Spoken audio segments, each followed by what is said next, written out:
Tonight,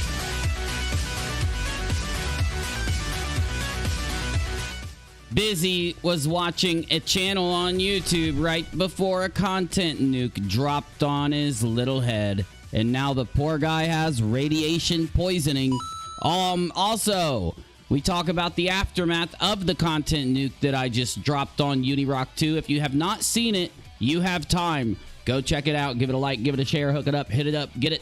And we also tonight will talk about YouTubers that I've been supporting for a long time getting demonetized, and it makes no sense. It's too important of a topic to waste any time not getting into. Of course, we're going to talk about the bullshit drama going on, and we're going to have some fun. Radiation poisoning after the content nuclear explosionism.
Moab.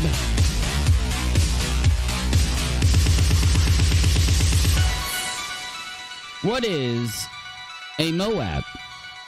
What is the legendary Moab? What is it? Busy, you're going to be fired. What is it? Much better. Much better.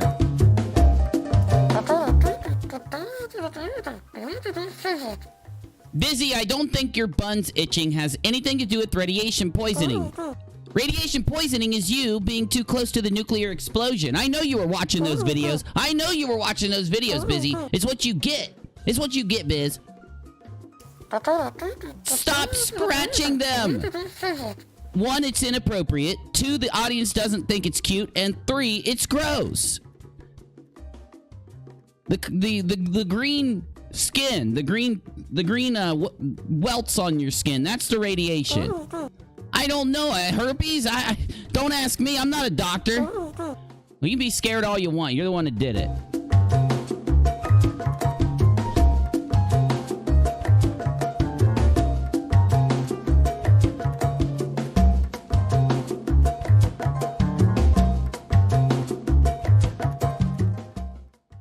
How are you doing, Busy? What do you mean we were unmuted? I told you if you want to talk about your STDs to mute the mic, Busy.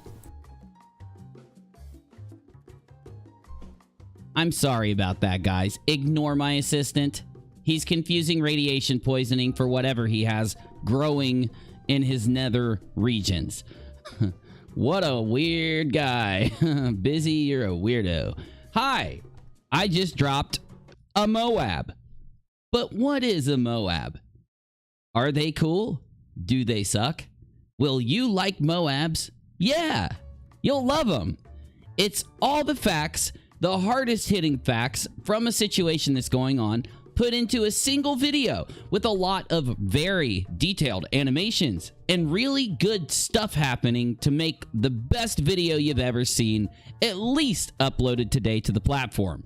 Today's content nuke, is the best video uploaded today to the platform. No joke. Cam Burglar. I can't stay up too late. My boomer ass gets tired, but I love the show and always listen. Thanks, Cam Burglar. And I wouldn't be on this late if I hadn't put all my work today. All of my blood, sweat, and tears. No, you're the one with those, Busy, and you need to get it treated. It can be permanent.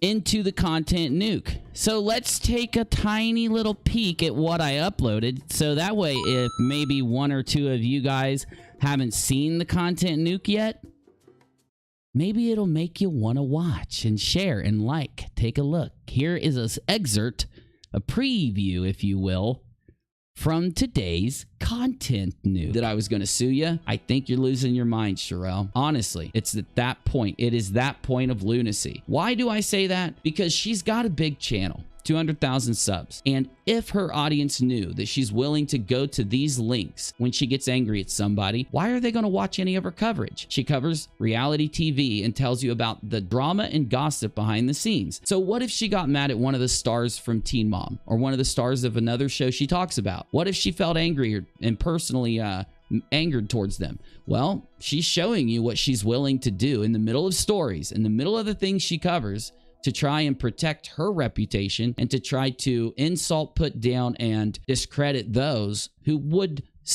dare to criticize her. Sharrell, though, I don't even need to go into how you criticize these channels. You criticize these TV shows and the people who act and play in them. So why do you have a problem being criticized? So why do you have a problem being criticized?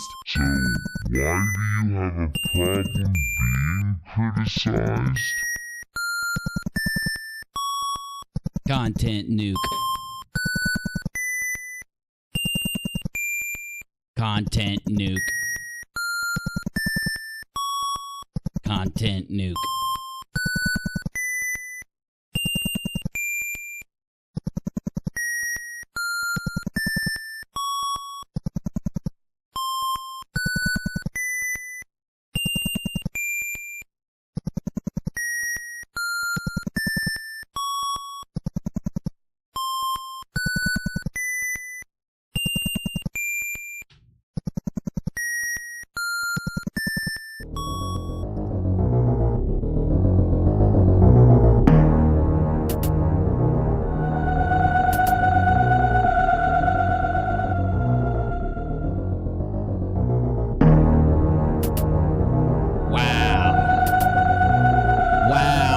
It gives me the content nuke chills. It gives me the content nuke chills. What a content nuke. Damn, I just dropped the bomb. I dropped what Busy calls the banger. I just said it, Busy. Shut up. Go scratch your honey buns. Yeah, it's a good description. So she put out this tweet about me today. Just found out that Katie Joy and her friend Jason.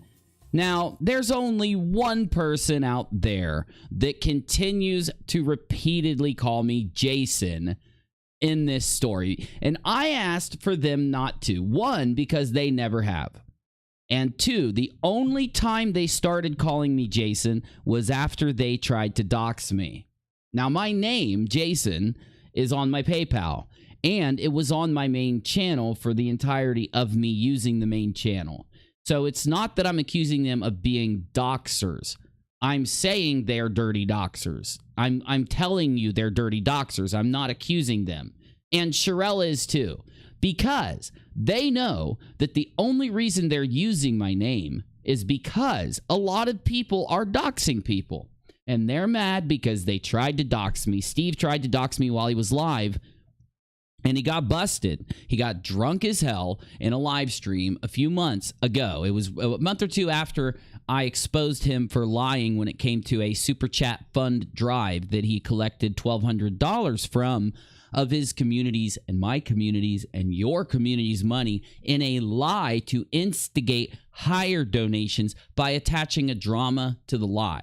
So he got so angry with me, he thought, I'm going to dox him, and hopefully bad things will happen to him after I dox him, and it'll make him shut up or go underground or decide to switch topics. But it didn't work. You see, he was drunk as all get out, sitting on his buddy's channel, a guy who had tried to dox me years ago until I exposed him for trying to dox me, and he didn't realize how much of a backlash he would get for doxing a guy who has kids and is doing YouTube content. The other guy even thought he wouldn't get that much of a backlash. Steve never planned on people finding out that he was doxing people, though. And because of how drunk he was that night, they did the really long live stream. And as time went on, the more he probably drank a little too much, and they started to talk to each other as if they were forgetting they were live.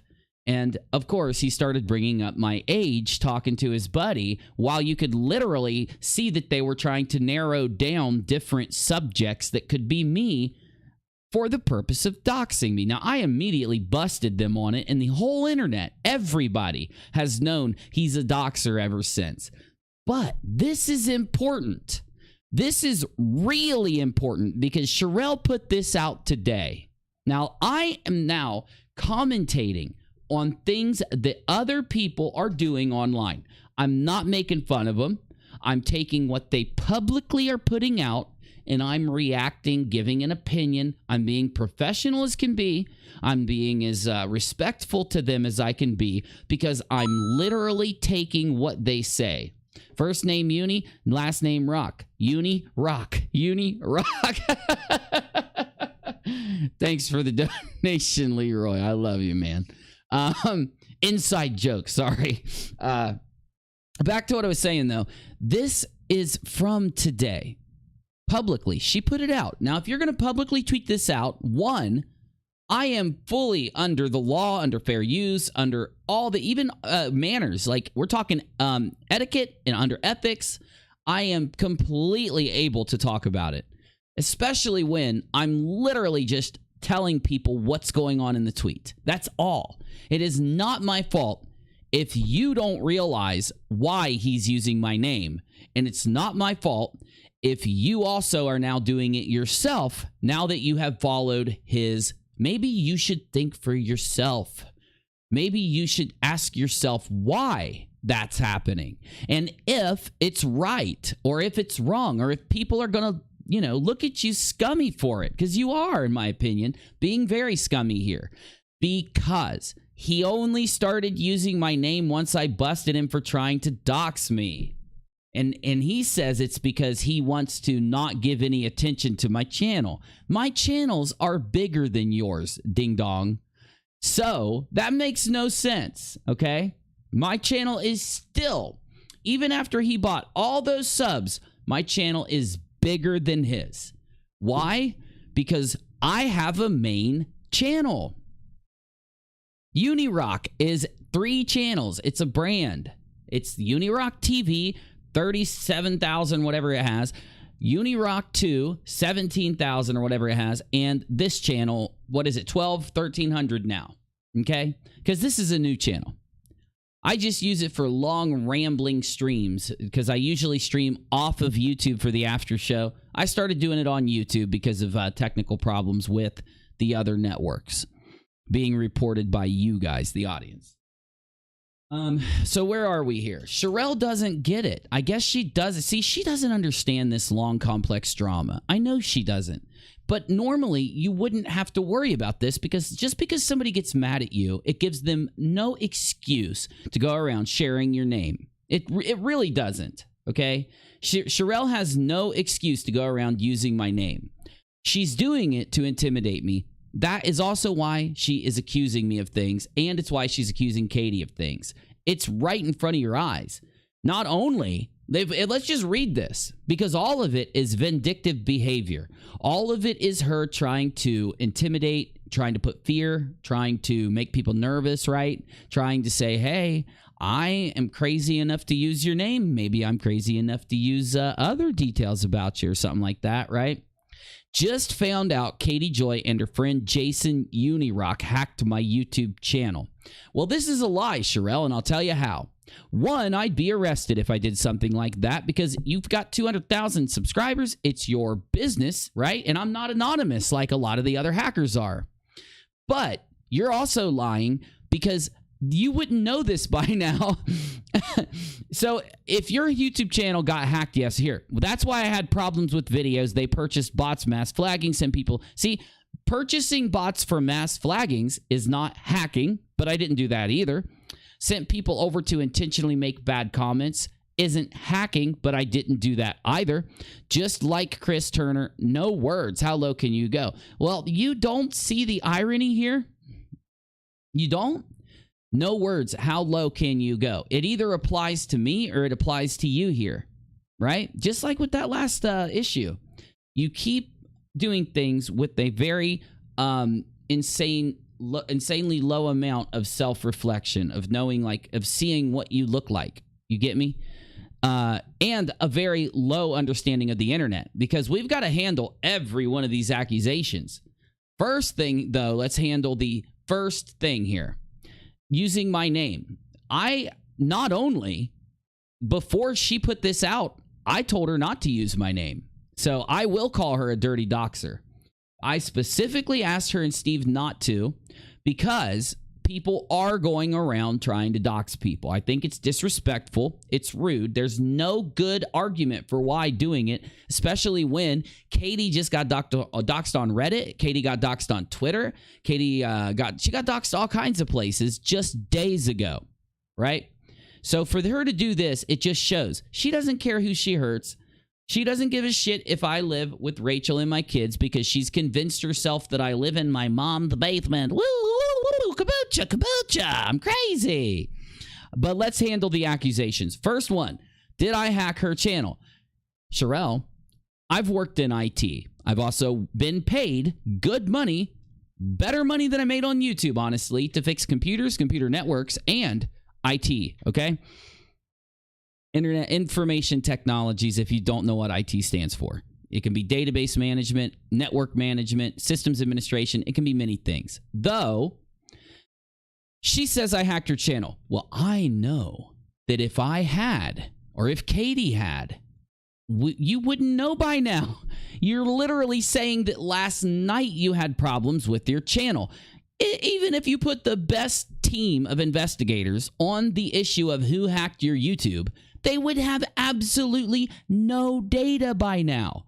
It would take time for them to, one, be put on the issue. So you're telling me you found somebody to literally, as soon as you call them this morning and say, I think my YouTube channel was hacked, they didn't say anything like, we'll be there as soon as possible, or we'll schedule you, or give us a little bit of time and we'll get there. They literally zapped straight to your house, or they just dialed straight into your network. They didn't even need to come to your house. They don't need to be at your IP. It's not going to help with anything whatsoever. They don't want to remote in. They're literally just like, we're here to save the day. But once they got there, you're saying that they were able to collect enough information for you to identify the hackers in just a few hours.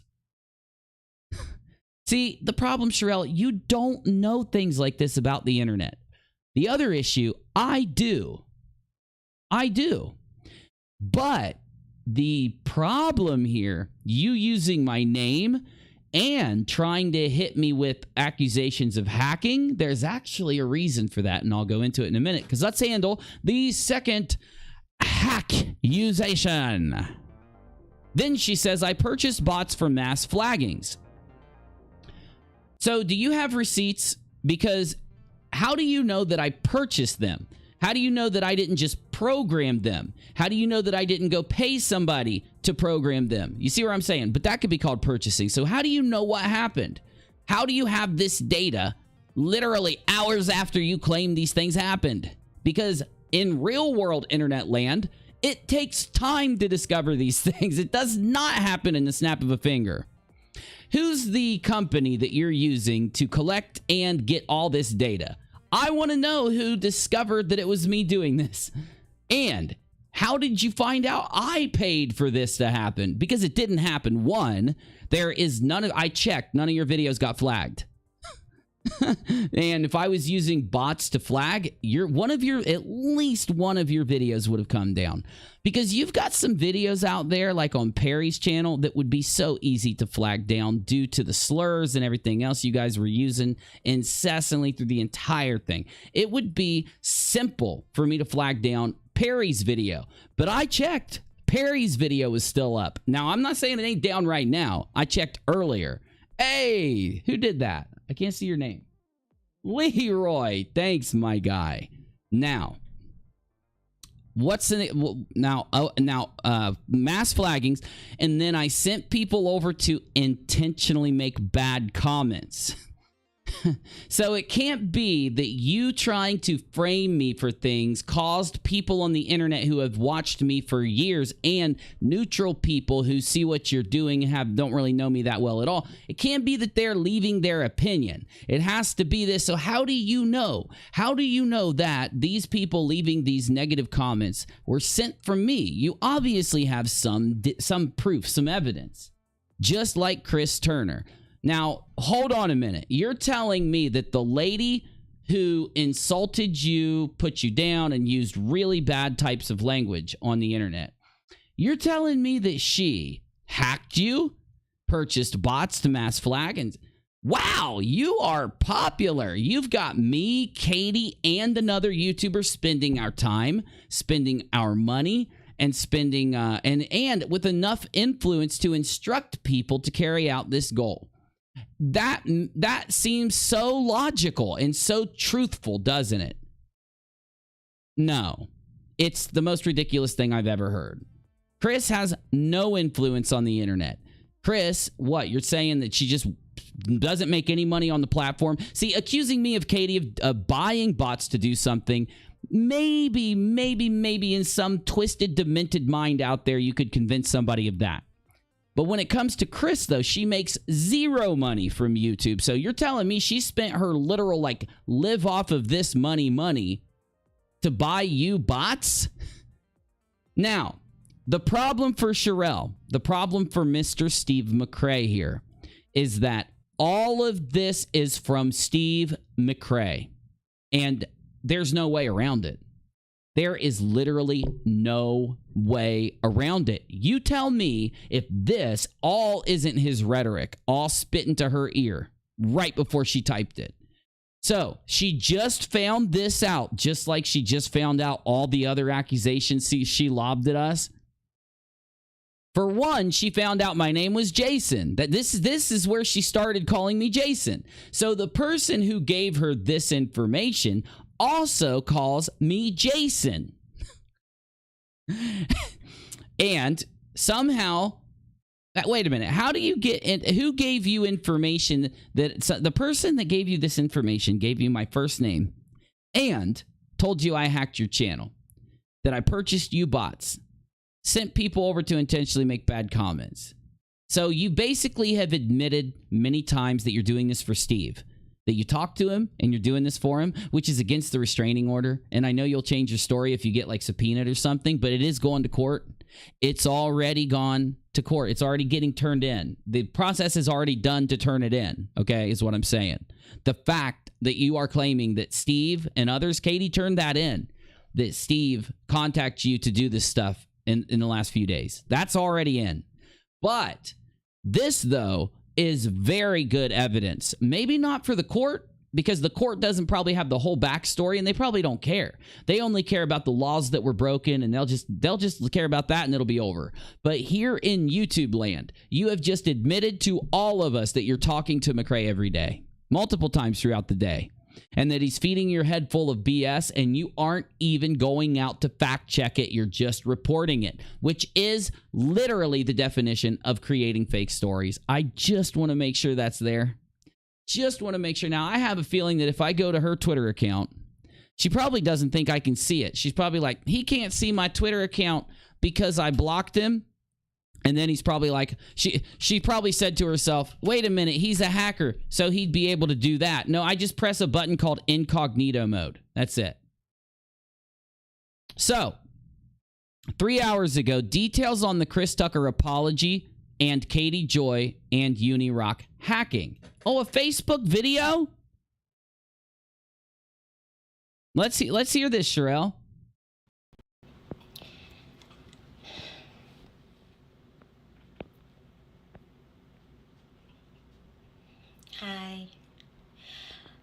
Hi guys.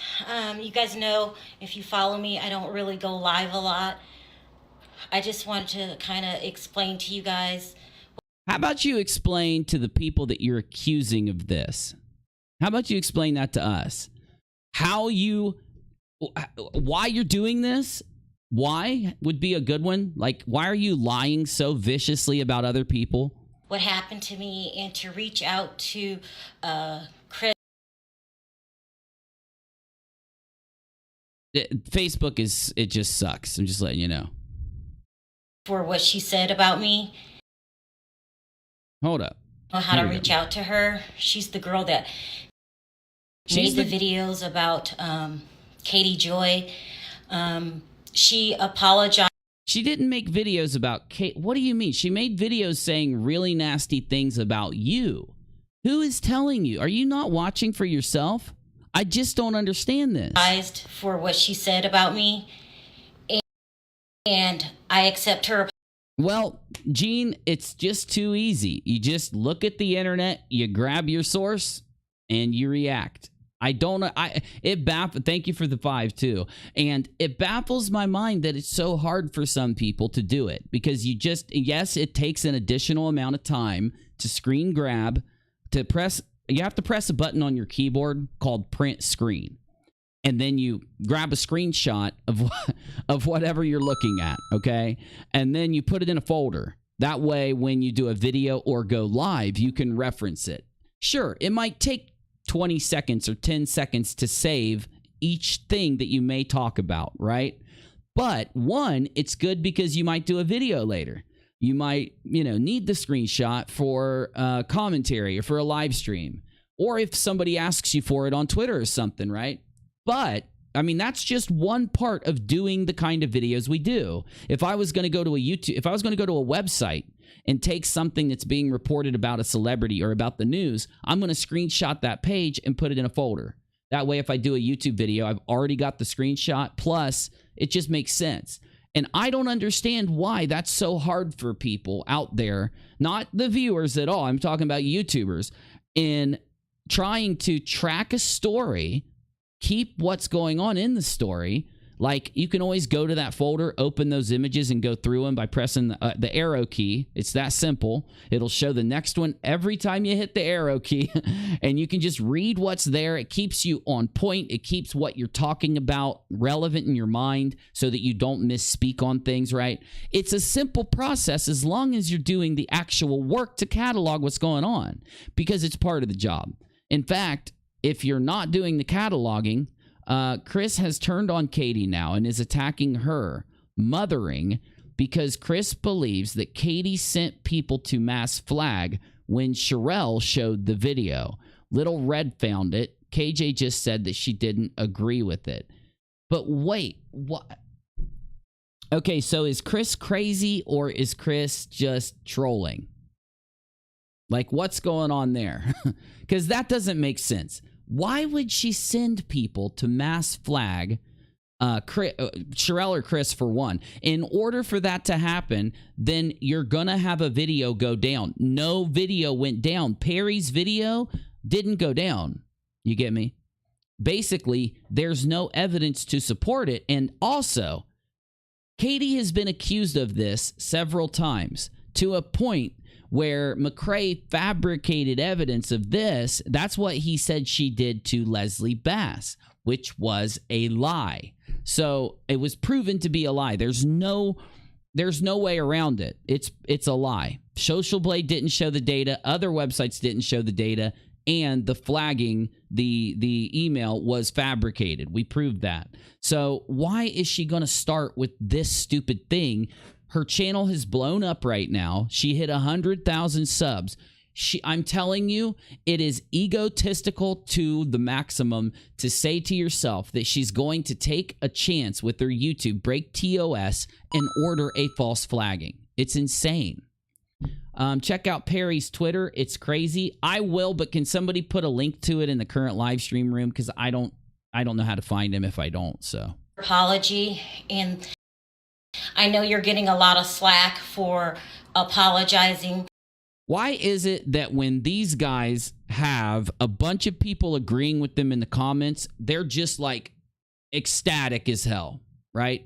Chris and Steve and Sharrell, they love people in the comments section agreeing. But if they do a bad take or lie about someone and the audience says it, all of a sudden there's some hugely negative context. In my YouTube, so if you guys watch my channel on buying bots, I would have never said in your videos that Katie Joy was mass flagging your videos.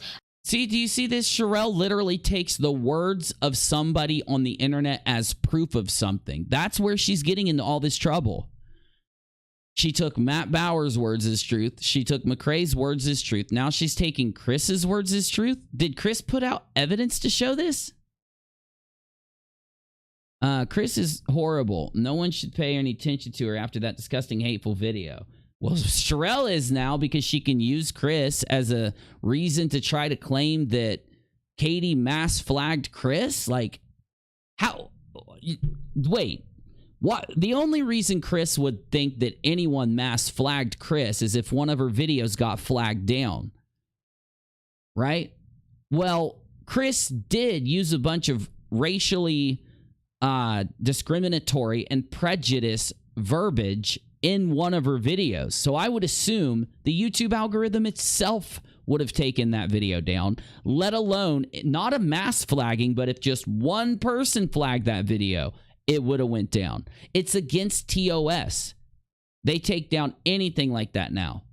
So why is that what happened? Did Chris have a video taken down and now she's blaming Katie for it just because she's got this weird thing in her head? Like, I just don't understand it. The internet is full of crazy people. When you identify somebody as crazy, guys, you have to stop. You have to leave them alone. Go to a YouTuber who likes to criticize crazy people and give them the link so that it can be criticized by fair use on someone else's channel, because you give a crazy person a little attention and they just run at the mouth with it. It's psycho. But I just want to hear what Sharrell is telling people on Facebook here, that supposedly I hacked her with no evidence, because I was working on a video all day. I was live the other day, the whole fucking day. The night she's saying this happened, I was live all night. I am the best hacker that's ever lived, because while I'm doing a live stream talking to you, I've got another hand over here the whole time typing out a script to hack somebody, you know? I don't even have to look. She said that she took it down. Then she came back after and said it was struck. So she's just lying. And she's tricking Sharrell into buying it. I would have never understood what was happening to me. What was happening to me is that Katie was buying bots. Okay. Where is the evidence of this, Sharrell? Because by this time, Katie needs to sue you. Katie needs to sue you right now. It was bad enough that you accused her of saying the N-word with no evidence. Now today, you are sitting here telling people that she's buying bots? Okay, I don't even know how this process works. I had to get a So how do you know it happened then? You're not an expert. Professional to explain it to me. She was buying bots to come over and mass flag my videos. Then your videos went down, Sharrell. So you had a video go down? Is that what you're saying? And how do you know it was Katie? Did YouTube tell you it was Katie? Because if YouTube didn't tell you it was Katie, you don't know if it was Steve. Steve is furious with you right now. What Steve does when he gets mad at somebody, if the public likes that person, he'll go underground to attack him, like he's done to many people before he's ever come out publicly attacking them. She hacked into my YouTube. So if you guys watch my channel, on Saturday I went live, and what happened was I went live and I only had 200 people in my live. Now, usually when I do lives, immediately I can get anywhere from 5 to like 1,700. That's my range. And Wow. Okay, I'm not listening to any more of this. She has lost her mind. She didn't talk to a professional either. A professional would have stopped her right away and said, no one can hack your channel and cause less people to watch you. It is impossible. It's not possible. Sharrell, listen to me.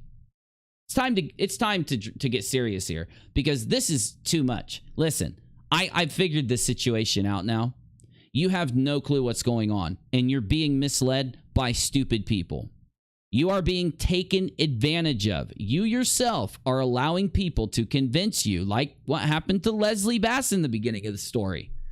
And it's causing you to say these things. The people that are telling you that Katie's doing this, they have no evidence that it's happening, Sharrell. So what if somebody goes to Katie and says, Sharrell is out there, I don't know, fuck, making fake money. Let's say you get, thank you, whoever joined. Thank you. Let's say you got accused of counterfeiting. Okay? Are you with me so far? Let's just pretend that you get accused of counterfeiting. Hold on, let me do this right. Which one is the rockAlot channel? Janie or Aussie Trisha? Hold on, let me find it. Hold on, I got to do this real quick. Okay, let me see. rockAlot Stream Boss. Okay, so this alert box over here goes over here. Okay, and then UNIRocktv alert box goes over here by the UNIRocktv Stream Boss. Perfect. Okay, now this pop-up is for rockAlot, and that Stream Boss is rockAlot. This pop-up is UNIRocktv. You got it. Now, Sharrell, I know what's going on here. You are literally... You just don't know how this stuff works, okay? I'm not blaming you. You don't need to know to be a YouTuber. It doesn't mean anything bad about you. You just have no clue how all this works. You're being misled by people. But listen, Sharrell, if somebody went to Katie, or how about they go to the news? What if somebody went to ABC freaking News right now and said, Sharrell's world is counterfeiting money and using the counterfeit money, and Sharrell needs to be investigated by the FBI and arrested for counterfeiting money? Is ABC News going to go on their YouTube, or I'm sorry, on their news channel and tell the entire world, Sharrell? No. That's what you're doing. You're having a crazy person or a biased person, somebody that mad at somebody else or doesn't like somebody else, or you're having a troll who's just doing it for fun, come to you to tell you a bunch of dumb stuff. And because you don't know how it works, you don't know how the internet works, you don't know how YouTube works, you don't know how computers work, you are telling other people that it is happening. But nobody can be this dumb, Sharrell. You have to know that you would not like it if the news broadcasted. You'd probably sue the news if they broadcasted that you were counterfeiting money. So you're telling me that as long as the news can say, no, no, no, no, this crazy person told me that Sharrell was counterfeiting money. As long as you can say that, you're fine with it, because that's not how it works. You could sue the news even if a crazy person told the news that you were counterfeiting money, if the news broadcasted it. Now, here's why, Sharrell. And if you think I'm lying, go see a lawyer or something. You should definitely see a lawyer. You are screwing yourself over here. You are doing something illegal. Hold up, somebody just did something and I missed it. Hey, you too, Suge. Appreciate you, buddy. Shout out Learning with Suge. Follow his channel. He does great reaction videos when he has time. Hold on, I need a drink. I just edited all day. I'm gonna be doing a nice chill stream tonight. I edited. My brain is fried. Okay. Now back to what I was saying. Just like you could sue the news if they reported that you were counterfeiting money and needed to be investigated by the FBI, and all these people on the internet and all the people in your town started thinking you were counterfeiting money, just like you could sue the news, Katie can sue you if she downloads these videos and these tweets and take you to court and sue you over these. Now, I'm not threatening to sue you. You are shit-talking me at a point where I could sue you but I'm not going to. I'm literally telling you, I'm not going to do that to you. But Katie, on the other hand, is literally being targeted by people that are doxing her and harassing her after Steve McRae's year-long stalking of her. So she may have to take legal action, and you're just keeping this up. But I can't help it. I don't think you are this lost. I don't think you're this empty in the head. You seem like a smart person. You seem like a person who can put yourself in another person's shoes. You can think for yourself a little bit. You seem like that kind of person. You actually, when hearing you talk before all this started, I thought you were a pretty strong-willed, you know, like intelligent woman just by watching your channel before all this started. And now I just think you're a sheep. You're acting like a sheep. But I think it's an act. Because you know, if I got up and said, I'm about to change my title. Hold up, I'm changing my title right now. Sharrell hacked my brain and is controlling what I say. I swear to God, I just changed my title, and I am dead serious. You know why? Because a crazy piece of bread told me. Well, you better stop telling me stuff. Is it true? Oh, it's true? Sharrell did hack my brain. She's controlling my actions. Oh, Sharrell's making me do the robot. Sharrell's making me do the robot. Uh-oh. Beep, boop, beep, boop. Uh-oh.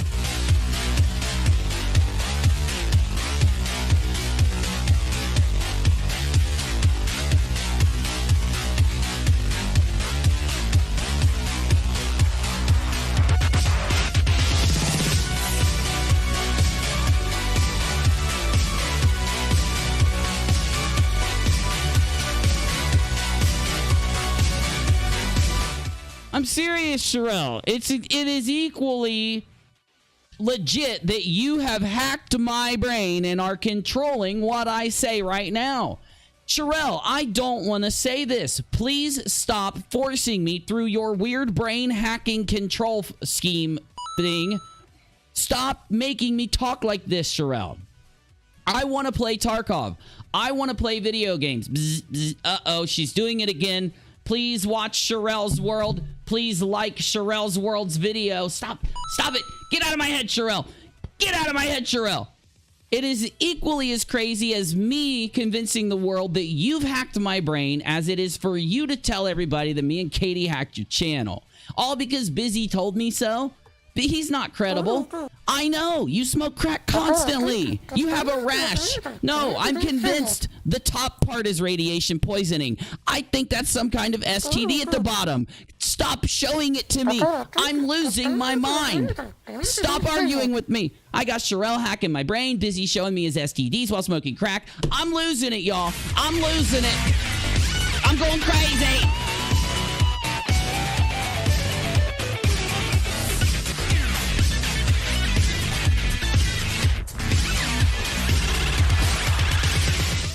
Oh, hold on a minute, Crystal. Hold the front door. I know I'm being a little bit silly. It's the only way to be able to deal with this insanity is to be a little silly. Are you being serious? Did Sharrell accuse Katie of Munchausen's by proxy and yeah. Did she accuse her of Munchausen's? Because that's messed up.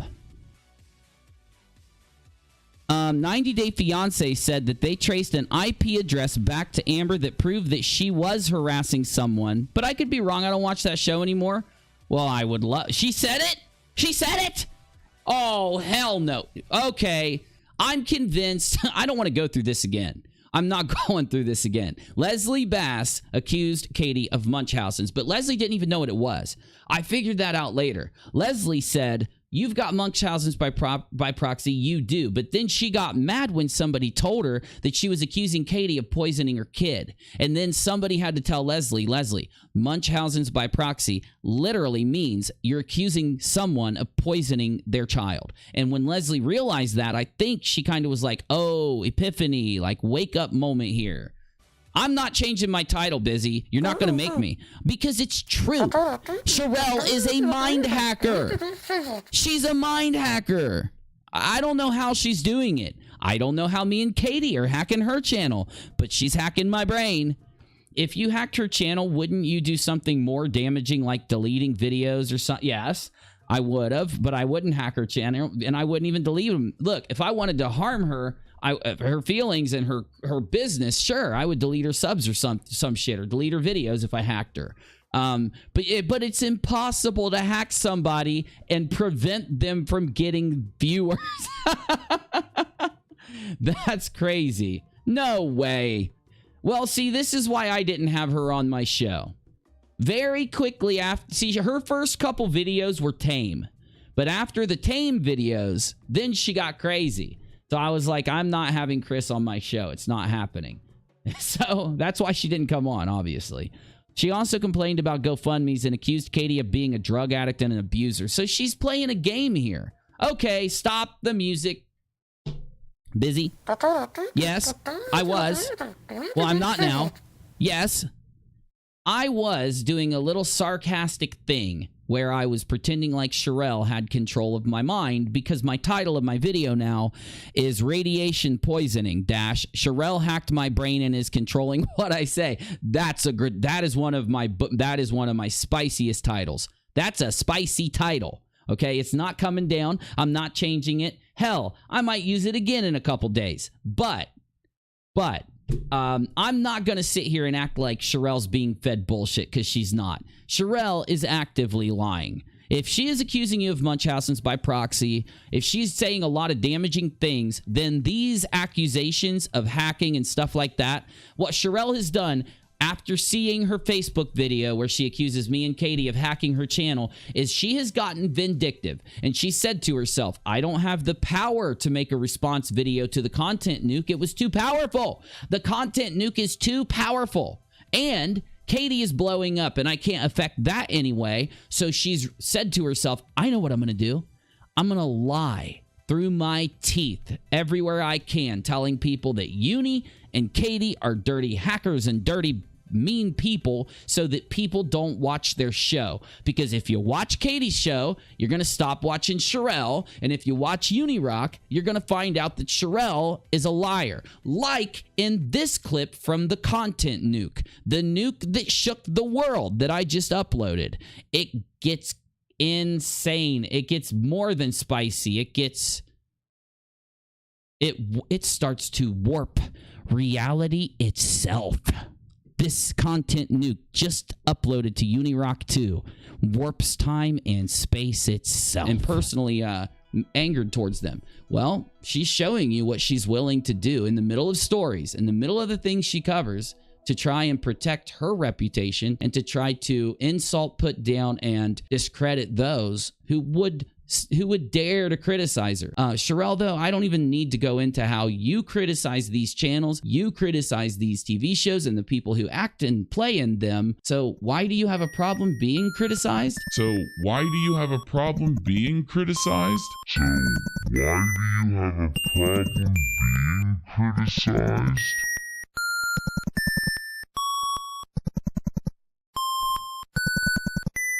Oh, the power of the content nuke is incredible. The radiation is poisoning, if not more than that.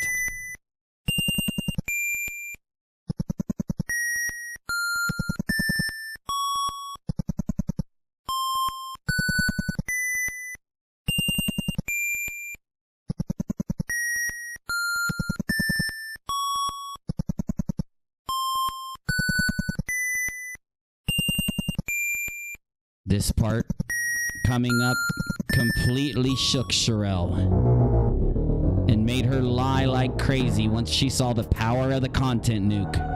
The Moab, if you will.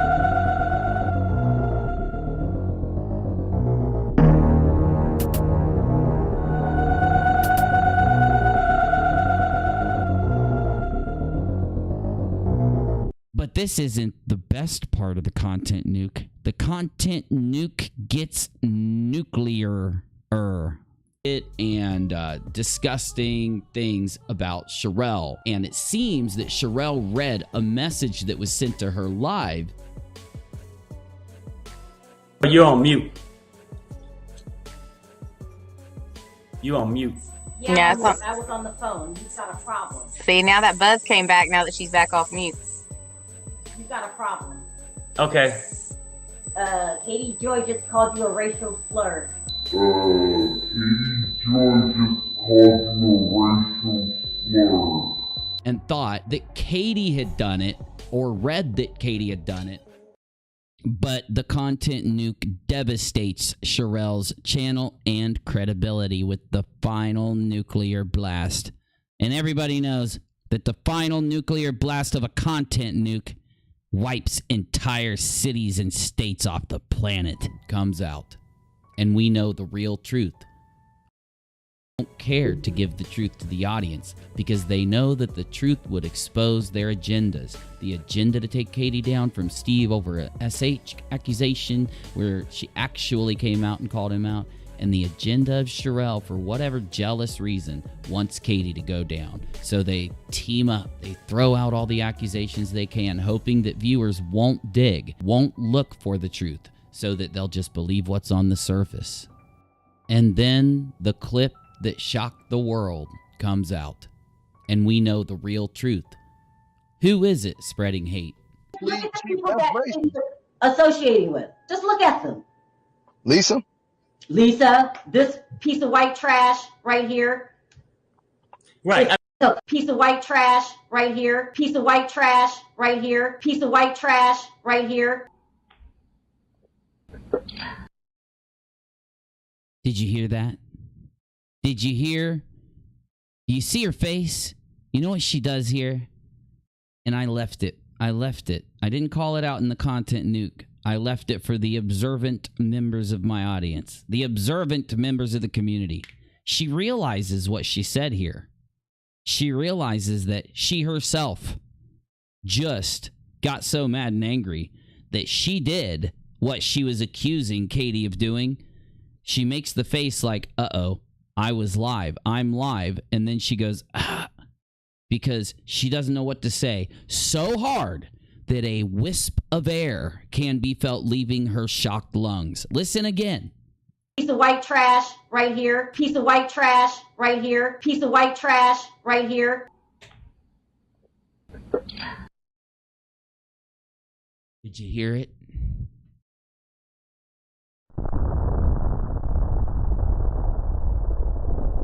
The nuclear blast from the content nuke is being felt rippling across YouTube right now. I uploaded it just a couple hours ago. How many views does it have? Let's see. Oh, 883. It's right on its way, is it not? See, this is the issue. This sums up the entire thing I've faced since in November and December when I realized who the people were behind the sock accounts calling out Katie. I realized that a certain silvery silverfish. Oh, by the what am I doing? I don't even have my background video pulled up right now. I need my background video pulled up if I'm really going to say this and have it make the most effect that I need it to make. One moment. There it is. Let's go. A silverfish was working. I realized that a silverfish was working with the sock accounts back in November and December. Why do you need sock accounts if you're spreading the truth? Why, if you've got evidence, if you have evidence for what you're saying, put me inside the fish tank, Busy.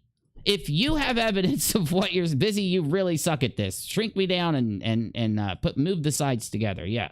If you've got evidence of what you're saying, you don't need stinky, fishy sock accounts. You don't need them. That is, unless you don't have evidence for what you're saying and you want to affect the community with propaganda and bullshit. And that's exactly what's been going on. Damn it. Flip me around, Busy. It's backwards. My microphone's on the other side. You got it mirrored. This is unprofessional. You do what I say. I pay your crack bills. Thank you. I pay your crack bills. I didn't even realize what I said there. It's true, though. No, I know. It's a lot. What was I saying? Oh, thank you. Okay. I realized back in November and December that Steve McRae was working with those sock accounts, like the commentary channel, right? that there was an allegiance going on, at least that they were working together, if not being controlled by his audience or by one of his viewers or one of his friends. Quickly, I realized it was one of his friends. And I almost think I can pin down which one it is, but I won't go there right now.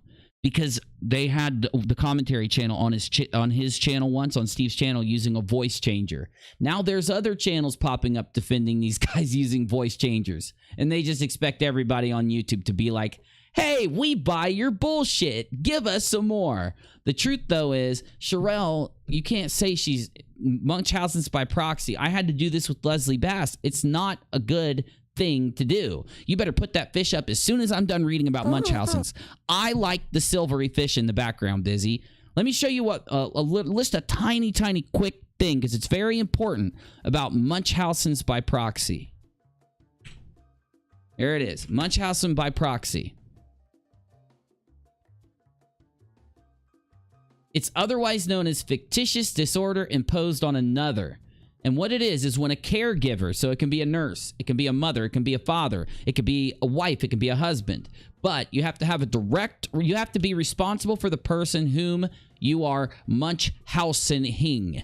A caregiver gives the appearance of health problems on another person, typically their child. This may include injuring the child or altering test samples, like adding things to a urine specimen or something, because it's done because it is a literal mental disorder. It is a crazy disorder. It is something that literally could get you diagnosed as insane or insanity, because what you're doing is one person shoved egg whites up their catheter of the child. So it would look like the child had a very severe kidney infection, and it almost led to the kid getting a freaking kidney transplant. And another example, I forget I read about this months ago when I talked about Leslie Bass accusing her. Versus Mode Part 2 showed where Leslie Bass, no offense, accused Katie of Munchausen's by proxy. What I meant was, I'm not trying to bring her into this. We do not need anyone else brought into this shit. It is too much as it sits right now. The thing is, you're literally bringing the kid into it. Yes, you are, and if you don't know what Munchausen's is, that is your problem. If Sharrell accused Katie of Munchausen's, she's bringing the kid into it. And of course, we're going to criticize you. It depends on what we are saying. It depends on if what we're saying is based on actual evidence, then we're free to give our opinion. It's why we're on the internet. One thing I've noticed about McCrae, about Sharrell, about all of their friends around them, they think they get to dictate what other people think about these stories. They think that other YouTubers are just going to come in, see what's going on, and say, keep doing this scummy shit. We're not. We're going to just react and give our opinion. But just because our opinion is logical, just because it's backed by evidence, just because it makes sense, and just because it calls you guys out for the scummy shit that you're doing, does not mean that you've got some damn ability to threaten us, to dox us, to, put us down, to insult our children like you're doing. It's exactly what you're doing right here. You're saying that Katie Joy is faking her son's illnesses so that so she can gain whatever from it. I don't know why I would ever have to say this again. Leslie got burnt so bad when she did this. Why are you doing this? Part 2 is, I have enough now. I started editing the content nuke. I started editing the content nuke on Sharrell. Where's the front image for the content nuke? Because it's too awesome. Give me the front image of the content nuke. You know what I'm going to do? I have been putting I have a different video on the front page of UNIRock 2. I've got a different video up there. I think it was the video I did on that, what's it called, where you eat a bunch of food, the mukbang. I think I put my mukbang video where I criticized the mukbang mystery of a mukbang YouTuber. That's on the front. I'm going to move the content nuke to the front of the channel tomorrow.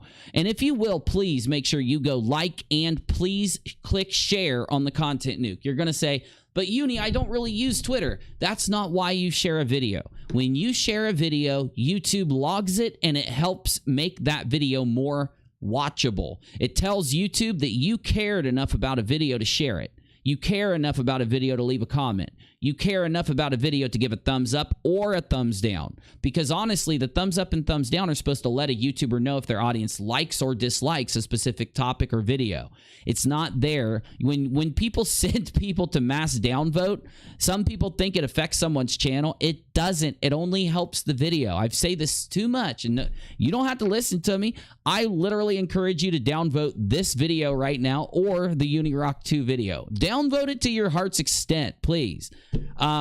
But the content nuke needs shared. People need to see it, and it needs going on the front page because I've already got enough. I sat down and edited this thing all day. I want to open my video editor and show you how much of an edit this took. It took all damn day. All damn. In fact, I think I might have a little clip of just the first half of it if I can find it in general. Or no, it was on my Twitter. Oh, yeah. Here, I'll show you what just the first like quarter of this video looked like editing it. Took hours upon hours. And I used a beginning animation from earlier on. But my point about telling you, oh, here it is. So here's just the first, not even the first 1/10 of the video. Every cut, everything, every little thing here is leveled. Everything is mastered. Everything has filters on it. It takes a long time to make videos. Who was it that somebody, I think it was McCrae, made a comment like, live videos are so much harder than uploaded videos. Really? I couldn't believe he said that. I just found out he said that a couple days ago. Sitting down to edit that video, it took me all day, okay? And did Sarah Michelle got her video out yet? Damn it, Sarah, upload that video, Sarah. I want to shout it out and share it. Can't wait for Sarah Michelle's video. Sarah Michelle is putting out some spicy memes on Twitter from that video. In the time that I've edited the content nuke, I already have enough information to do a part 2. I had a good amount of information to do a part 2 before, while I was editing the content nuke. Since I've dropped the content nuke just hours ago, I've got enough to be able to do another video. But I don't want to do another video. If I do a part 2, it's not happening tomorrow or the next day or the next day. It's going to be a few days. Oh, shit, I can't tag BCP. How do I tag BCP? There he is. Rumor has it Sharrell is accusing Busy of hacking her now, Uni. Oh, good job, Busy. Well, I know you've got radiation poisoning and that would prevent you from using a computer. I already know it. Busy, don't tell the audience that. Oh, it's so embarrassing. We know that you have a mysterious rash on your honey buns. Why do you call them honey buns? Oh, they're not sweet. That is disgusting. You're going to get me accused of SH if you don't stop it, you little freak. I'm going to accuse you of SH. You don't have honey buns. That is sick, Busy. Crackhead.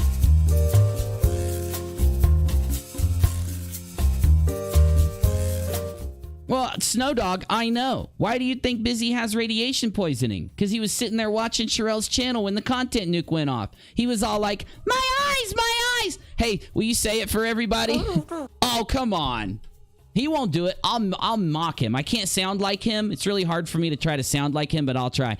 My eyes, help me, UNIRock, help me. That's what he sounded like. I know I don't sound like him, but current live stream room, Perry says Katie faked a pregnancy. You've got to be kidding. They're just trolling now.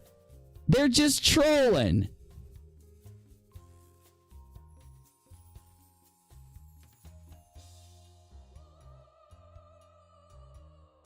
Oh my God, Perry is sharing Chris's shit.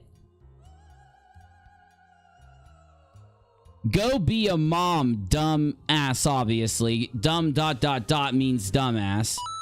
Please play Sharrell's Facebook video so we can commiserate and be in shock together. I want to, but I don't want to play too much of it because it's really bad. Like, I don't want to cringe like that. I've been editing videos all day. I so bad need to play Tarkov. But I do love and respect you guys, so I might play it. For Busy the self-pleaser. You're a self-pleaser. You're a self... Oh, don't cry. No, you can cry. You can cry. Whatever that is growing on your honey buns. You can go ahead and cry. I don't even care, Busy. I'm not even... I'm not even... Anyway, Chris Tucker tells Katie to get off of her ass and take care of her child, and that Katie has a mental problem. This person just... I thought that you guys were... So here's what happened.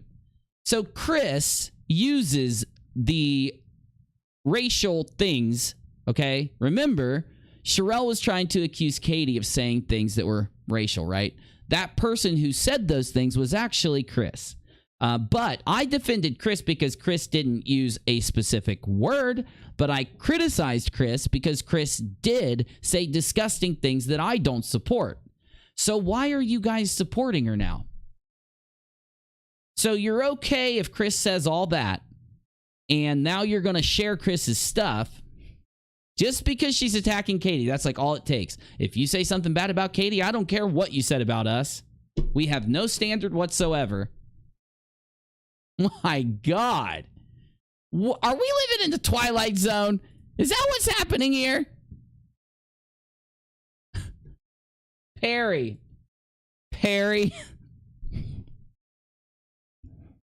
I'm a disabled veteran. I get paid by the VA more money than I would if I worked a job making a lot more than minimum wage, okay? I'm not saying how much I make from the VA. He's calling me Mr. Jobless. For one, I have a job. It's called YouTube, where I'm doing pretty damn good before I ever started talking about you guys. I've been doing good for years on the platform. I'm sorry to say. They just lie. They get mad and they lie about people. That's how they work. Their criticism is, you know, maybe... Hold on, I need a song for this one. I need a song for this. Maybe it's actually genius. I know. The next time I want to criticize somebody in a long, complicated, evidence-based, completely archived and edited down video, instead,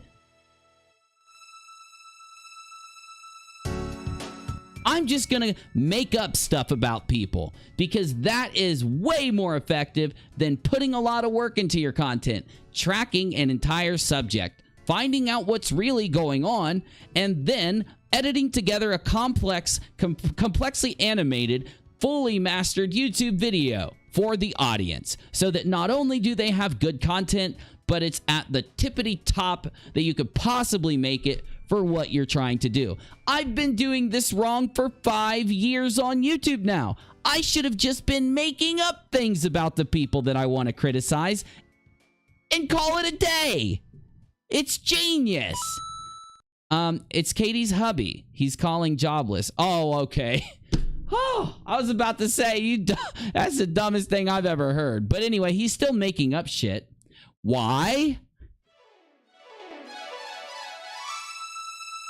Because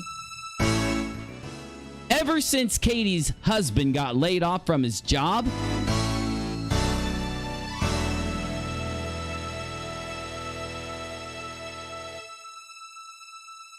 come on, Busy. He's been helping Katie with their business. And because he's married to the person that owns the business, his help with the business equates to him having a job. And Katie, with all of that huge number of views and subscribers, is actually making way more money than both of them would combined, working a very good job out in society. So to call her husband jobless, again, like if you tried to call me jobless, would be a lie. It would be bullshit. And Perry, do you have a job? Don't tell me your job is helping Sharrell, right? Perry, oh God. I'm not reading that but I would love to, but I don't want any more drama, so I won't read it. But I do agree, I do think it's funny as all get out, okay? Why can't jobless babysit? He don't have a damn thing to do all day. Why are you injecting yourself into their lives? You say you don't care about them, but you're sitting here literally finding every detail. I don't care what you do, Perry, with your life or Sharrell.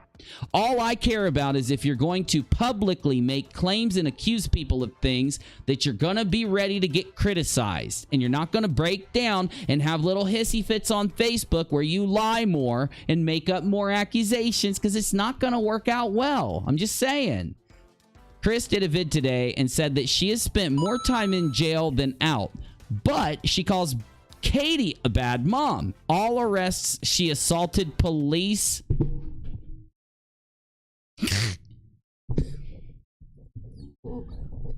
Before I say this, I'm going to preface it with, many people that enter the legal system do get out and better their lives. So this statement does not apply to everybody. It just applies to what's going on in this situation. I've prefaced it, so now ding-dongs can't sit and say, he was talking bad about people that do things to go to jail. You can't say that now. Listen, again, we are on YouTube. We are YouTubers. We are up here giving our opinion on these public things, right? Our business at home is our business, unless it has to do with the story that we've put out. Perry didn't make it past 3, says his mom, Chesh. Oh my God, that you don't want. If Chesh is your mom, you know what I'm saying. You got some problems if Cheshire's your, or if Dead Kennedys in Space is your mom's simp. If he's simping at your mom, then you've got problems. And if your mom is Chesh, you've got both of those scenarios are problematic. And they do happen. These are real things. Okay, back to what I was saying. Listen, there are scummy liars out there, y'all. Now, the hard thing about the internet, and this is what my channel has been about since I started it. My main channel, all the way to here. Your job being a viewer on the internet is, when you watch a YouTuber, you're going to be going for a specific thing. They may make videos on a video game. They may make videos on basket weaving. They might make videos on reality TV drama. They might make videos criticizing and commentating out on YouTube, trying to bring some logic and some evidence into situations like I do. Either way, you're going to bump into YouTubers who bold-faced lie. There's a guy out there named Jordan Sather that I've criticized forever. He said that if you put bleach into into your buttocks, you know what I'm saying, right? You put like a bleach injection, bleach enema, that it'll cure every disease and every cancer you have. There are liars on the internet. If you go down the street, you're going to bump into liars. People are going to come up to you and say, sir, I broke down on the side of the road. I'm out of gas. Can I please have a $20 bill? It'll save my life. My kids are in the car. And if you say to them, sure, you can have it. Let me take you to the gas station, and I'll even take you to your car and put the gas in for you. They'll start making excuses, right? You are going to get ripped off everywhere you go. And if your parents did not teach you this, they made a mistake not teaching that to you. The world is a harsh place. The majority of people in this world suck, right? I've been all over this world, okay? I already know this. I learned this when I was a teenager. There are people that are going to want to take advantage of you around every corner. The same is on YouTube. You get me? Odd that Reds is following Perry, or at least commenting on his tweets. Suspicious much? No, not at all, because Reds behind the scenes has been helping Steve do this entire campaign against Katie. It's why he tainted his channel with DFOTY. He just got such a backlash from the DFOTY where he lied about Katie that he went underground like Steve does, because they're betas, soy boys. They went underground and did their two-faced little stalking of Katie. But make no mistake, Reds is following every single thing he's probably watching right now. Get your soy shake, Reds. It's time for bed, okay? Stop staying up late watching UNIRock.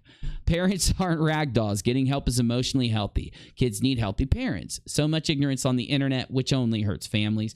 Good point. Good point. And Leroy, Breads met Perry in the BK parking lot at where? Soy Burger King. I'm not starting that now. We aren't going into a Soy Burger King because I want to play some video games. But hold up. Hold up, y'all. Okay. Your job on the internet is to not get bullshitted.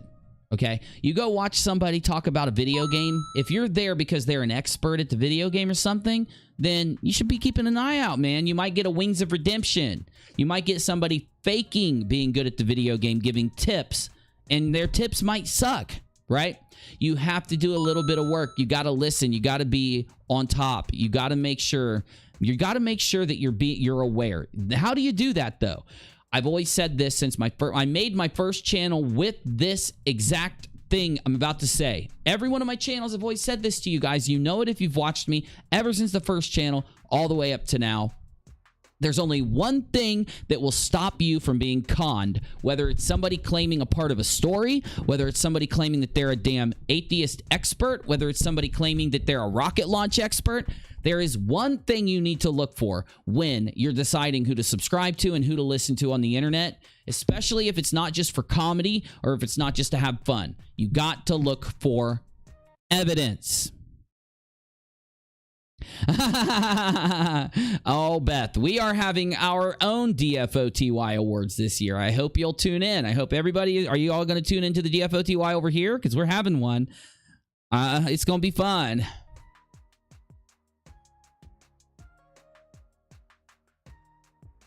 So, please, my friends, Perry is jealous. He's jealous. Look at this. He is an adult who is sitting here talking bad about Katie and her husband. For what? You know what I'm saying? He's just jealous. Let Perry be as jealous as he wants.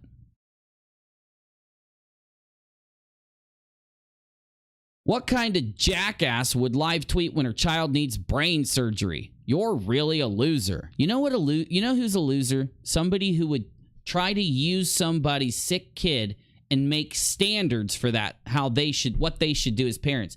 Who are you to tell people that they can tweet or not tweet about their kids? I bet you support other people tweeting about dumbass stuff, but for some reason you're going to hate on her for tweeting about her child. You see what I'm saying?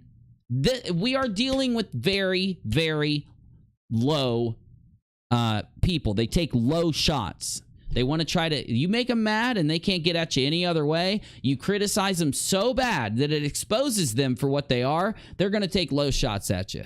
They're going to come in trying to hit below the belt. They're going to try to hit you just like Steve did when he railed Katie's kid for an entire day on Twitter. Now Perry is doing it. I bet Sharrell's going to be doing it soon. We already know Chris is doing it, right? You have to, when you see that people are this way, you need to stop watching them. You need to criticize them fairly with evidence. Don't harass them.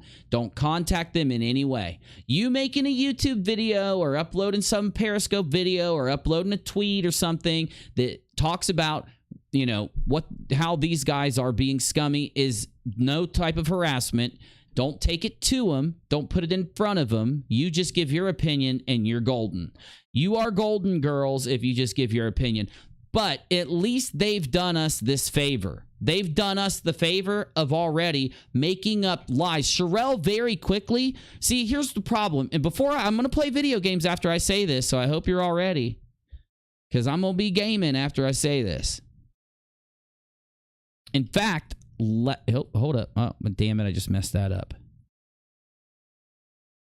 I'm reloading my song list because I just messed the order of my song list up, but I just fixed it. There we go. In fact, I'm going to say this, then I'm chilling.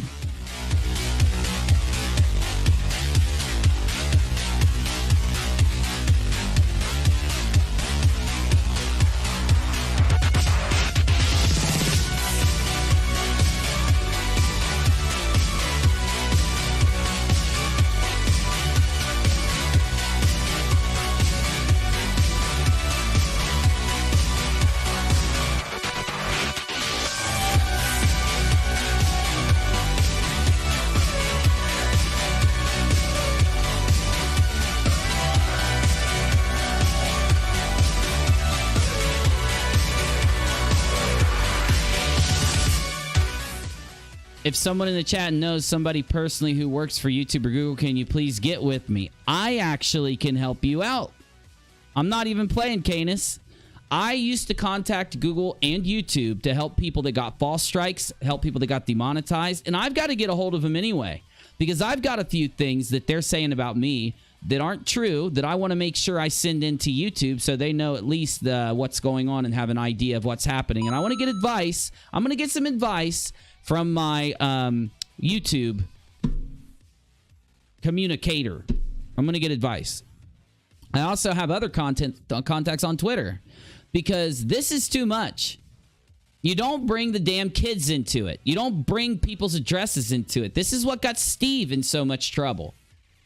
But it's just crazy to me. It's just psycho. I could show you some sick things that Perry is saying. I could play a Facebook I could play a sick Facebook of Sharrell lying through her teeth on me and Katie while she seems nervous the whole time and shaky.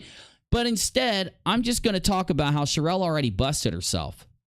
See, if you think back when Sharrell first got into this story, she told the internet that she needed to expose Katie Joy for faking stories and that she was going to put out some evidence. She was calm, she was collected, and she didn't really say anything other than that.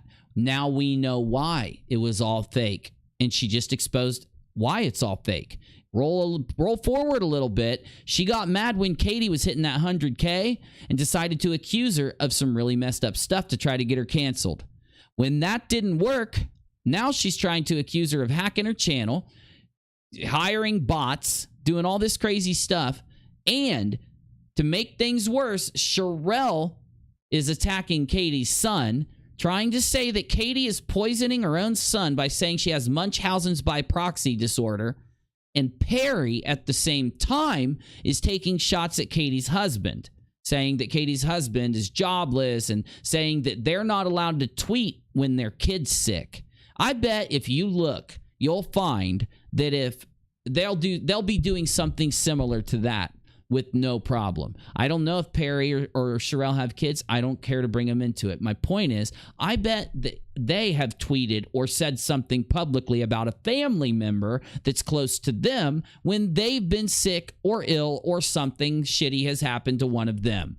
And literally, where's the logic? I made this point in the content Moab that I dropped today. The content Moab that I dropped that literally took me hours upon hours upon hours to edit together and collect everything for. I made the point in there, if I can find this, I want to play this video for you guys. Don't worry, I can go to it. I made the point of exactly this, that, you know what? I don't know what I'm doing. I think what I'll do here is I'll just play this part of it for you again before we play the end part. I think it handles everything I want to say. Associating with. Just look at them. Lisa, this piece of white trash right here. Right. A piece of white trash right here. Piece of white trash right here. Piece of white trash right here.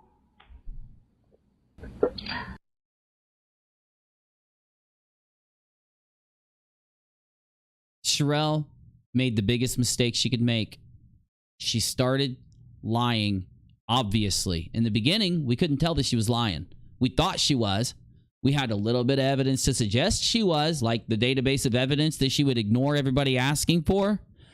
But now the time has gone on. She accused us of knowing that we hacked her channel and that we paid for bots. And somehow she's saying that in just a few hours from where she experienced problems on YouTube, somehow there's some team out there who just immediately can get her the information of who's hacking and who's got the bots and who doesn't. It's physically impossible, Sharrell. There is no way, unless Katie admitted it, but you didn't put out a clip of her admitting it. You haven't put out a clip of me admitting anything because there is none. So how do you know this? Well, you don't. You're lying. You're making it up. And because you did that, we now know why you've done all this. You're projecting. It's your jealousy.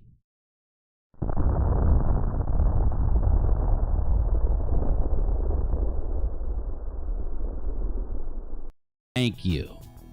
Here's some clips and screenshots.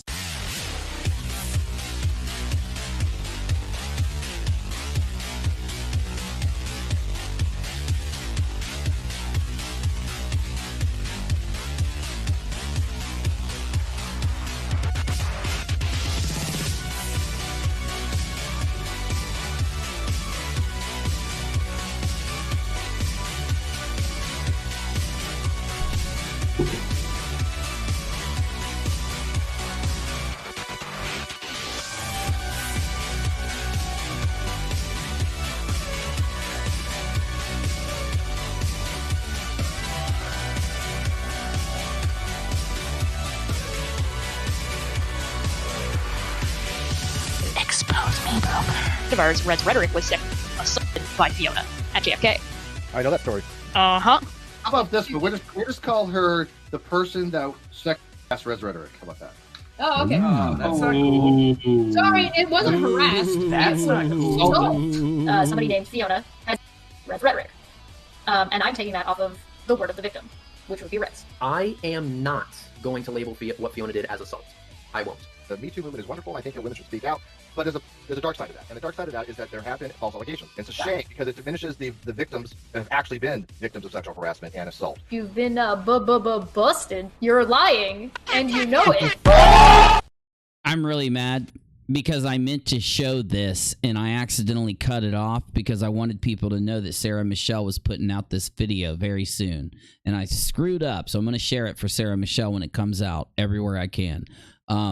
This clip you just saw is massive. It shows Reds, Steve, Chesh, and all their friends doing what Perry and Sharrell are doing right now. They go around and all of them act like somebody did something. What are they saying here? They're trying to take shots at a person named Fiona, and they're trying to say that Fiona S-A'd or S-H'd Red's rhetoric. So for weeks, they go on every show, Steve's show, the Shill show, the other shows that you saw them on, they repeat it multiple times. Each of them do in all these different places. Then Reds needs to protect himself because people are actually giving him shit like, dude, you never once ever said this. In fact, you said the opposite. Why is this happening now that Fiona just busted you guys for engaging in RA? Fiona made a video exposing you for RA.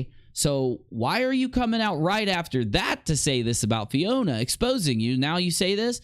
So Reds had to protect himself from because he's, got a YouTube channel. So he gets up there and does a video that he privates, that he takes down after doing it and says, Fiona did not do this to me. Do you think that he went back to his channel, Steve, and fixed it? Or Chesh? Or Reds? Or do you think any of the people they went on, not Reds, Dick Dawson, the Shills, any of the channels where they spammed out that Fiona did this, Twitter, all their Twitters, all their social medias, do you think after this campaign of weeks of trying to say this about this person, do you think they went and corrected themselves at all, let alone with a amount that would equal the damage that they did by saying it in the first place? Well, guess what? They didn't. They didn't. But Reds went to his channel so that he could make sure he had the deflection clip. If anyone criticizes Reds and says, you tried to frame this person for SH because you got mad that they busted you out, he will be able to say, oh no, hold on, let me go pull from this unlisted or privated video that nobody can find, this little clip, and then show it to you and pretend like we changed our story and fixed what we did. But the point is, this thing I've just showed you in this clip, Sarah Michelle put together, Sarah Michelle YouTube, who is uploading a massive response video that she's been editing for days upon days upon days, this video. I was hoping it would come out today, but it didn't. It's pretty good. You got my nuclear, you got the nuclear Moab, the nuke drop on UNIRock 2 today, and hopefully tomorrow, early, you'll have Sarah Michelle's video. Maybe it'll come out in the middle of the night. I don't know.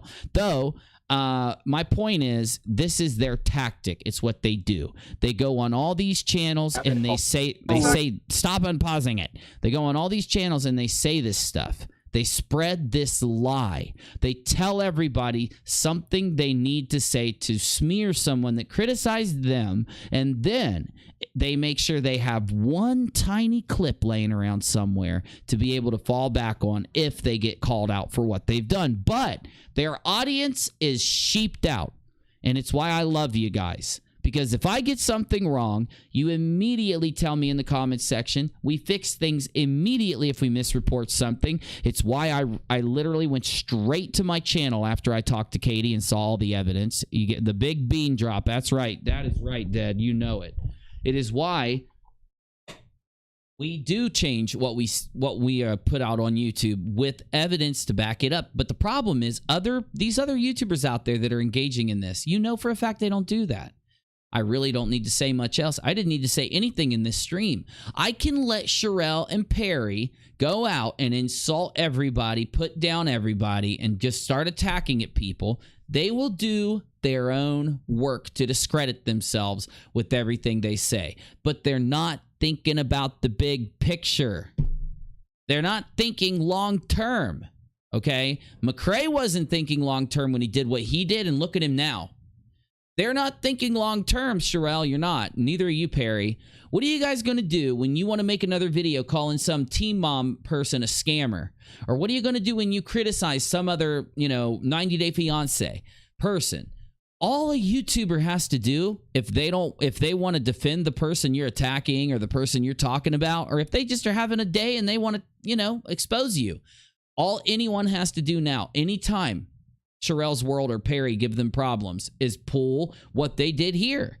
Oh, Perry's now saying something about another 3 months go by. 3 months from now, after this thing dies down, Perry and Sharrell start attacking another YouTuber with 100,000 subs. What does that YouTuber do? All they got to do is pull these clips of what they did to Katie. All they got to do are pull these screenshots of them talking about Katie's kid. All they got to do is pull the screenshots of Sharrell using the slurs and insults, and then immediately it's going to discredit anything they have to say in the future. They're not thinking in the long term. They're sitting here letting their hate, letting this anger they have cloud their judgment, demeaning everything they do on YouTube, which I don't know. I don't really watch their show. So I don't know if they have a good channel or not. I know they have 200,000 subs, right? They must have 200,000 subs for a reason. I don't know if it's clickbait. I don't know if they're just playing to their audience, or I don't know if they're actually doing good content. But I know this. I hope they don't plan on calling anybody out in the future.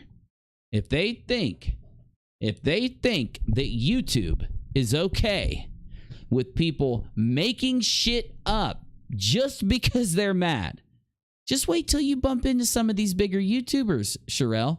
Wait till Creepshow Art gets bored and doesn't have anything to talk about. Creepshow Art could do a video talking about what Sharrell's World did to Katie Joy Paulson and get hundreds of thousands of views in the snap of a finger. And I'm telling you, you're going to say, but that's crazy, Uni. These big YouTubers would never weigh in on this shit. Oh, really? Well, guess what Creepshow did to Steve McCrae and Lily Jean a couple months back. Creepshow did a video calling Steve out months ago, then did another video calling him out a few months later, and then Permink did a video that got over 5 million views calling out Steve and Lily Jean and everybody else in this story, that story. So if you think like you're safe and all the YouTube commentary is going to agree with you, you're crazy. YouTube commentary is going to look at what happened and they're going to pull from the evidence. They're not going to let somebody come in and just woo them around. You get me? Because people do have a conscience on the platform, right? People just want Sharrell and Katie to be able to do their content and be happy. They want everybody to be able to do their content. Now, that is going to mean that people are going to have to criticize each other. And instead of acting like children just because you did something stupid and YouTubers criticized you for it, you can respond to them in videos, right? You could respond to them in videos, or you could criticize back. But taking this low side and just sitting there talking bad about her husband and her kids, it didn't work for Steve McCrae. Back in November and December, Steve had gone on a 6-month binge where he was getting hundreds of viewers per live stream on his normal shitty content. After he got exposed for lying about a story, the Leslie Bass and Katie story, he started to only be able to pull 40 to 60 viewers after a month or two went by after I exposed him. Sharrell, you were warned. You were told. You can't. It's not me. I didn't do it to you. It's not Katie, right? Me and Katie do what we do. We get judged on our actions and how we do things. And we do our content, and if people like it, they chill. If they don't, they go. You get judged on what you do. Perry gets judged on what he does. And I'm sorry to say it, if you think attacking kids and if you think attacking people's family members because you have a YouTube beef with someone, just because you're upset that they got some views and they got some virality, It's never worked in the long run. I'm sorry to say it. It's never worked. All right, I'm exhausted, and I'm going to play some video games tonight because I didn't get to play any video games yesterday or today making this stinking video. So I will see you here on the rockAlot tomorrow, but I'm not going offline. I am not going to go offline. I'm going to talk to my live chat while I play a video game. So if you want to talk to me, hang out. But please go watch the content Nuclear Moab I just put on UNIRocktv if you have not seen it. Please like and share it. Keep your eye on UNIRocktv tomorrow. I'm going to be putting out some content tomorrow also. And make sure you're looking for the uploads on UNIRocktv. Look for the written live streams on UNIRocktv. And look over here to the rockAlot for my uploads. Now, if you see me upload gaming videos on the rockAlot, don't be shocked. This is my after show network that I host on my gaming channel. If you don't watch gaming videos, just ignore my gaming uploads. But if you like gaming videos, maybe check my video out if you're bored. If I upload one over here. Probably won't get a gaming video tomorrow, but what do I know? I might get it done. Either way, I'm going full screen. I'm going to launch a video game. I'm going to put my live chat right there so I can talk to you guys the whole time I'm chilling. And we going to chill for a little bit. Hopefully we'll be offline by 2 or 3 a.m. because it's getting late. Either way, I just want to say this before I do anything else. I've got the best viewership on YouTube. I've got the most poppin' live chat that I've ever seen for the viewer counts that I have. I see some YouTubers that'll have 90 people watching and their live chat will tick very, very, very slowly. If I've got 100 viewers, my live chat just rolls up. You guys are too damn supportive and I love it. Thank you. What do I do for you? Because you're supporting me? Because you're supporting me so much, I sit my ass down all day and put together content for you. I come here at night and I write out little presentations for you based on the day's events. You get me? And I make constant content all throughout the day and weekend so that you've got a little bit of something to escape to throughout the day. I love you and thank you for watching and supporting me. Now, I'm going to turn on my, no. Much better. I'm going to turn on a game and chill.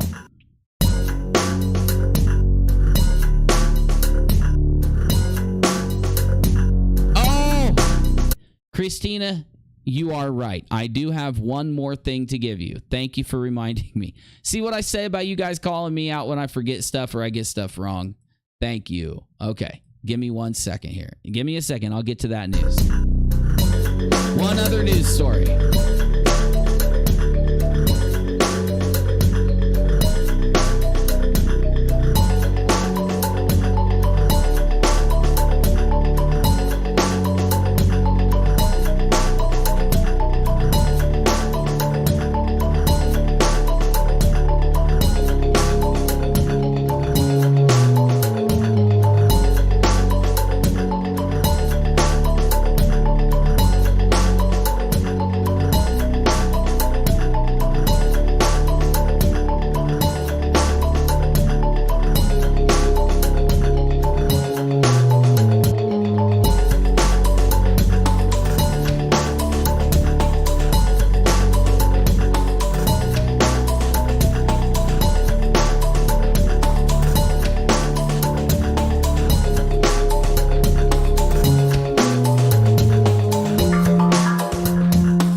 Isn't this the creepiest clip I ever played in the background?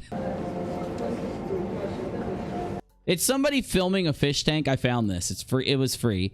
Somebody's filming a fish tank, and there's like a kid screaming in the aquarium in the background.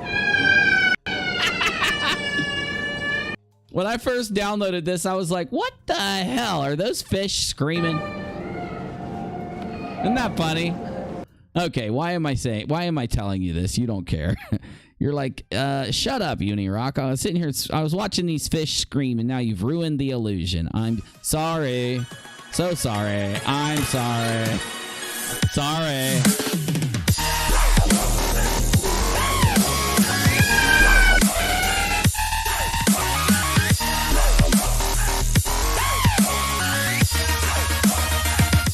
That's a silverfish.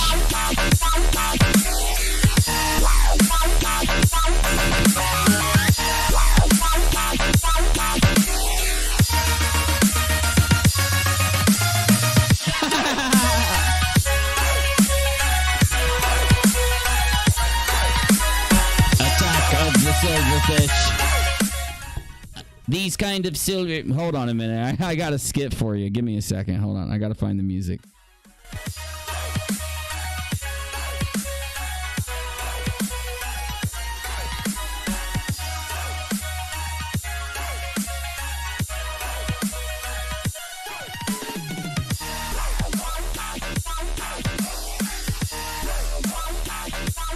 Hold on. It's gonna be worth it. It's gonna be worth it. Hold up.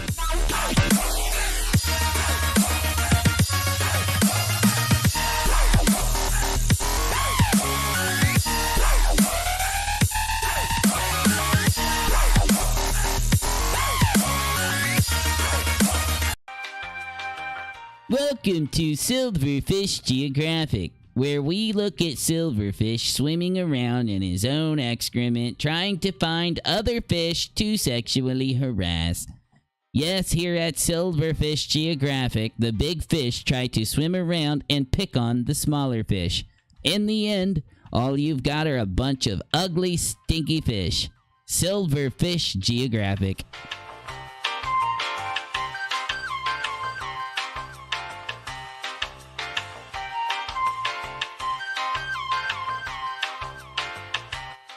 Here at Silverfish Geographic, we've got the pretty clownfish. Don't worry, they're gonna be food for the silverfish. You see, all of the pretty clownfish group together into big pockets of subscribers. And the silverfish will try to buddy up to the lead YouTuber around all of the other cool fish until he can try to get them to follow his lies and bullshit. That's what silverfish do, leeching off of every other successful fish in the market.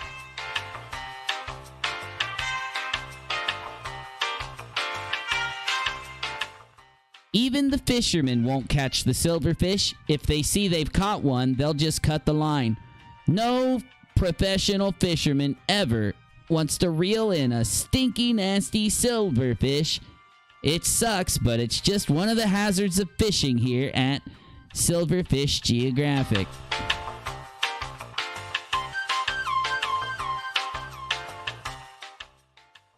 These men, they reeled in a silverfish many years ago. The silverfish brainwashed them into simping out, and they've been sitting on the beach trying to reach for the silverfish ever since.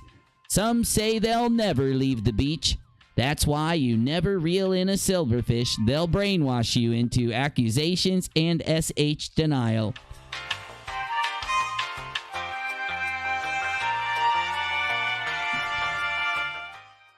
Here in Japan, there's a secret art to catching the silverfish. They like to try to get them and try to resist their brain powers. Then they try to take the silverfish and get them away from the other fish so that they stop harassing them. We call these specialty fishermen restraining order fishermen.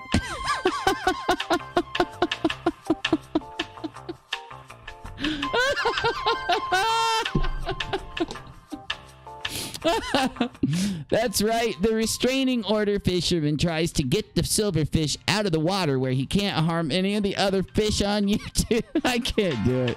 Oh, it's too funny.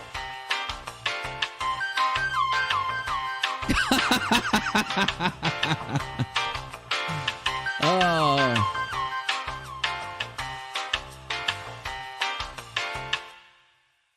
All right. That's the end of Silverfish Geographic. I can't do it anymore. I can't do it.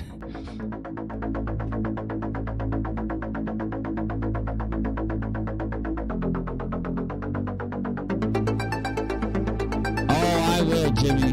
Oh, just wait. Just wait for my uploads are gonna just knock it out of the park. Just keep an eye out.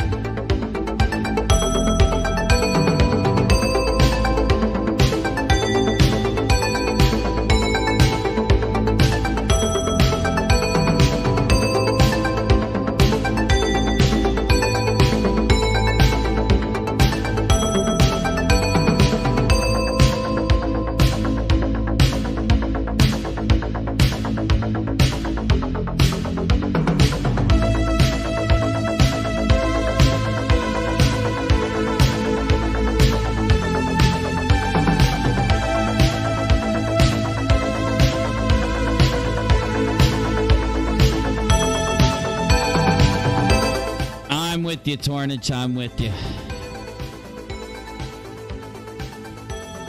I'm with you so much that while I prep the next segment, Expose me, broker. Red's rhetoric was assaulted by Fiona at JFK. I know that story. Uh-huh. How about this? But we'll just call her the person that sex Red's rhetoric. How about that? Oh, okay. Oh, that's not cool. Sorry, it wasn't harassed. That's it was not cool. assault. Somebody named Fiona has Red's rhetoric. And I'm taking that off of the word of the victim, which would be Red's. I am not going to label what Fiona did as assault. I won't. The Me Too movement is wonderful. I think that women should speak out. But there's a dark side to that. And the dark side of that is that there have been false allegations. Memes, baby! The victims have actually been victims of sexual harassment and assault. You've been busted. You're lying, and you know it. Expose me, broker.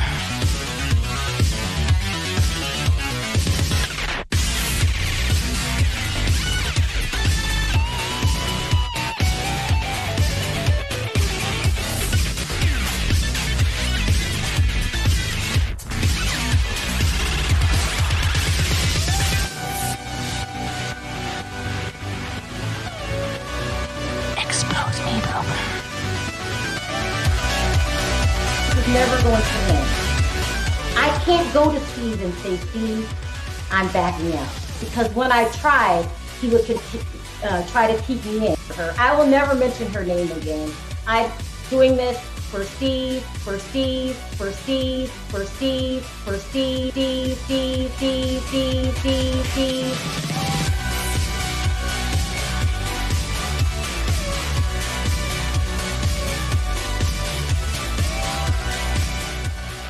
You know what? I lied.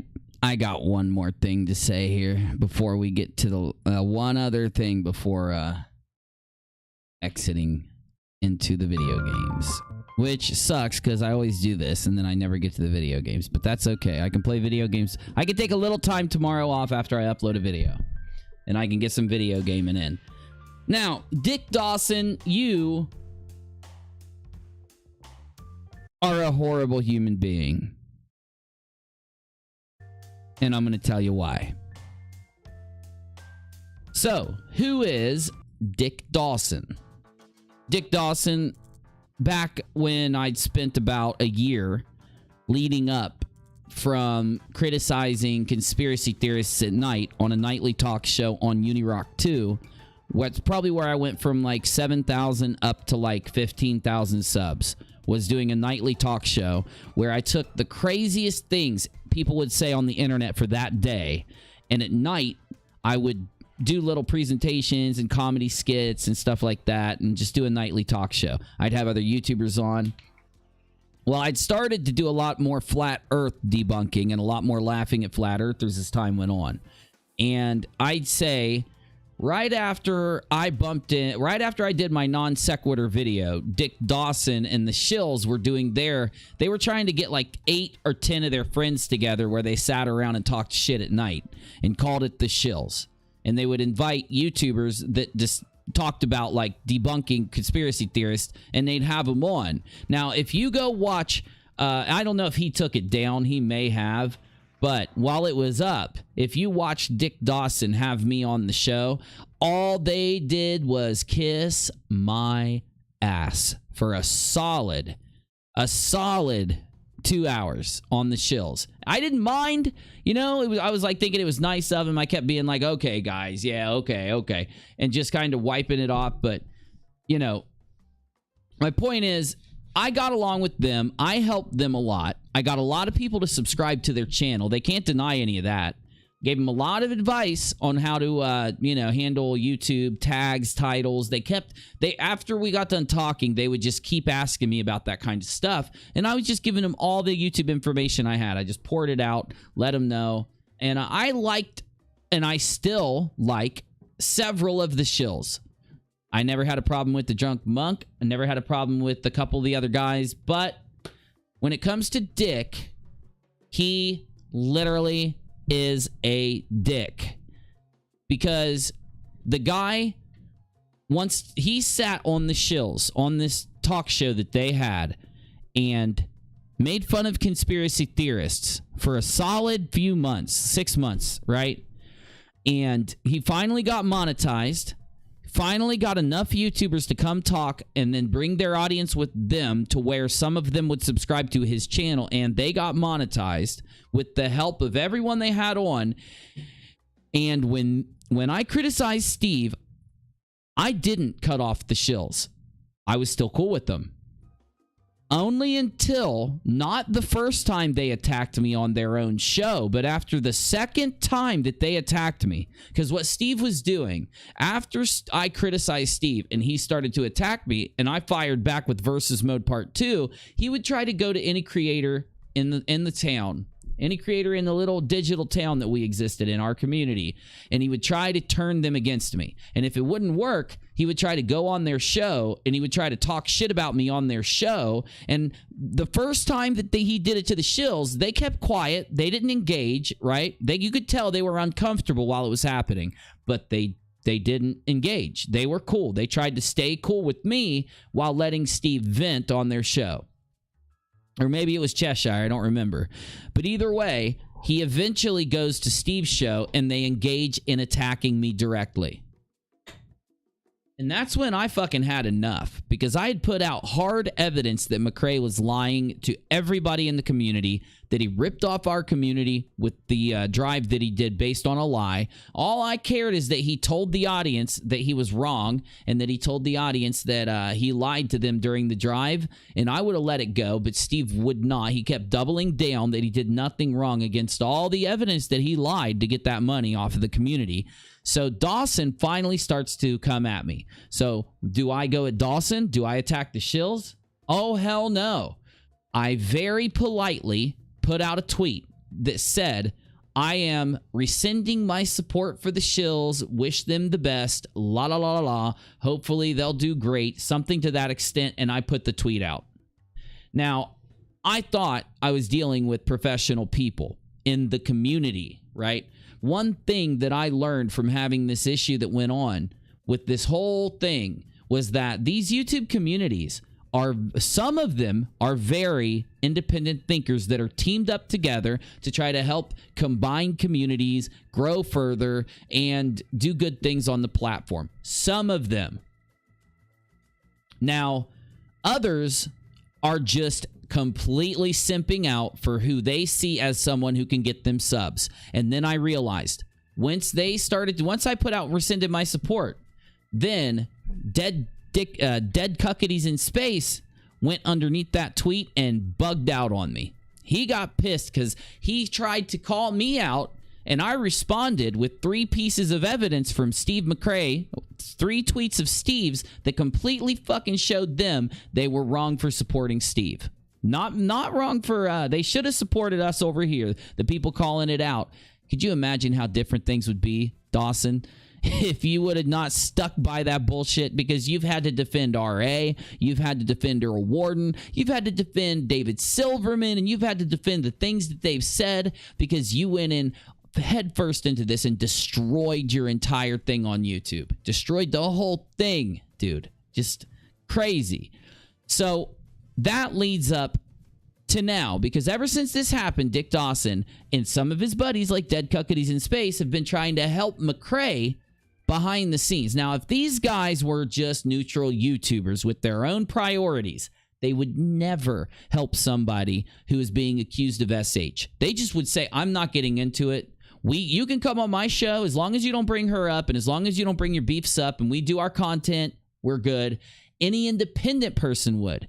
Now, just do your thing, right? They don't have a thing, though. You start to understand the thing that they have is doing what they've done. But up to present day now, Dawson has done nothing but even support Steve through doxing while Dawson was on the stream with them. Dawson was there. So was Dead Cuckoodies in Space. We're there. Throughout them trying to dox people. Do they call out those people? Do they call out them while they're trying to dox? Oh, hell no. They sit there and support it. So then when they come in and say things like this, you wonder, how do you let the shit go sitting right next to you and close your eyes and go, I don't care, but then criticize others? Well, take a look at what he said. And hold on, I got an even better tweet. No, just wait. I got the whole thing right here. I even got what he said in response. So let me do that. It's in this folder. Hold up. So Dawson at this point isn't just supporting this shit. He's blindly supporting it. Shit. Anyway, I don't have the picture of the tweet above it. It's in my video if you want to see it. It's in the video that I just uploaded at the end. But somebody says to him, Dawson, do you not care about the evidence? And he says this, evidence I see right there is the issue to me. I don't care about the evidence. I've seen her and others fight over complete BS many times. And for the love of all that is good in the world, tell little Miss Katie to shove it. I can't stand drama BS. See, Dawson is so simped out. He doesn't realize that if you have evidence, you're not talking drama at that point. Drama would be the accusations. Drama would be attacking people. It would be the us versus them. It would be the cancel culture narratives, right? It'd be blindly defending people as drama.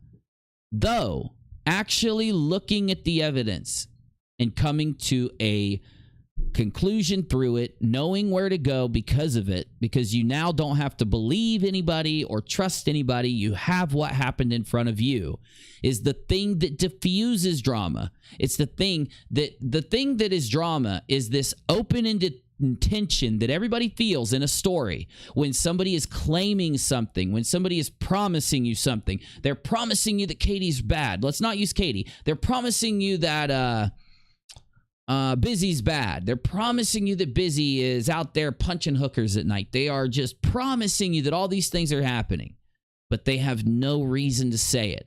So then people are trying to wrestle with this. Others in the audience are believing the things they're saying. And then the people next to them are saying, why are you just, because I trust Dick Dawson, I believe him. Why? He has no evidence. He's literally just saying this, obviously, because he's attacking someone. No, he's not. And then the audience members start fighting.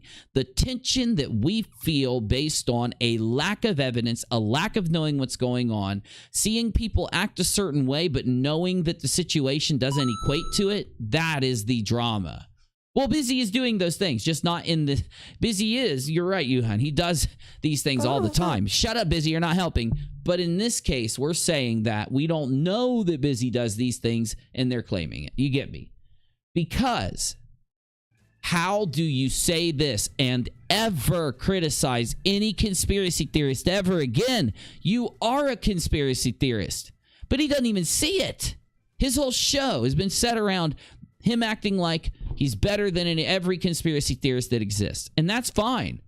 You can act like you're better than a flat earther while you have the evidence that it's a globe, calling them out for, pushing their propaganda on other people, but ignoring the evidence. Isn't that, though, exactly what you're doing? So you're a flat earther, Dick Dawson. You are this thing that you've spent this time criticizing. You are this thing that you acted like you were better than. You are the flat earther in this situation. Doesn't matter if there's evidence that this happened. Let's just use any one of them. Any of the things that are going on, like Steve talking about Katie's kid. It doesn't matter to you, but you have kids yourself, Dick. You wouldn't like it if somebody was doing this to your kid. What about you being doxxed? What about the place where your kids sleep being doxxed? Dick Dawson, there's evidence that Steve shared that and defended it. But to you, evidence doesn't matter. It doesn't matter if you show me that these things happened. I'm going to let him off the hook. But I'm going to get mad at that flat earther and talk about how bad of a person he is because he believes the earth is flat. Or how about I'm going to get mad at UNIRock and call UNIRock out for criticizing Steve. You get me? This is what he doesn't. Dick Dawson, dead cuckoodies in space, and all of them. It's what you don't understand. You guys could have sat there and acted like babies and done all the other stuff in the world. You could have even defended Steve until the cows come home, and you'd still be able to sit on your show and do part of what you do. But when you start attacking people, when you start going at people and saying things like, it doesn't matter, the evidence in the story doesn't matter,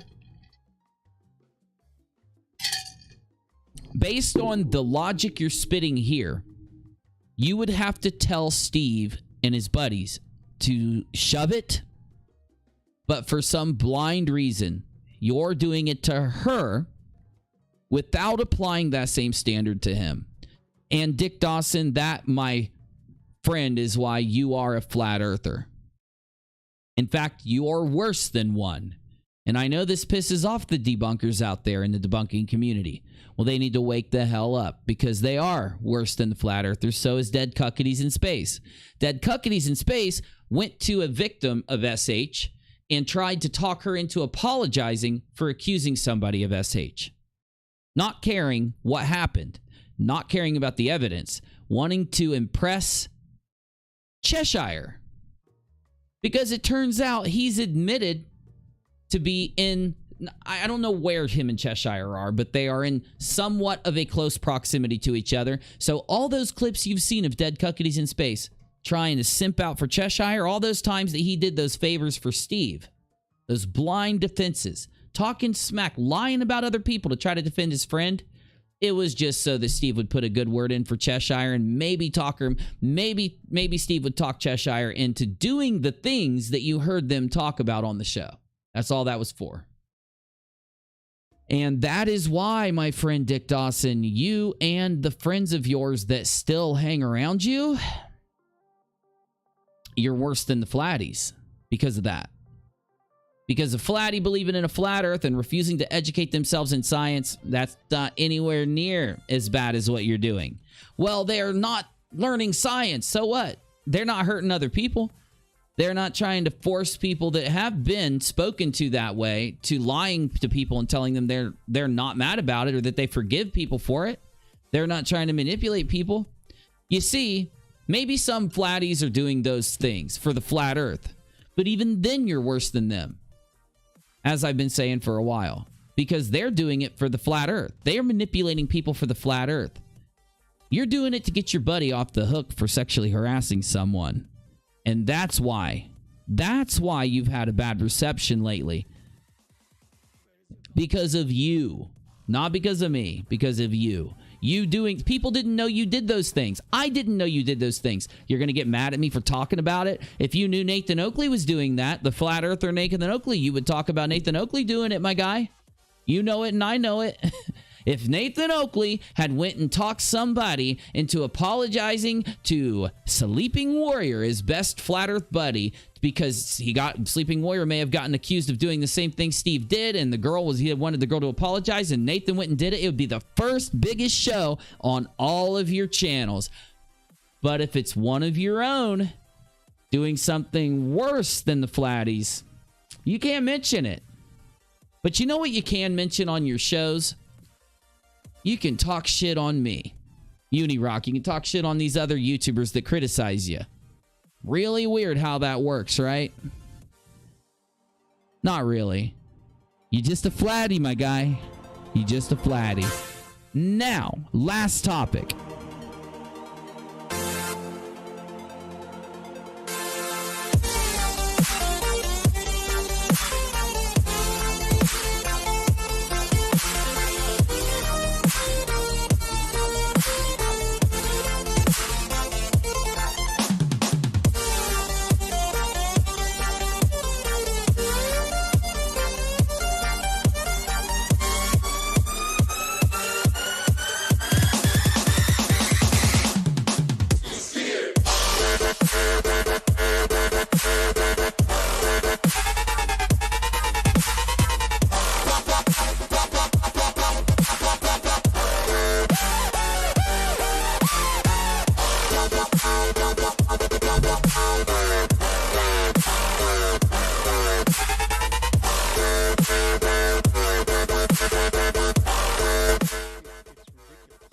absolutely ridiculous. And I'm going to share it with you guys because commentary is dead on YouTube now. If you are a commentary YouTuber, you better start looking at something else to do for a living because honestly, your days are numbered.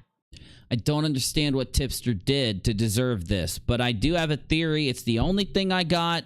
I don't know yet, though. I'd have to do some research, but I'm trying to get this topic in on my channel. I want you to help Tipster by tweeting at Team YouTube. Please give Tipster back his monetization. Please fix Tipster's channel. Please help Tipster. Hashtag free Tipster. Please. Tipster's been on. I've been sharing Tipster's videos for 4 years on YouTube. He's been on the platform for 8 or 10 even. He's one of the OGs of the platform. He literally had under 10,000 subs up until this year. All the different creators out there shared the hell out of Tipster's channel. He finally blew up with one of the stories he covered, and now he's being demonetized. It is absolutely mortifying. How, if he just reports the news?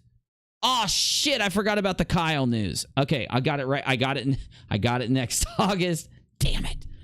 How in the hell, if he's been just reporting the news for all this time, how can you say he's harassing anybody? He doesn't. He just reports what's going on. He's as fair as he can be. This is crazy. It has to be an error. What I think is they've accidentally done this to his channel. On this platform. It's really unfortunate that it's come to this, but this is what YouTube has become now. Probably just going to deny me for monetization. Commentary is dead. Any form of criticism. Don't think that way. I thought the same thing, Tipster. They demonetized my main channel a long time ago. It's one of the main reasons why I didn't go back to publishing videos there. By the time I'd gotten my main channel remonetized, I was having a shit ton of momentum on UNIRock 2, so I just stayed on UNIRock 2 mostly. But I'm telling you, bro, it could be a mistake. I mean, you really got to contact YouTube on this one. Against people. Me too, Torn Edge. It's just devastating. Imagine it happened to anyone on YouTube. It's crazy. How? How can Tipster not do the news, man, on YouTube? He talks about Twitch. He just updates all the news in the whole community. Everything he said about Susie Lou was fair. He didn't do one thing wrong. How? Completely dead on this platform, and stuff like that. Should I have done that? Learn from that mistake. The most for me, any form of criticism against people, completely dead on this platform, and I think that is insane. I simply cannot believe it. I think what sucks the most for me personally about this is, as you guys know, during the whole Susie Lou thing, I got several videos that had been flagged down, one of which was restored, but 2 of them stayed flagged down, and I got a community guideline strike on my channel because of it. And I learned from that mistake. What I don't understand what were in the videos. Because what happened was, you know, I was reporting the news in terms of what happened in. Yeah, and you were doing great. And I didn't see these videos, but the Susie Lou situation, but there were a couple of videos where I made some personal insults at her appearance. Oh my God, are you kidding me? That would disqualify so many. What about H3? He should lose all of his monetization. Why is Leafy monetized? Leafy's monetized. Leafy! He made fun of kids for years on the platform. Kids! Why in the world would you... What? And stuff like that. Should I have done that? No. Tipster, it doesn't matter if you've done that. They can't just selectively apply the rule to you and not everybody else. Because you're going to look at everybody else to come up with what's acceptable on the platform, especially these big channels. If they got millions and they're doing it, then why the hell can't you? No. You didn't, though. You just did 2 videos like that were barely... You just made a couple comments. Katie was saying half the time you don't even know what you're talking about and just chats, but you have the best community. I said, well, to be fair, he does repeat himself a lot. Of course, I do that, just so you know, I do that on purpose. A lot of people don't understand the flow and ebb of a live stream. I watch this little graph right here while I'm streaming. Let me show you.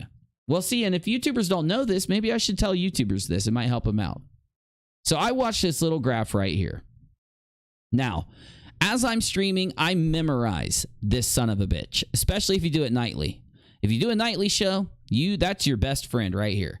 And what this tells me is how many new people are coming in to watch and how many people have left the stream. So I know if I'm reporting something tonight, and if I have a long live stream, I know that no one's going to come back and watch most of the whole thing. If somebody watches the replay, they're going to skip through it. So purposely, if this graph has a lot of people leave and then more people come in, I'll repeat some of the things I said earlier in the stream for those people, so they live get to see what's going on. So yeah, repeating certain topics is completely purposeful, and I know it's a little boring for people that sit through the whole stream, but most of the people that sit through the whole stream don't mind, and also they're there chatting and stuff. So if I repeat something twice or 3 times that are the very important topic of the night, if I repeat it twice or 3 times, then it's a benefit to the people that came in, especially if it's a big number.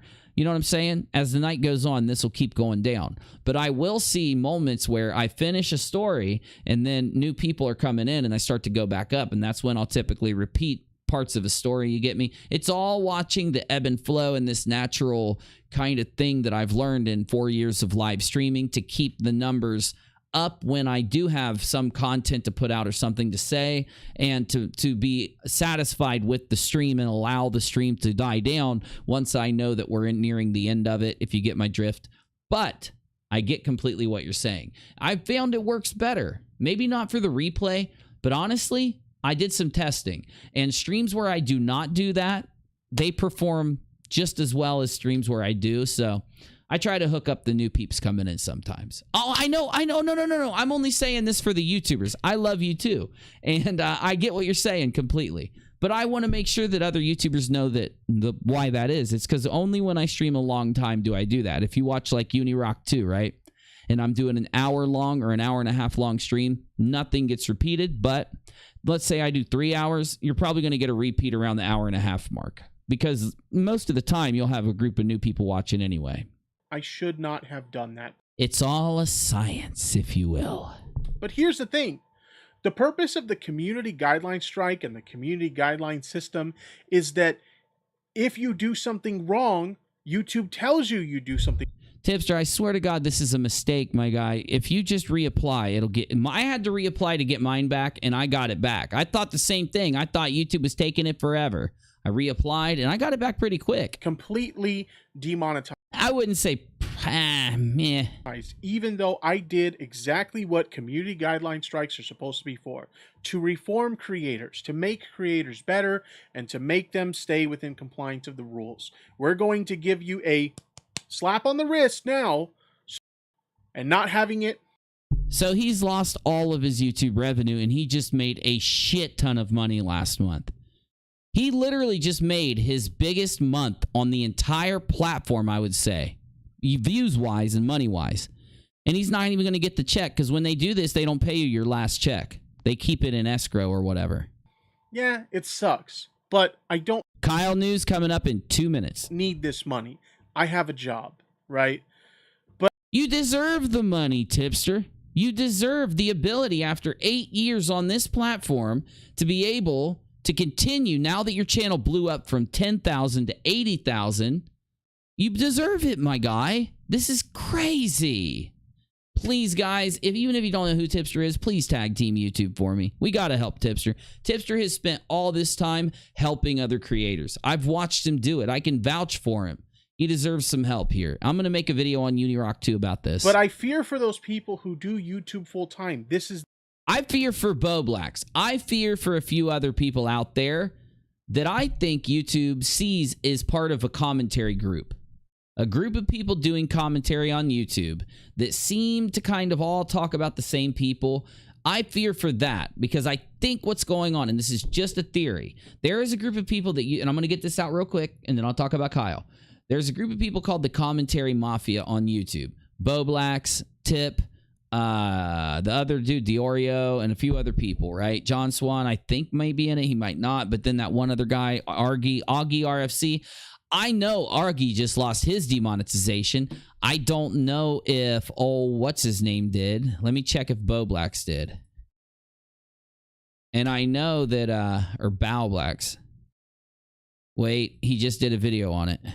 There's an issue with YouTube that is really, really big and really, really important, and not a lot of people are talking about it. This is bigger than the adpocalypse, this is bigger than COPPA, and it's affecting creators as we speak. It isn't just a hypothetical, well, this could fuck creators in the future, if something goes wrong, if advertisers do this, if the legal system does, or outside advertisers. It all has to do with the website itself, specifically the bullying and harassment community guideline. Now, over the past couple of years, this policy has been updated to be more and more strict. It's considered harassment under these guidelines, but you know, it's not up for us to decide. We just follow the rules, and hopefully we can stay on YouTube and continue making money off it. Unless YouTube just decides they don't want to do that anymore. Because multiple YouTubers are now being kicked from the YouTube Partner Program because of bullying and harassment guidelines. The Partner Program, for those who don't know, is a program that YouTube puts you in order for you to make money on your channel. It's the same program you get put into after you reach over 1,000 subscribers and 4,000 watch hours. After you get those requirements done, you are pretty much permanently in the Partner Program and can continue making money off of your YouTube videos for the foreseeable future. But if you break some of the community guidelines, they can drop you from this program without warning and without a clear explanation. And this is what recently happened to the YouTubers Tipster and Augie RFC. Now, normally, this all makes sense. Hey, there's new guidelines, you broke them, you're out of the program. As simple as that, right? We can disagree with it, but we don't make up the rules. But here's the thing. These people aren't breaking the harassment guidelines at all. For those of you who watch Tipster, he is probably the most neutral in terms of attitude when it comes to any given story he covers. Yes, true, but then again, hopefully it's an error. I don't know. I'll look into it more and I'll hook you up, because I know you all want to know about my conversation with Kyle Curtis and the non sequitur update. I want you to know, because it's awesome. It will make you want to hug Busy. We know that you have diseases, Busy. We're going to hug you anyway. That's what I'm trying to say. You're like so excited for the story, they'll hug your diseased, radiation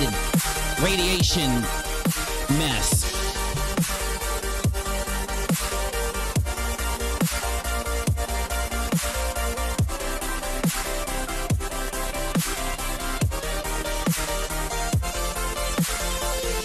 Okay, so Kyle hit me up yesterday, and me and him sat down in the Stream Room Prime in my Discord server and talked about what comes next for Kyle Curtis and the Non Sequitur Show. You want to know? There's not a lot I can tell you. I mean, I got a lot to give you, but it's not as much as I'd like. I'd like to tell you some things that I can't tell you because of legal reasons. There are things he told me that I can't say. So I got to be slow, methodical, and careful. Like this. I'm not supposed to tell you. I'm just kidding. You thought I was going to do it. I'm just playing. Okay. Now, Kyle has an attorney. A lot of people have a problem believing that Kyle Curtis has an attorney. Kyle kicked Steve McRae off the Non Sequitur Show. He kicked him off because Steve was attacking the guests, the big guests, the ones with hundreds of thousands of subs, right? The ones with a big pool of people to come sub and donate and be a part of them. One of the reasons all of Non Sequitur's biggest videos have one creator named Aaron Raw. If you go look at the popular uploads, now Aaron Raw was chased off of the Non Sequitur Show by Steve McRae. Aaron did not leave. He did not stop coming on Non Sequitur because Steve McRae had disagreed with him. Aaron Raw debates flat earthers. He debates religious extremists, Christians, people that are like, because Aaron's an atheist. He does not believe there is a God or anything like that. So, he's used to debating. He's used to arguing with people. So it wasn't an argument or a disagreement. It was because after he had a disagreement with Steve, Steve would not relent. Aaron knew Steve was wrong, told him he was wrong, and tried to get it through to him in the most understandable way. But Steve continued to be hard-headed. He continued to get angry, triggered, and take it out on Aaron. After their argument, Aaron noticed he was getting a whole bunch of shit from a bunch of brand new accounts online. He was one of the first creators that allowed people to see into the troll groups that Steve has a hand in, that people like Reds, Bullinator, AT2, and other friends of Steve help Cheshire. They help him to attack at people that Steve gets mad at. So I have told you that when I first talked to Steve, he added me on Twitter to a group called the Super Secret Cabal. That's the name of their Twitter group. I left the group because I don't do that dumb shit. I don't sit in groups with creators, and I'll talk to creators. I'll have conversations in groups with creators, but I won't sit there while everybody's just talking about a bunch of dumb shit constantly and, you know, talking about the people they hate and talking just drama and bullshit. I won't do that with other creators. If I'll stay in a group of creators, if it's minded toward content, or if it gets something done, or if they're respectful. When they act like assholes, or if they're just disgusting, I'll leave the group and I won't give two shits. But yes, I did continue to communicate with them. I just didn't stay in their super secret shitty cabal. Though, after all this happened, it is my opinion that those groups, those little like groups of those conversation groups that he has with his friends, are where they give the orders. After I showed you those Boomy leak screenshots from a while back, after the Katie thing popped off, we had a couple people that were members of some of these groups send in the screenshots where Steve was literally telling them to go out on social media and telling them what to tweet, who to tweet it at, what narratives to push. And then, ironically, you didn't see any of the members of that group tweeting that stuff. You just saw a bunch of brand new accounts tweeting exactly what Steve told them to tweet. It was how I proved he was at the head of a troll group, though he won't admit it and continues to pretend like I never busted him, like he does with everything. Aaron Raw was one of those original creators. Dillahunty was one. There was a lot of others. And then the issue also was there was about, I don't know how many, they say 5 or 6 or 7 women that he had said things to that made them uncomfortable. Everybody then will say, well, he SH'd 5 or 6 or 7 women. No, we don't know that. All we know is he's accused of SHing a couple and making a few uncomfortable, but all of them refused to be on with him again. That's why Kyle kicked him. And up to now, Kyle, in the beginning, after he kicked Steve, lied that he had an attorney. Now, he was talking to an attorney. It wasn't Nate Brody. He was conversating with one, and he had just made the comment that he had an attorney because he was talking to an attorney. And, you know, he didn't want to elaborate and go further.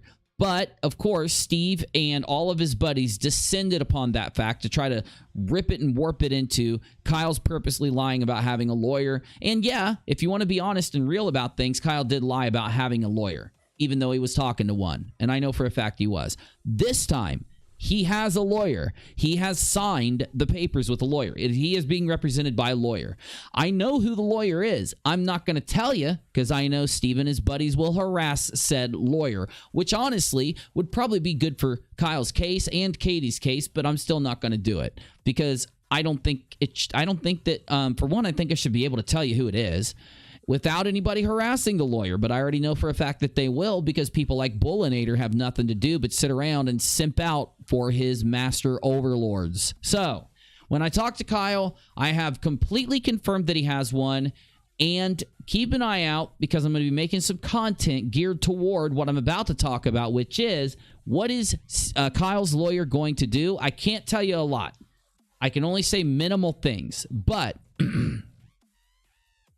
I only know one fact anyway. So I'm not going to talk about what Kyle told me he was going to do or anything like that. I'm going to tell you my opinion after talking to Kyle and update you on some of the things that he brought up to me and some of the things I said while leaving out specific things that he told me not to bring up. Okay?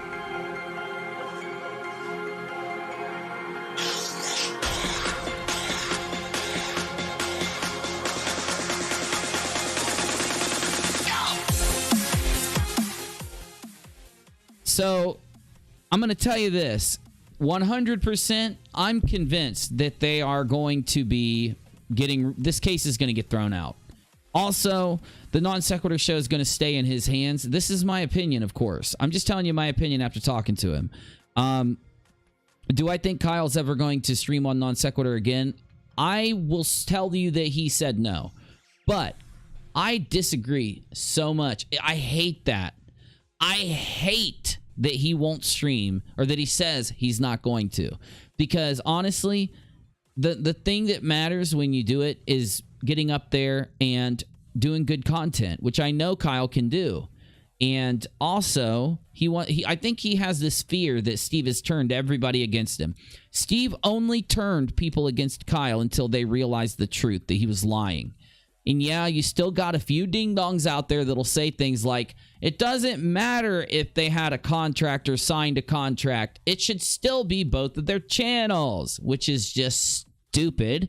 And if you had entered into a YouTube channel with somebody and didn't manage to get a contract and didn't do any of the work and didn't take any of the money because obviously you weren't partners with somebody, you wouldn't expect to just be able to stand up and kick your feet and scream and get partnership with them under specific terms out of the blue after everything happens. These are things you got to do before things happen. You don't get to make those rules if you didn't get your contract. We know that.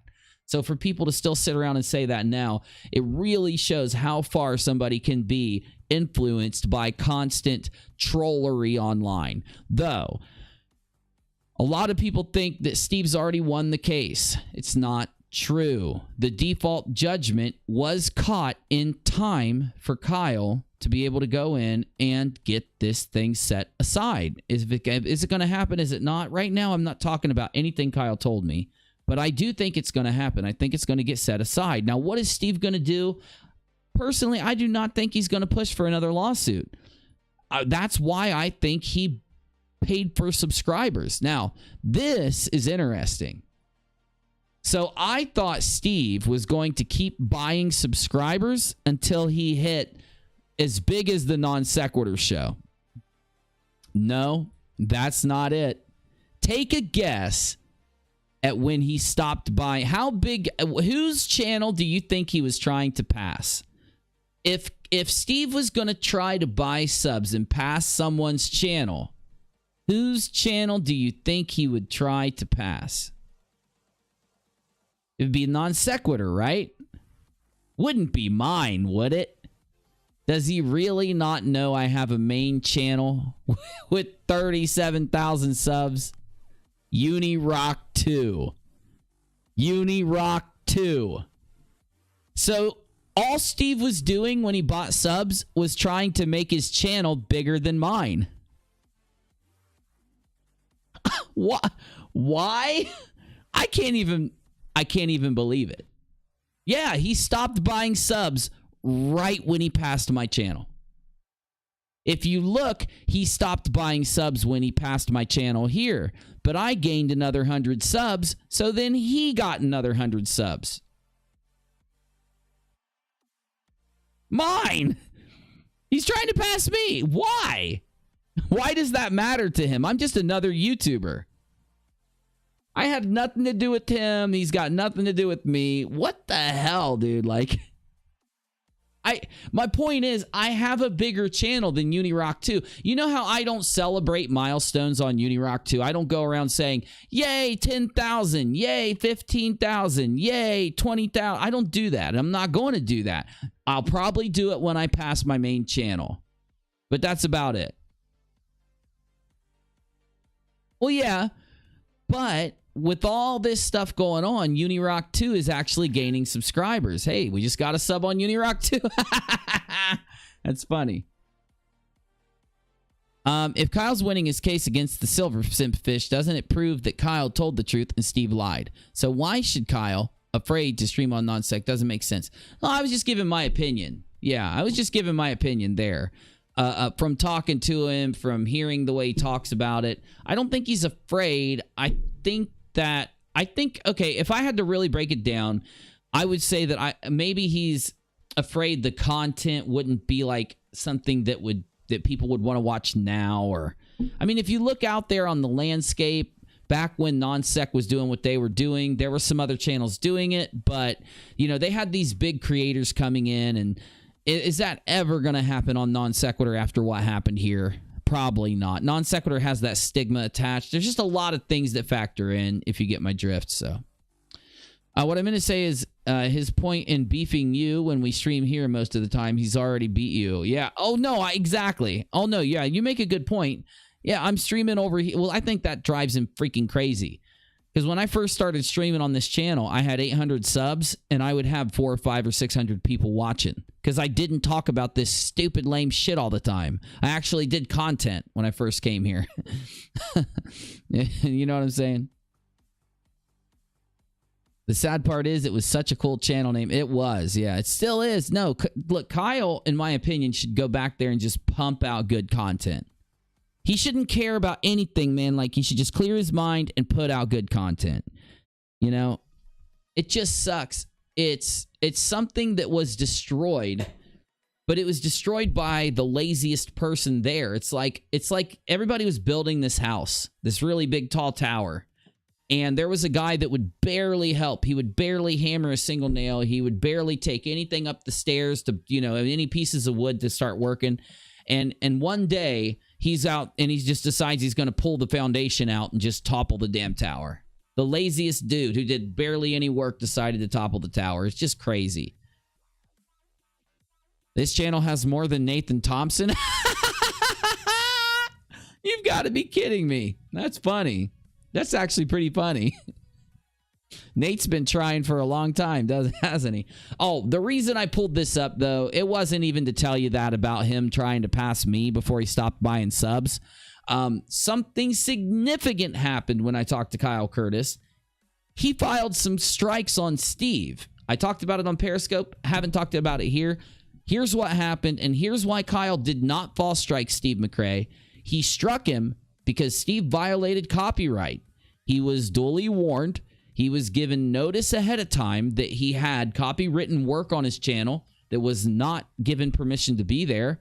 And Steve still didn't take the content off of his channel to spite Kyle. And Kyle finally filed the strike. Let me tell you what happened. Jimmy says, if he did bring back non-sec, I think it'd come back stronger than ever. If for nothing else, because now that the truth is out, Kyle would have more support. I think it'd be great. I think it'd be great if we did some good topics. Like if we put work into the prep show, did some good topics, got in some arguments, I think it'd be good.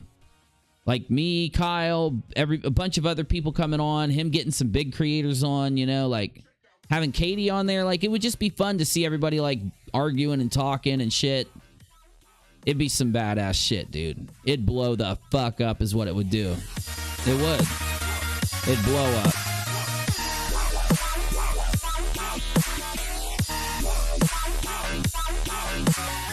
So Steve got what I can confirm right now of, and this is just me confirming with, not with McRae, of course, with other people, 3 copyright strikes.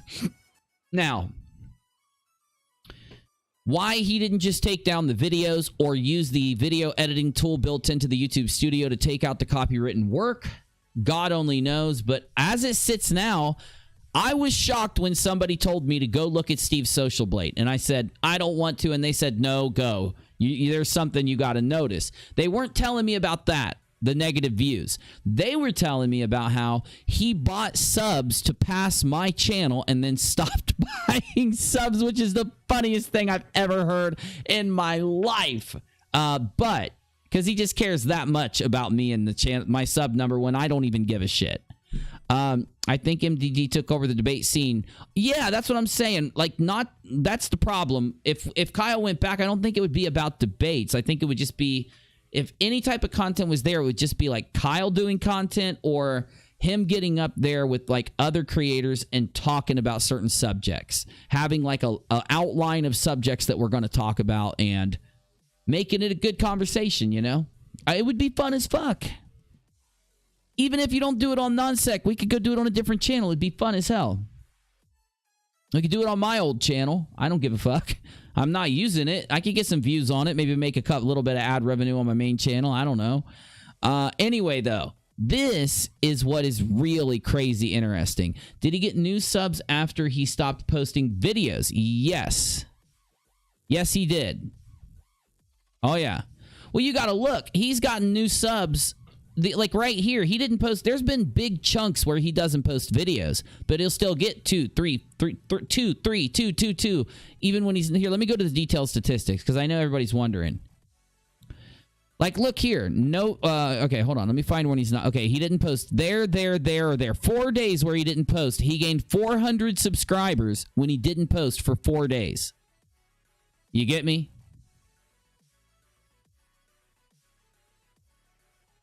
He didn't post for 1, 2, 3, 4 days right here. He gained 100.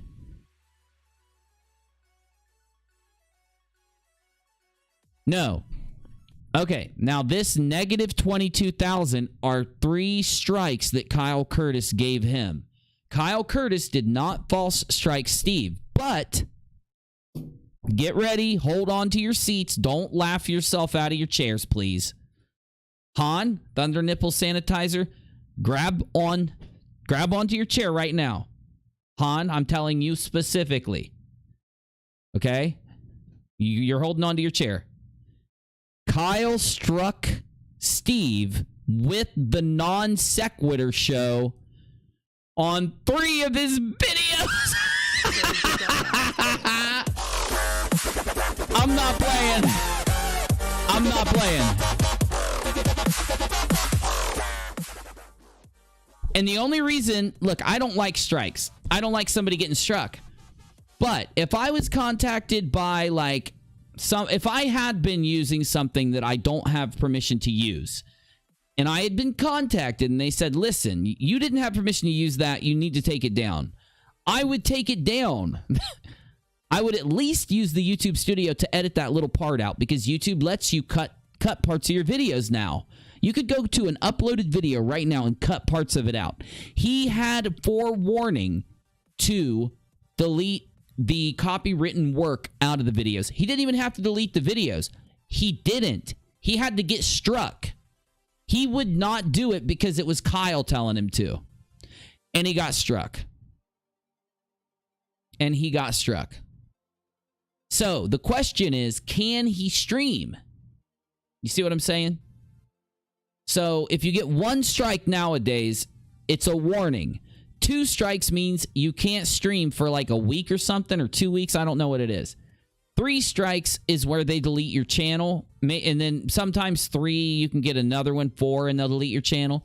So, though, copy strikes are different than other strikes. People can lose live streaming for 90 days. If they have stolen someone else's copyrighted stuff, YouTube will still impose a 90-day. So it's possible he could get a 90-day penalty. It's possible he could have a 7-day penalty. It's possible that they're going to take down his channel already because he has 3 strikes. YouTube is 3 strikes and you're out.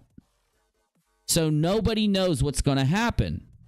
And it's really, really weird. Navy, all right, buddy. Okay, if he's logged in, it's not him. He was hacked. Gotcha. Yeah, I didn't mean to cut him off earlier, but I already was like 4 minutes late, and I had to hurry out. I just had to rush.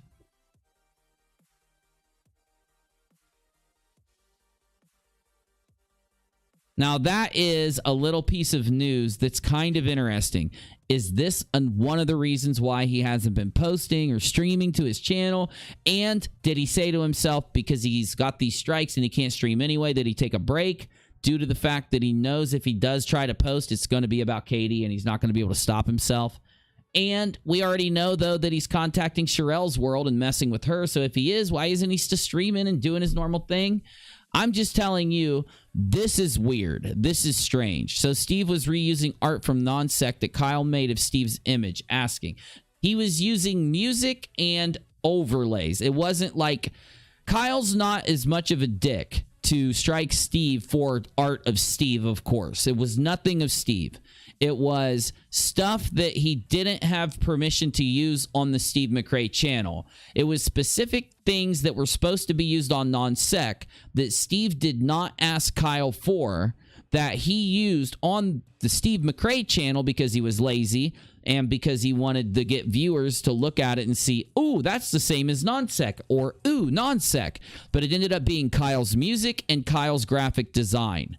Now, Kyle didn't strike him. Kyle wrote him and said, you stole my stuff. I didn't give you permission. You know it. You've attacked me and put me down. I'm not going to be a dick and be a stickler, but on the videos that you did use my overlays and my stuff, my music, you need to take out my music and my overlays, especially after attacking me like this and never getting my permission or a license from me. And because, oh, Yuhan, thank you, dude. Yes. Yes, thank you. But in those instances where Steve didn't even try to ask Kyle's permission, why would Kyle not? Like, Steve has put him down, attacked him. He has told people to stop donating to Kyle's Patreon. That he's done so many things that you never do to another YouTuber, even when you're fighting with them, that why would Kyle do him a favor and say, you know what? You didn't ask permission for that or that or that, and you used it like crazy, but I'm not going to care. No problem. Nah. Kyle went in and said, hey, get these videos trimmed up or I'm striking you. And then he struck him when he didn't do it. I told Kyle straight up, I didn't think he should strike Steve. And then he explained to me about those situations. And I'm like, dude, that's your call. You can. And that's fair. That's legal. It's him disrespecting your creation and your art. And if that's the case, then do what you want to do. I didn't tell him to strike him. I said, do what you want to do. Now, he wasn't going to get my permission anyway. I was just giving him my opinion. But it definitely, why would anybody let him do that after what he did? It's not like Steve criticized Kyle. He harassed him for all that time with the intent of trying to take his patrons. And when Steve realized he not only could take his patrons away from him, but he could take the channel with a lawsuit because an Australian dude was willing to pay for a lawsuit, he said, okay, let's do it. Lorianne, what are you doing to me? Thank you, guys. So anyway, I just wanted to update you on all that. Kyle, in my opinion, Kyle's a good guy. He's made mistakes. I've never come out and said that Kyle didn't do anything wrong. Now, the sick reality here is that if Steve would do the same thing that Kyle did and would have not done all this stuff to Katie, I would have still supported Steve. I'm not about labeling somebody permanently evil and nasty or bad or whatever. I forgive people. I am about forgiveness, but I'm also about people actually changing before they're forgiven or changing the behavior or fixing it before they're forgiven. So with Kyle, I criticized him a lot. When Kyle showed me the evidence and I realized I was wrong, I went and corrected it on my channel just like I did when Katie did it. Okay? If Steve would, why would I avoid Steve? Because of his defense of Warden and because of what he did to Katie's family. I will not talk to Steve ever again.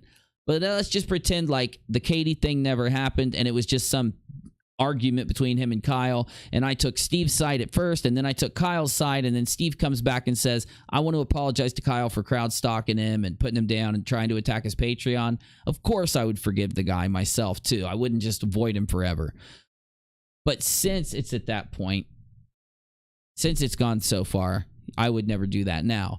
I'm trying to let you know, if Kyle Curtis would have went at a woman or Katie like Steve did and went on a campaign, I also wouldn't talk to Kyle. I'm trying to say, yes, Kyle made mistakes when Nonsec broke up. Do I think Kyle stole Steve's money? No. I've been shown hard evidence that he tried to pay Steve, and that night when Shannon Q was trying to get Steve to take money, that Kyle was serious about paying. It wasn't because Kyle was broke like I thought. That's some shit that Steve convinced me. Either way, though, it's 2 a.m. and I have not gotten a single round of Tarkov in, and I just want to do a round. It's been like days since I played Tarkov because I've been doing nothing but content, so I'm sorry to say it, am at least playing Tarkov for a moment. Tarkov. It's been so long, Tarkov.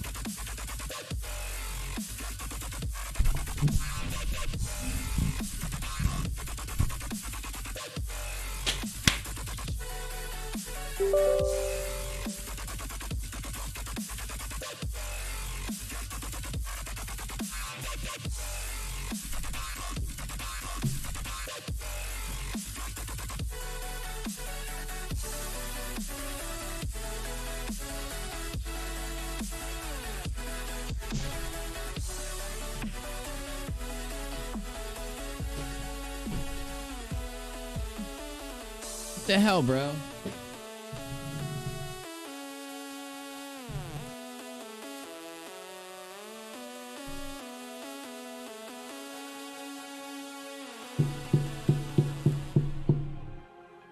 Now, I got a little surprise for all of you. I have redone all my graphics settings on Tarkov. Okay? Hey, if you guys are taking off because I'm gaming, appreciate you. Thank you. I mean it. Appreciate you very much.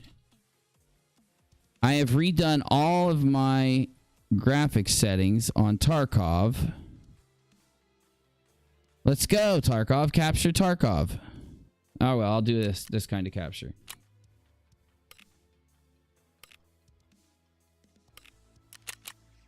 And the game is running 1,000 times smoother than it used to. And I mean like 1,000 times. So I want you guys to see how much smoother this game is running.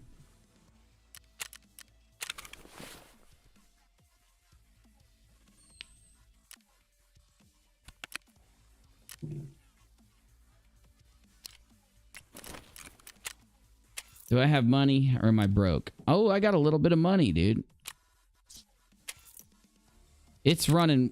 Even this is running faster.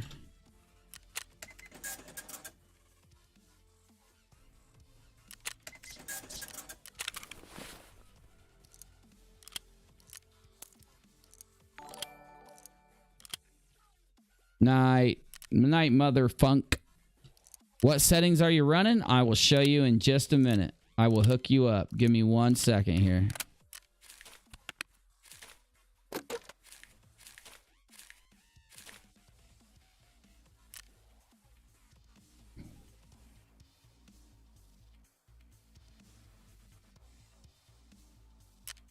All right. Now, what I've done is go into my NVIDIA graphics settings, and I have redone all my graphics to allow for ambient occlusion, making sure my frame rate stays capped at 60 because I'm using a 60 monitor right now. When I go back to a 144 monitor, I'll cap it at 144.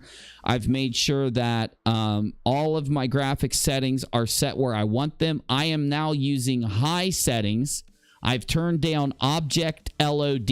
You wanted it at 2. Anything above 2 is going to cause your computer to stutter. It's going to cause the stutters if this is above 2. My visibility, I can take it to 3,000, but I keep it here for streaming. My shadows used to be here, but I put it up to 50. It turns out your shadows being really low might actually cause you to run slower. I know it sounds crazy, but it's complicated, but it's true. Keep it up to at least 40 or 50. I have TAA turned on. Resampling is at 1. And this, I switched anthroposcopic filtering to per texture, which will allow it to essentially allow it to run. Shit, I didn't mean to do that. That's okay. Essentially, it's going to allow it to run much better. So now I'm going to grab a gun that I've put together. Let's grab a basic AK or something.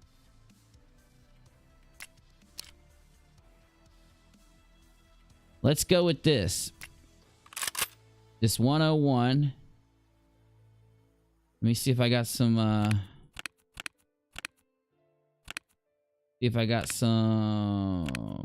I should have magazines. I lost them? Did I lose my mags or what? Here's, oh, no, that won't fit. All right, I need 5 mags. Don't want to spend a lot of money.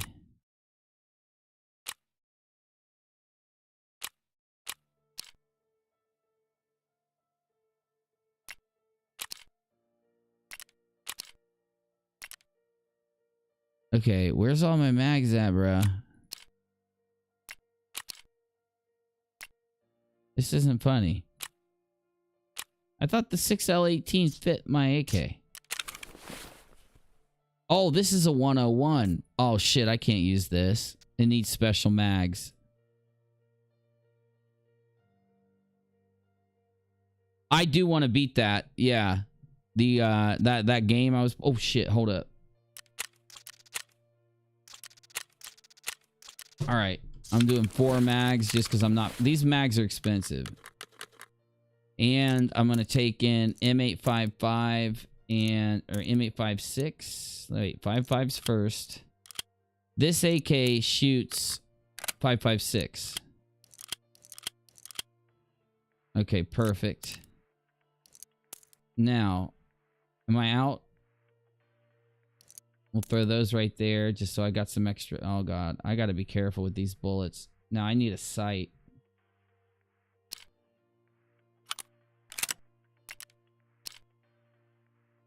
All right. We got armor. We good. We good. We good. We good. We good. We good. I got my keys. We good. We good. We good. We good. All right. Let's go to reserve and get our asses whooped because I'm rusty. Oh, I know, man. Oh, trust me. I know. I know what it's like, dude. Shit, I don't know why I'm taking this pistol with me. Fuck. If I lose the pistol, I lose it. I don't care.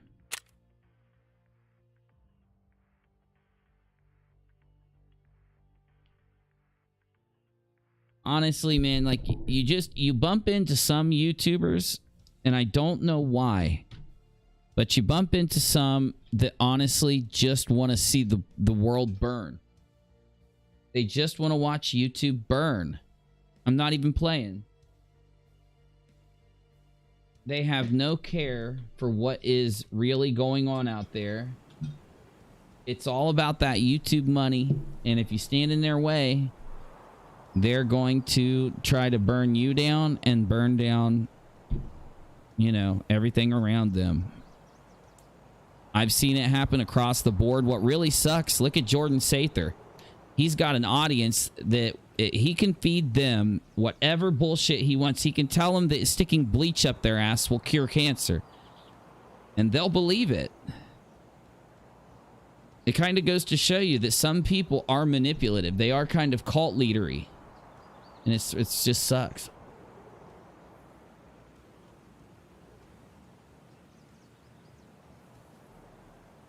All right. You're going to be shocked at how good the game runs now. You are going to be shocked at how good this game runs now. I'm not even kidding you. It is crazy, the difference. Yeah, like, exactly. Exactly. Or like, you know that one movie from the 90s, and I love that movie. It's got Sandra Bullock and Sylvester Stallone. And Sylvester Stallone is a cop. And he's fighting this dude. And he ends up getting frozen. And him and the cop, Wesley Snipes, or who was it? Him and the cop end up getting unfrozen in the future. Such a good movie. Demolition Man. Demolition Man. Demolition Man. And the, Demolition Man. Yeah. Isn't it? No, it's not Demolition Man. No, it's not. What movie is it? Wesley Snipes. Sandra Bullock. Is it Demolition Man? Okay. But either way, it's like that movie, and it's like Wesley Snipes' character. He's just in the future. He knows he can just do whatever he wants, you know? Oh, dude, you should have heard him. He said bleach enema. It wasn't, he said that if you take 2 chemicals and put them together and then use an enema on them, and he does it all the time, that it'll cure diseases, it'll make you better, and blah, blah, blah. But the problem was those 2 chemicals being put together provably made bleach. And another YouTuber named Miles Power, who I've always shared because he's a debunker and he's a good YouTuber. Miles Power, if you're not subbed, he's really good. Miles actually ordered the chemicals, put them together, sprayed the bottles together, and made them like mixed together on a pair of jeans. And it bleached the jeans. It fit the definition of bleach because it was the chemical definition of bleach. I knew you'd go there, bro. I knew it. Hey, you saved yourself some money.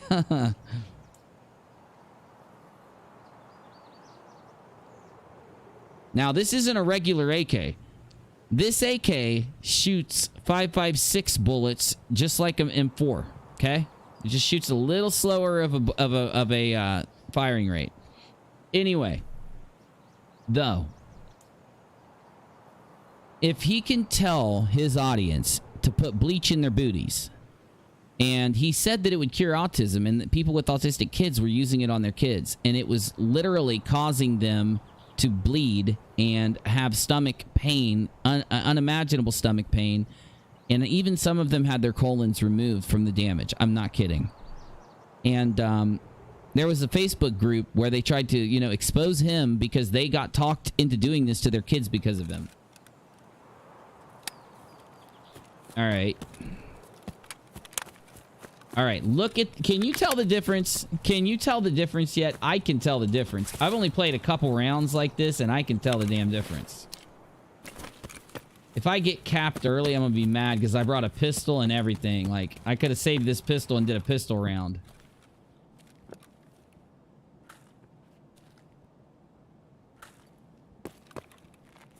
Holy smokes, Batman.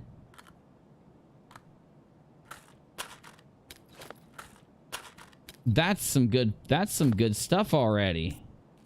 I found some good stuff, man. I got 240 BT bullets for an AK. That's those bullets are expensive, dude. I just heard something.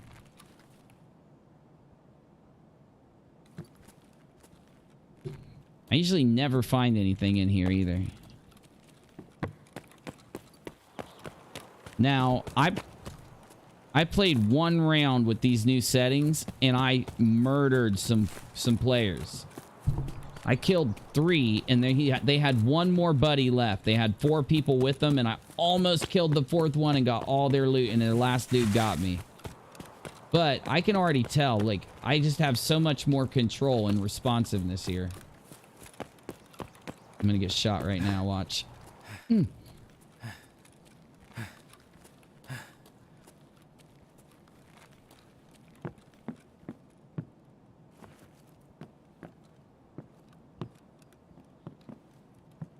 Careful, I'm hearing something.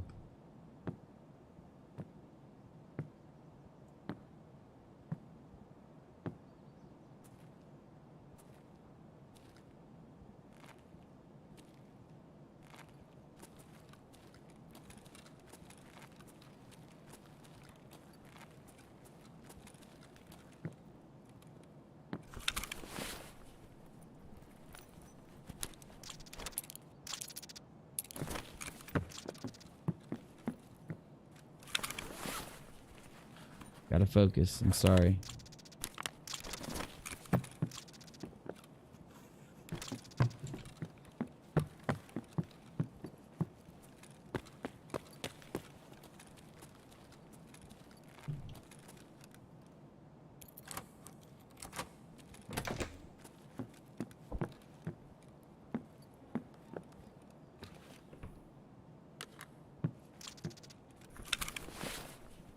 There's that mag I was looking at.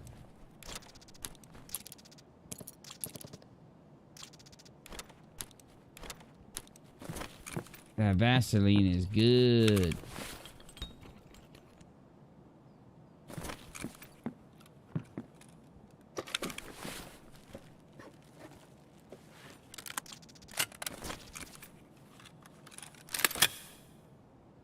Now I need a scope. If I get a scope on this SKS, oh baby.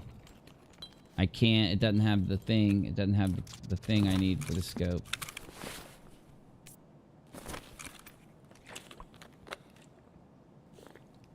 I'm telling you, graphics are just...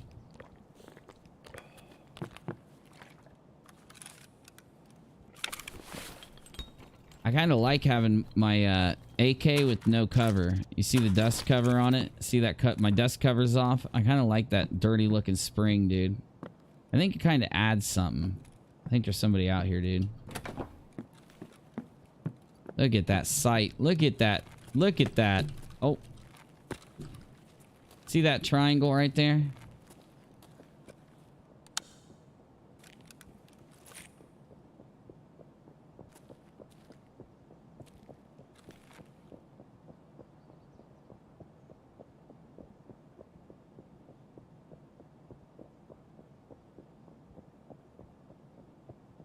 What the fuck is that noise? Sounds like he's running in place. somebody disconnect?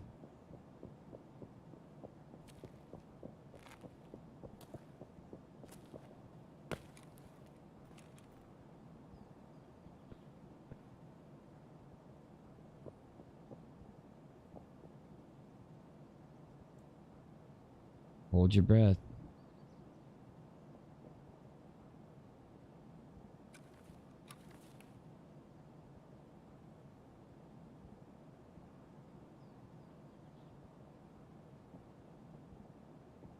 Perry invites you to go on his channel. I'll talk to Perry. When does he... You're lying. You're just fucking with me. There's no way.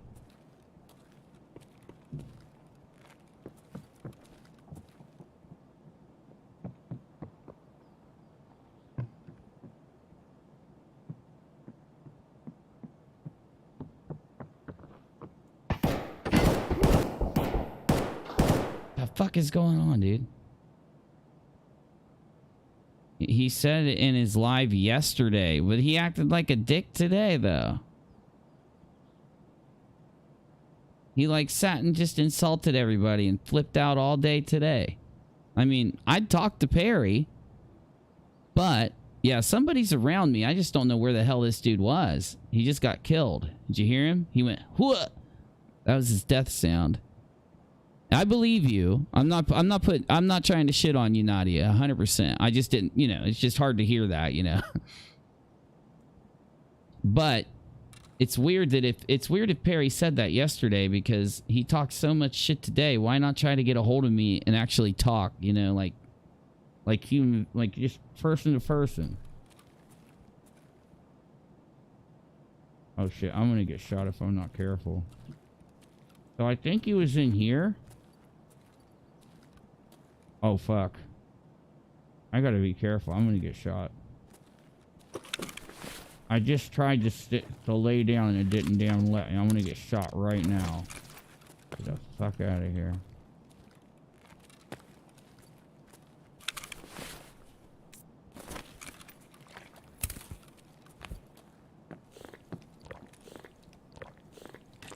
I gotta find this dead body. Wherever this dude died, I gotta find it. I can't tell if he was if he was above me or below me. I couldn't tell by the way it sounded, so it's like...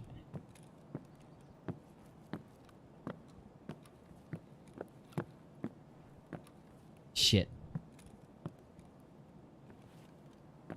I got people here. Why am I being so loud? Why am I walking... Take that off, dude. Listen, I'm still walking loud. You hear that?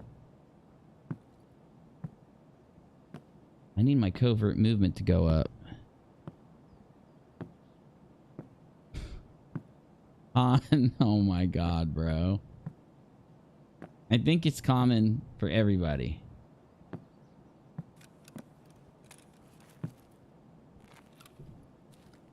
I got somebody near me, dude. I can hear movement. Very slight movement. I think I got somebody else creeping up like I'm creeping right now.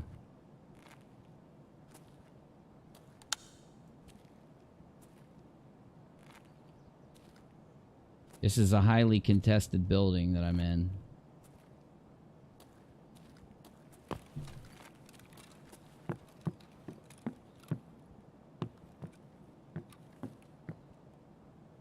I just found bleach. Everybody, please, don't look at my character for about a minute. I do, you're right. If only. If only we could wear moccasins instead. I need that hex in here now. I need that hex in here right now. Damn it, I don't remember where I put my shit, dude.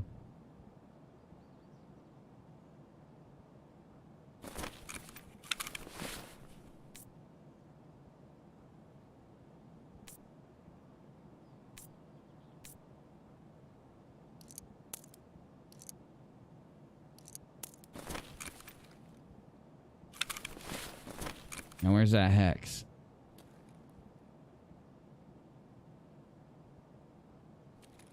I just threw down the hex. Is this thing laying on the fucking hex? Where's my backpack, bro? I'm going to get it.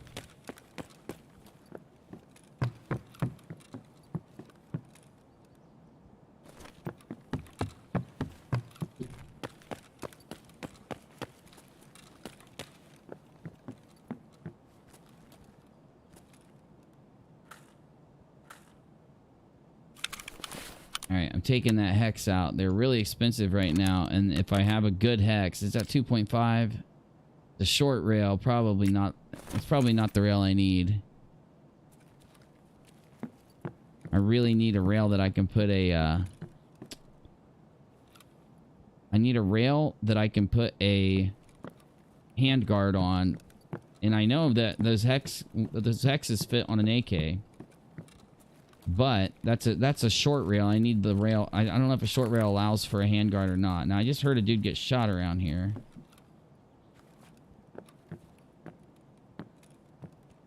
Find this dude's dead body, dude. The hell is that? Oh, shit, son. Watch out. Dude, I found a Propital on this couch. Oh. Fuck. You know what I think? I think we got raiders. They always throw flash grenades. I just heard a flash over here.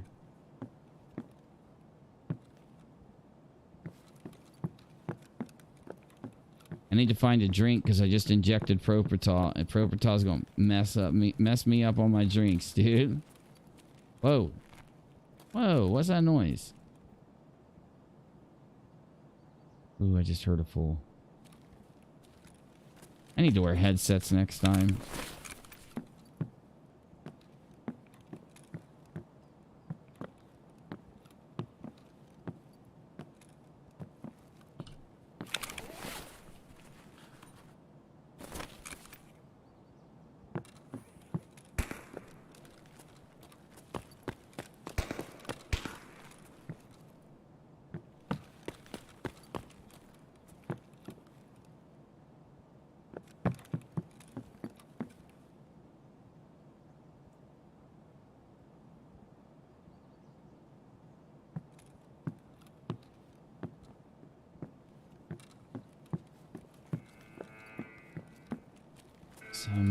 Somebody, oh, there he is. I found him. He was outside that whole time.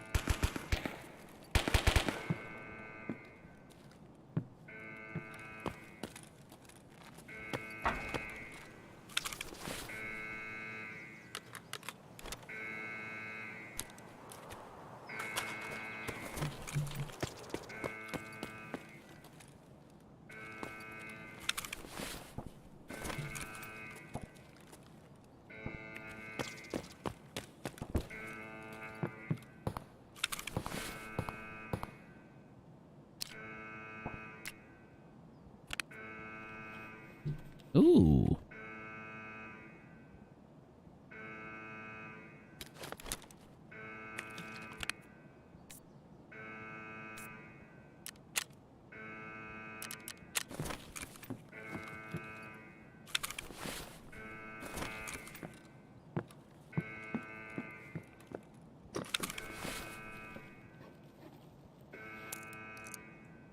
Ooh. Expensive rounds, yeah, boy.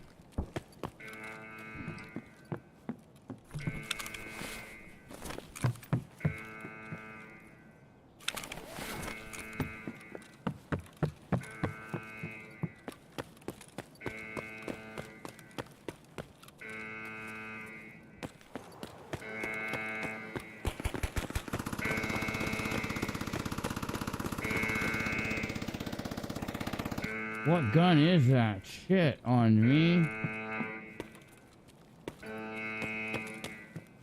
Fuck, it's open. Been looted. If he's got this key, he's got the marked room key. Fuck, this whole thing's been looted. Everything's been looted. Everything. Shit.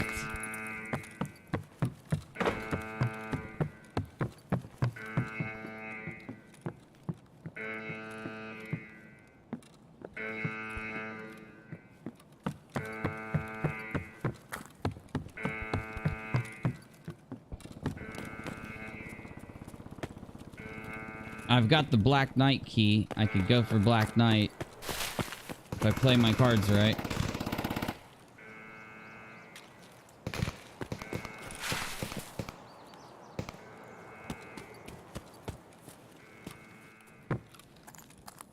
I agree, Melissa. Melissa was, I've been sub with Katie since 200 subs. It's been a hell of a time for her. Which map are you in? I am in the reserves. I think Geo might have the most sense out of all of them. Be cool if Geo and Katie, they could actually have a convo, but at this point it's probably not possible. I would love nothing more than for everybody to be able to talk. Honestly, it's obvious what's happened. Somebody is feeding Sharrell that information, makes her think that these things are being done to her by us, which is crazy to think that a YouTuber, me, would risk I have a full-time streaming career on this platform. I've been doing this on this platform for years, and I'll throw it all away for just a chance to hack somebody's channel. I mean, I can't even say it with a straight face. It's that cray-cray. I got damn tunnel vision right now. It sucks. Let's use this Vaseline. Why not? That's why we got it. It's for using.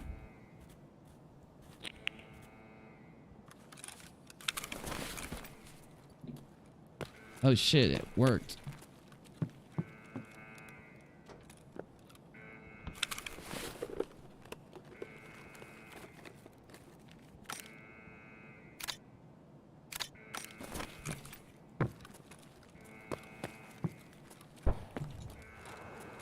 Alright. Damn it. It's all been searched. You gotta be shitting me, dude. Oh, hold up.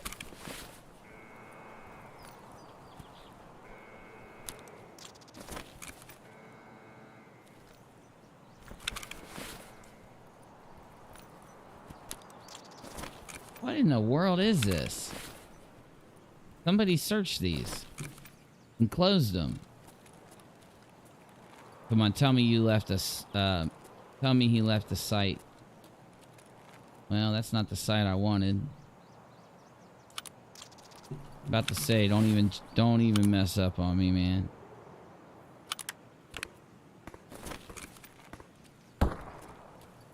Whoa, there's only one place this dude could be. Yep, he's up on that damn tower.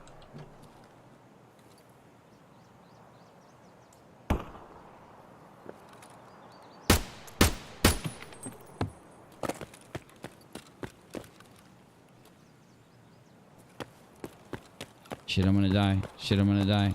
Oh, can't believe I made it in.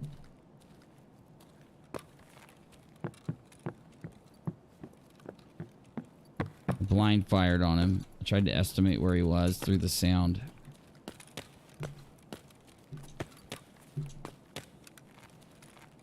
Now this means I can't run in front of that dome without being shot. I need to get in there because I think I can go below. It is stressful. This is a stressful game. Yeah, BCP. I didn't get to play with anybody yesterday. I didn't get to play with anybody yesterday because I was shit, go. Everybody's gonna know where I'm at. It's like an advertisement. I'm here.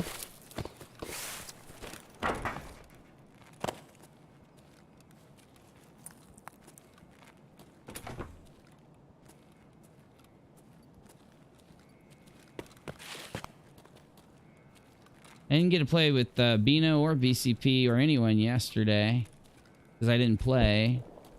And today everybody's like busy and doing other stuff. BCP went to bed already. Bino's playing a different game. I can't blame him. I have to take time to play different games too all the time. I do that all the time. Where is this sniper?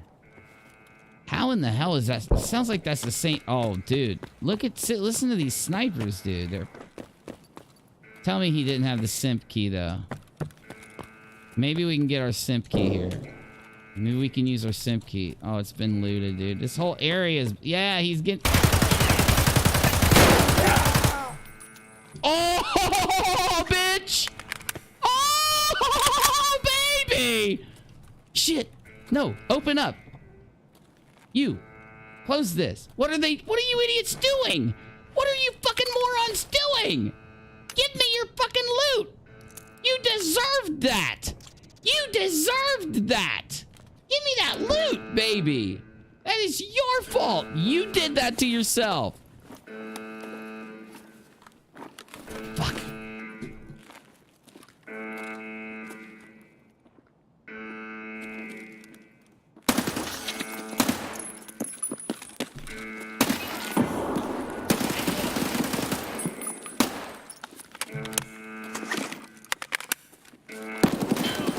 Come on! Come on! Killed 2 of them! Killed 2 of them! Rainy, what's up, dude? You need to get in here and play sometime soon, man. Oh, it was so good. I killed 2 of his buddies. He had another one downstairs. Why were 2 of them standing there, dude? Why were 2 of them just standing there? What a run. Damn it. It always happens that way. It always happens. It's like there's always more. You never get that lucky. You never get that lucky. So I killed this dude, Nizmi. Level 21. What was he doing? What was this guy doing?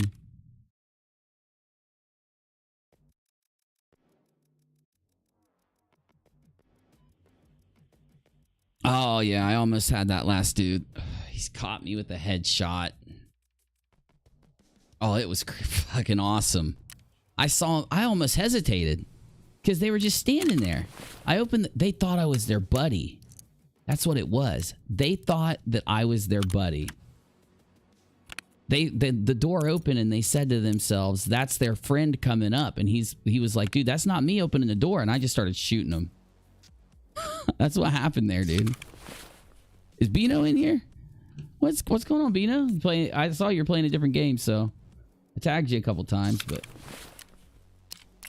man, dude, I get this crazy shit constantly. Oh hell yeah, dude. No, I'm saving up for Cyberpunk too. I am doing content. I'm going to be a Cyberpunk content focused YouTuber when Cyberpunk comes out. I ain't even playing. Oh, bro, that round makes me so mad. Oh, that round makes me so mad. Shit. God, I wish I would have got that last guy. It was that quick. Oh, yeah, the alarm says that we're about to leave. We're about to leave and run out. So the alarm is saying, there are people leaving. There are people leaving.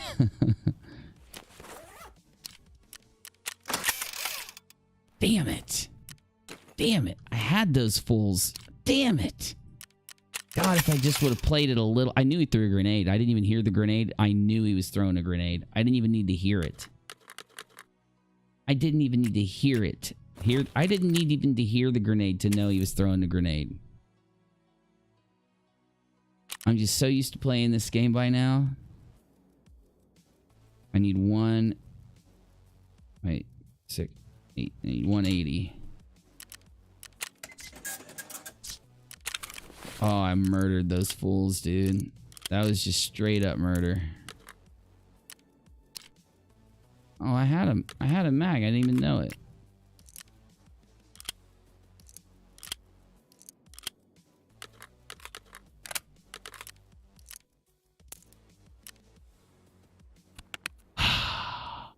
Damn it.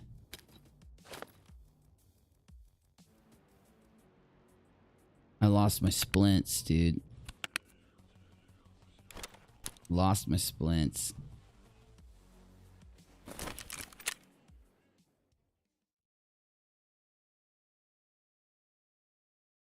Well, the dude threw a grenade at me, but I came out of the room.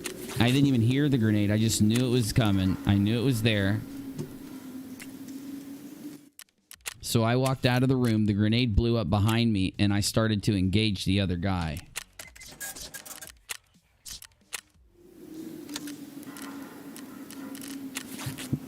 But the dude got a lucky headshot on me.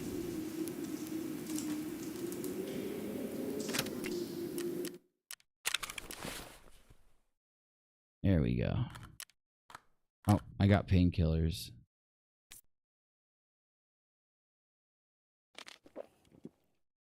Damn it. Do I have any headphones? Yes.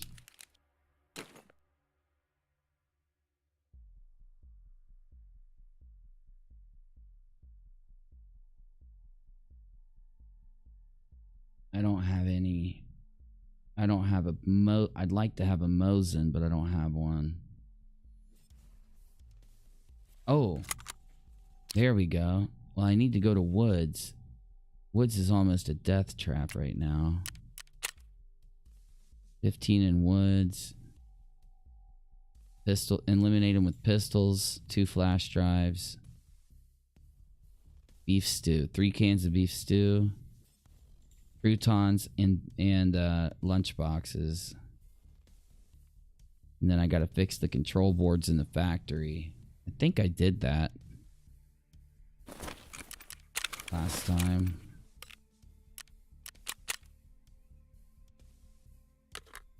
I get 1 magazine back. You gotta be joking, dude. Are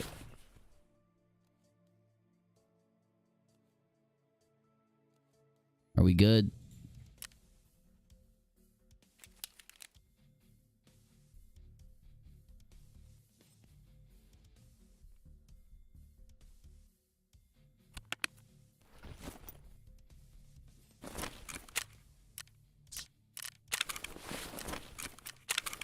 Oh, I almost forgot my ammo.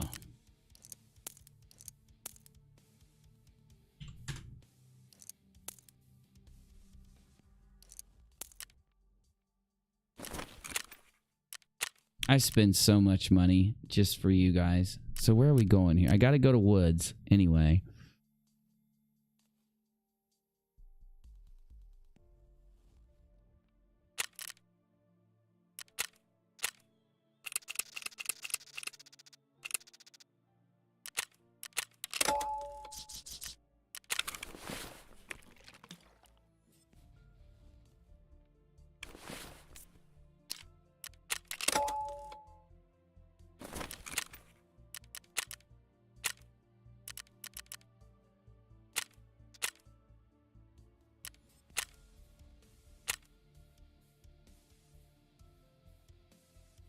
I gotta stop hitting this e-cig. I'm gonna run out of e-juice. I gotta pace myself.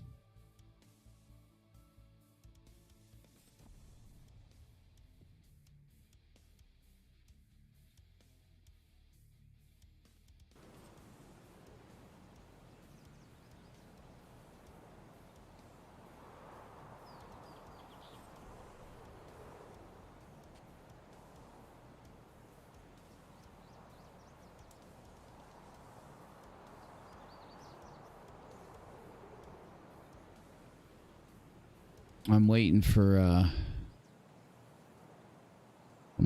the Sarah Michelle video, man. Like I'm on pins and needles waiting here.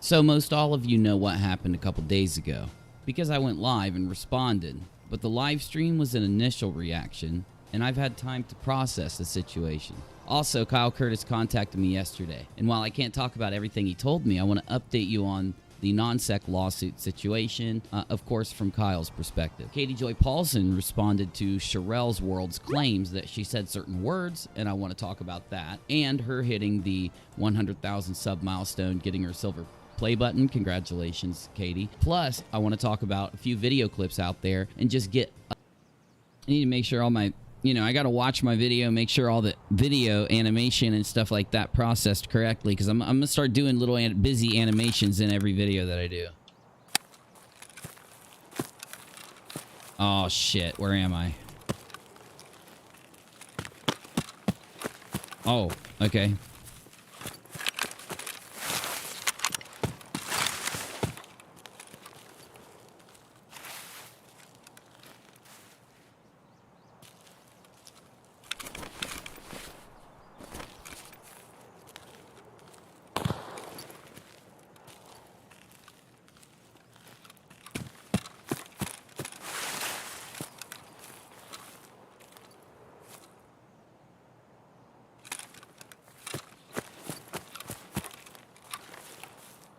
That was right here, dude.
Fuck. God damn it. Fuck, I just fucked up, dude. I just fucked up. Had a perfect shot, man, and I missed it like a dumbass.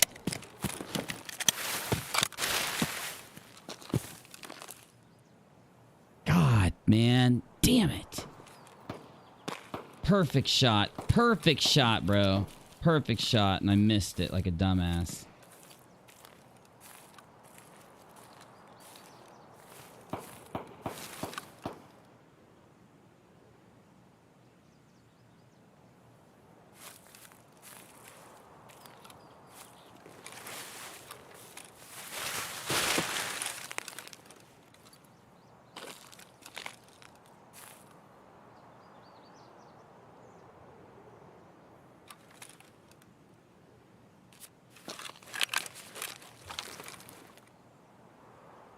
Damn it.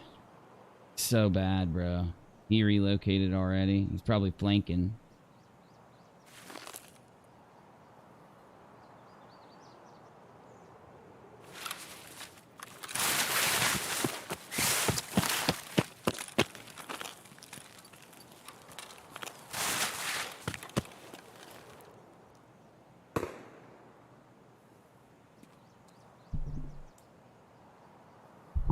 Damn it, dude. Damn it. And, oh my god, that was such a fucking whiff.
I need a hit.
We got a rat here, damn it!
Damn it, I should have brought my ammo, dude. I wasn't even thinking about it. But I got this. I can switch to this bad boy, I guess.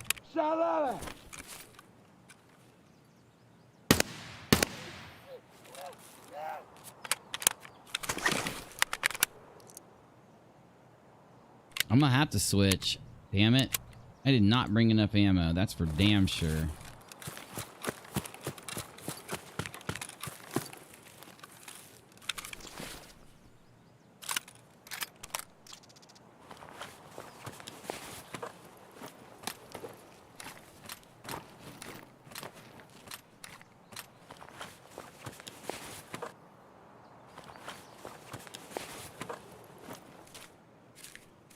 Damn, 500 euros. Thank you. Yes, please. Yes, please. Thank you.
Fuck. I'm dead. Fuck. Oh!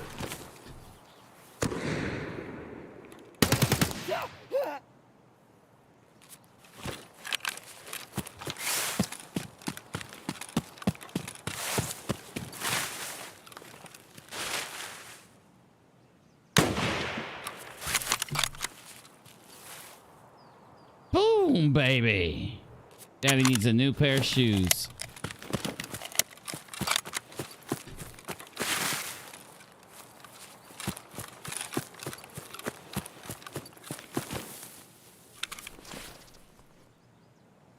Shit.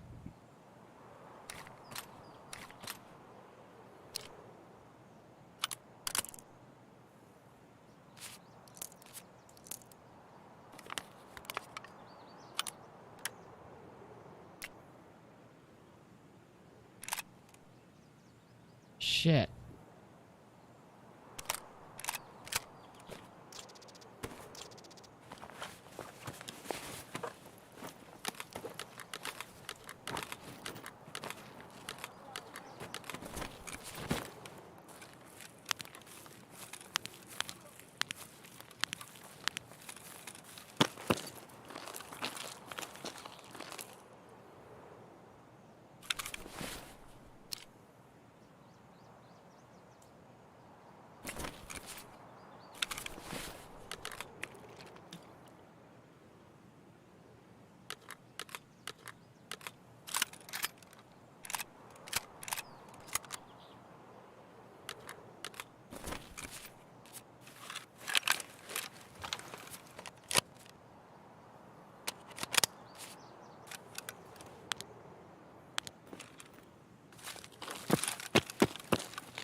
All right, right before I killed him, I killed another guy right here under the trees. He was under the trees, that's right.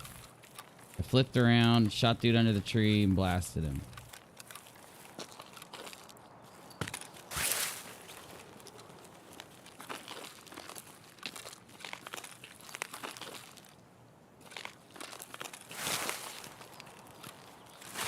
I barely caught sight of him and popped him right in the dome. Remember that? So I got an unlooted body over here. I just have I don't remember where I was when I popped him. I think I might have been down a little bit. Yeah, I rolled around, so he'd be up here somewhere. I shot him and I did a roll.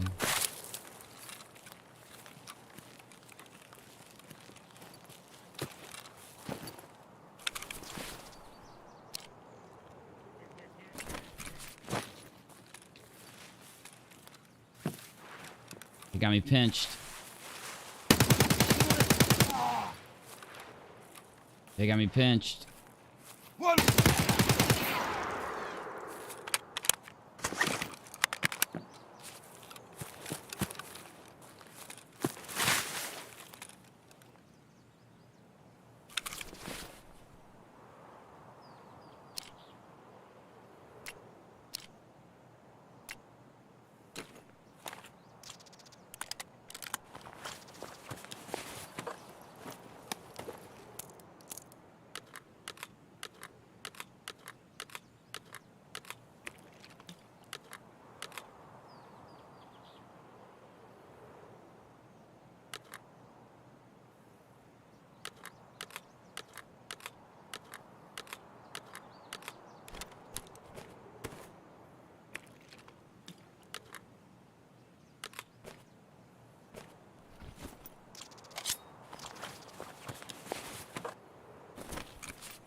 I know I saw him, dude. I know I fucking saw him.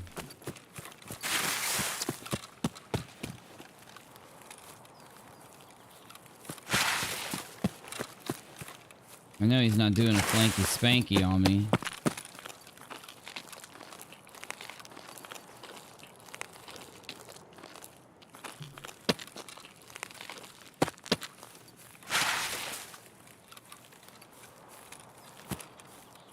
Where is this dude, bro? There's no place to go.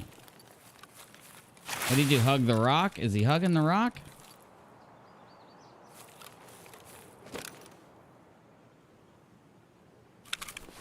God, I wish I had more ammo. All right, I got an SKS. A lot of ammo for the SKS. That'll work.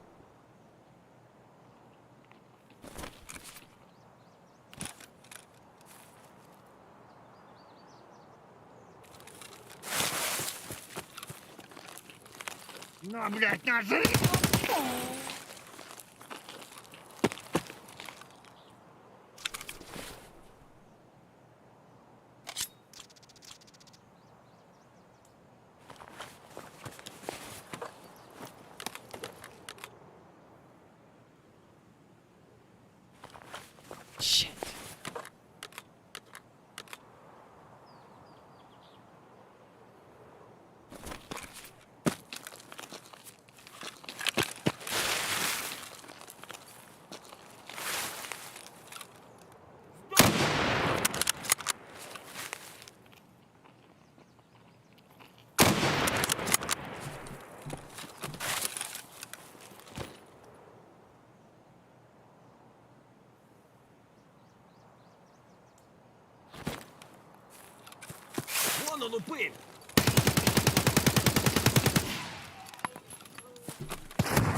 Shit.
I don't think you missed any more drama. I don't think there could possibly be any more drama. Like, I ain't even playing. Like, I'm being serious here. I don't think it's possible. Huh.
I didn't mean to do that.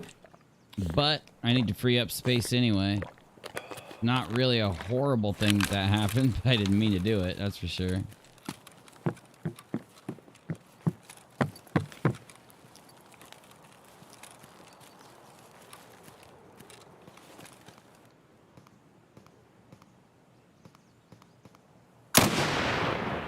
Oh, baby! Dumb fuck.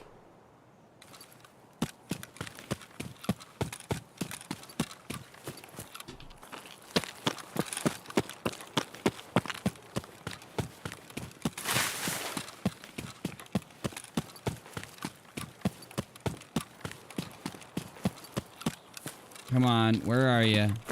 Where are you? You're right here. I just domed you. I just dropped you like a bad habit pair of shoes on yo mama. I don't know what that means. I don't know how you drop somebody like a bad habit pair of shoes on yo mama. I don't get it.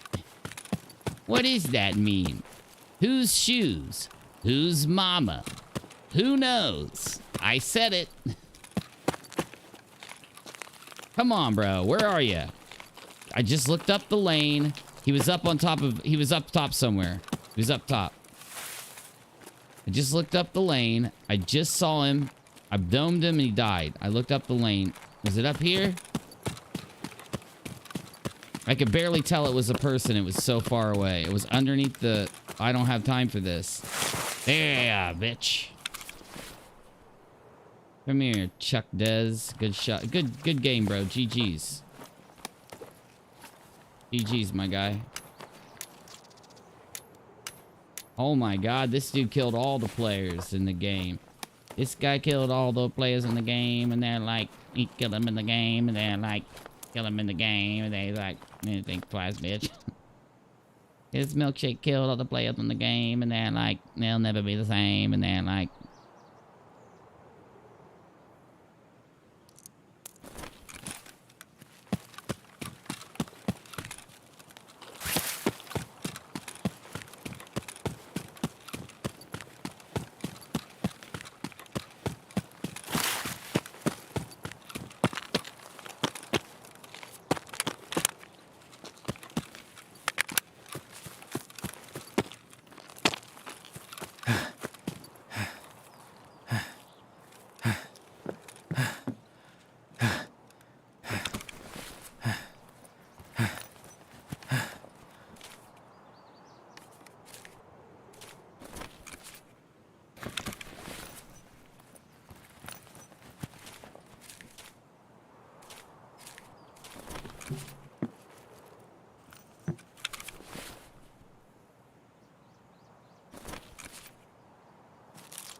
how is that open? You telling me somebody came in here and looted this and didn't take the damn fuel conditioner?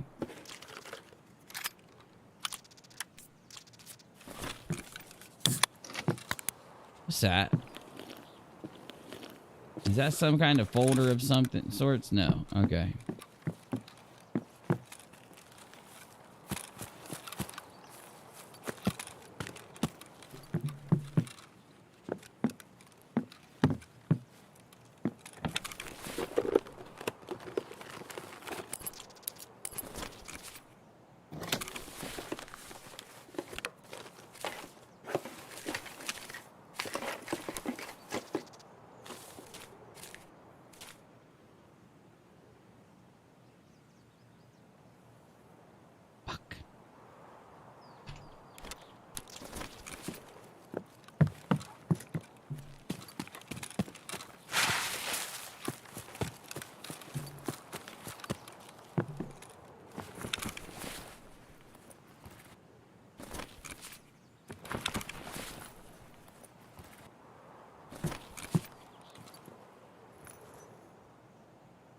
Mayonnaise?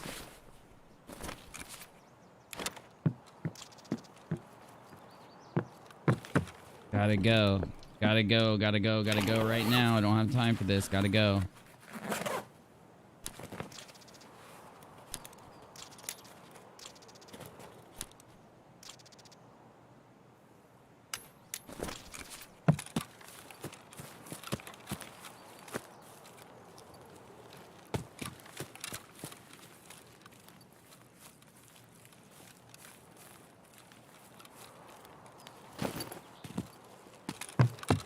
I think I'm overweight. I think I'm overweight, which is not good right now.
What a run.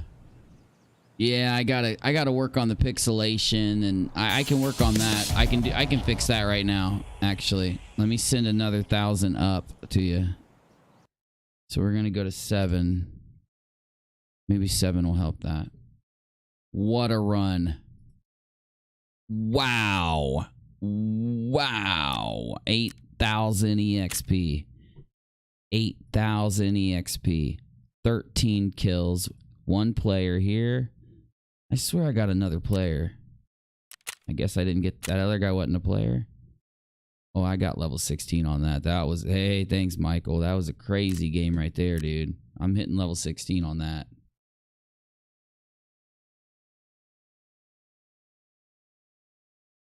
All right, Trisha. Thanks, guys. Damn, I'm still going. Look at that.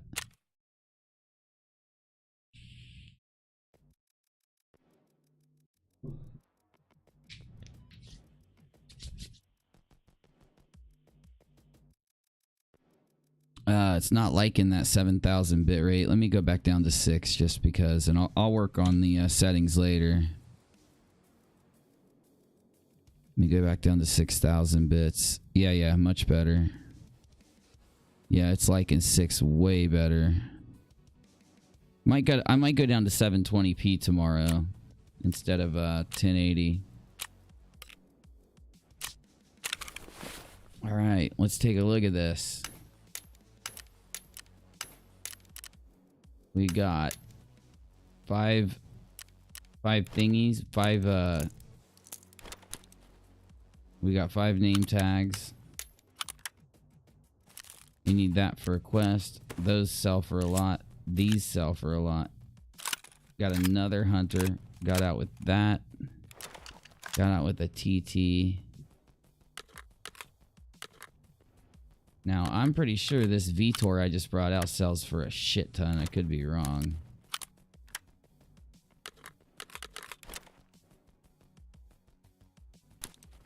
This is going to sell for good money. That sells for good money. It's getting sold. I love those sites, but it's getting sold.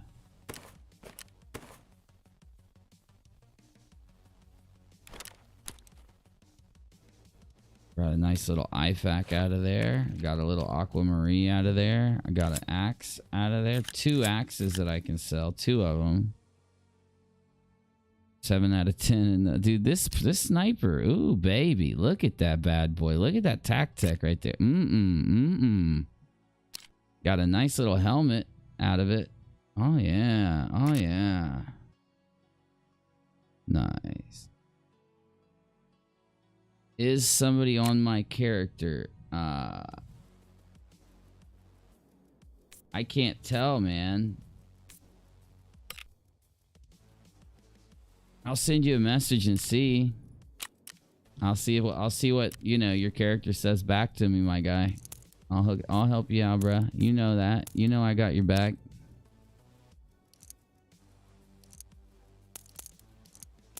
All right, I don't like LZH rounds. I like the 7-in-1 sniper cartridge.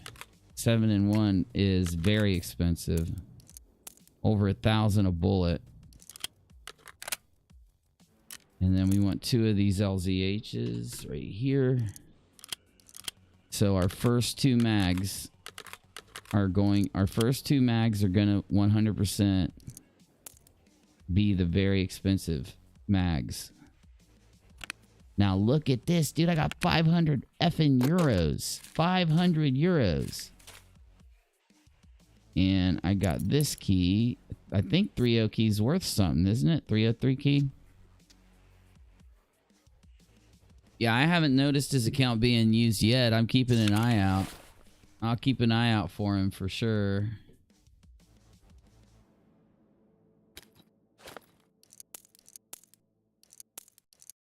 Haven't seen anything yet, but I got my eye open for it. Okay, we need to get our money out of this round. This site is selling for 32,000. That's just a lot. That's a lot for that site.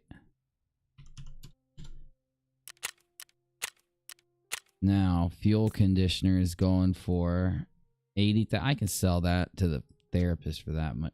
Oh, fucking shit. What? I need this money.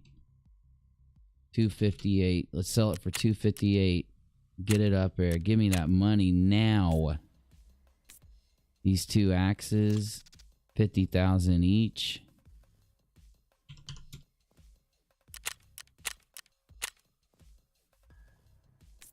Mayo, 28. I need the mayo for a quest coming up. What's this going for? No, they're back down. They were up. Dude, oh my god, I can't believe I got out with that. Oh my god, I just got $258,000 out of that damn lion. Oh, I just got my money game back, baby. Oh, that run. Oh, that run. Oh, I just got my money game back.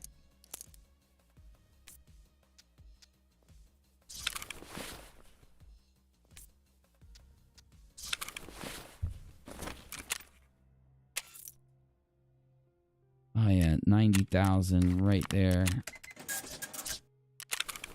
Oh my god. Oh my god. 500,000.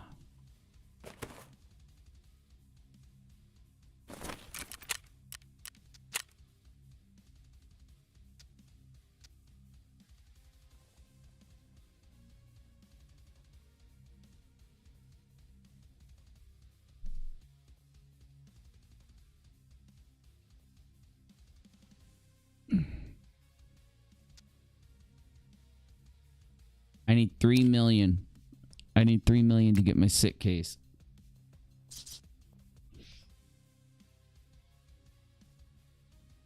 Oh, awesome. Yeah, put it up on Twitter and tag me and tag Navy and tag Negative Exponents and tag Christina. Put it up on Twitter and tag Christina and I'll get it tomorrow for sure. 100%. Oh my god, dude. That helmet. I need a good suit of armor. You know, I need a good suit of armor, honestly. Not really. I'll just lose it when I die. So fuck that. But I do need more ammo on this.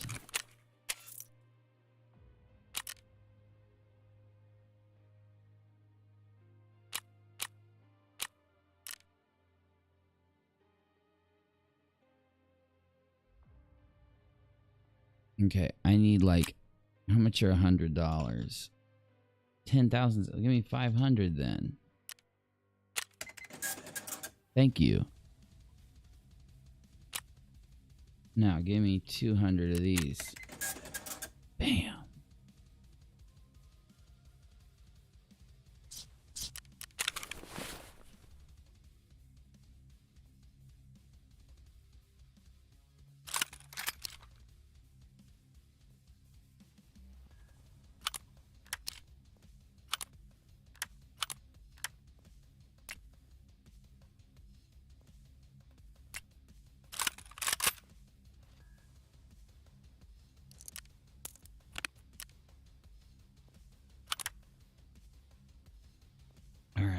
Now,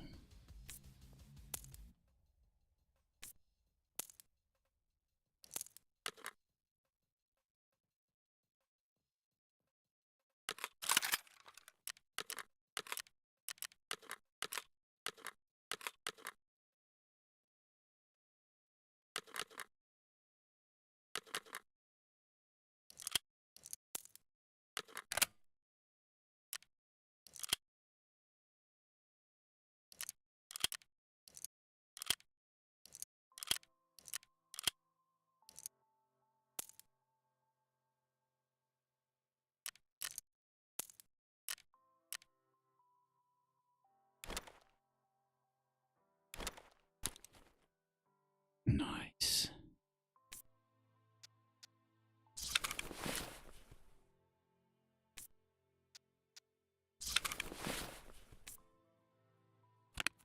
Oh my god, dude, what a run. What a run that was. I would love if they sold combat thongs. I'd buy one. If they only sold them.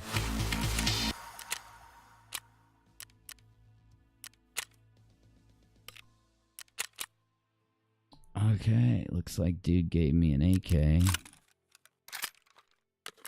they gave me $6,000 with it. What a cheap ass. What a cheap ass you are.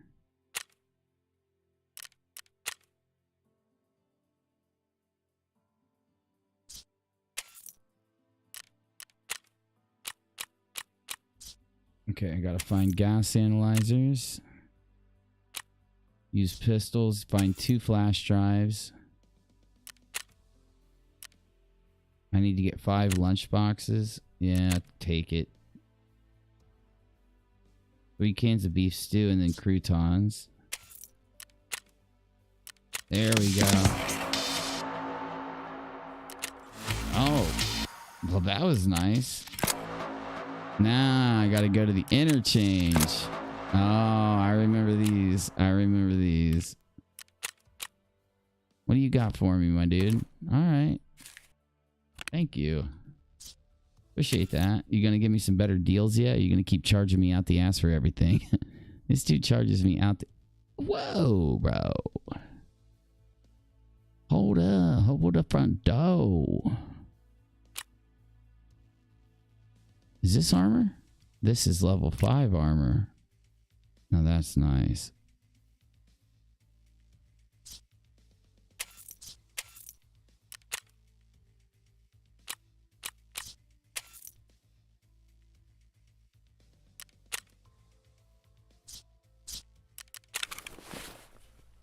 All right.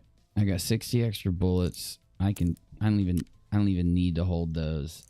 Just to be safe, though, we're going to go ahead and take 21 more. We're going to go back. Man, we are sitting good with that money. All right, now we need to take something to drink.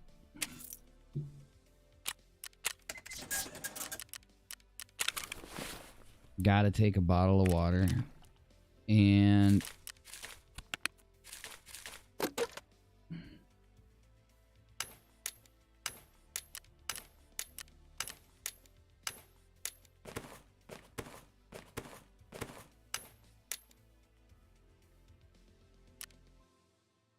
all right. Now this. Oh, I forgot about this. 4-inch VTOR. What do these go to? Does these fit on anything I got? Nothing. What about you?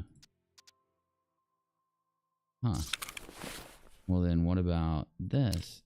I theoretically should be able to buy one of these for not expensive then. No, I can't. The mag pulls are still expensive. But what about this?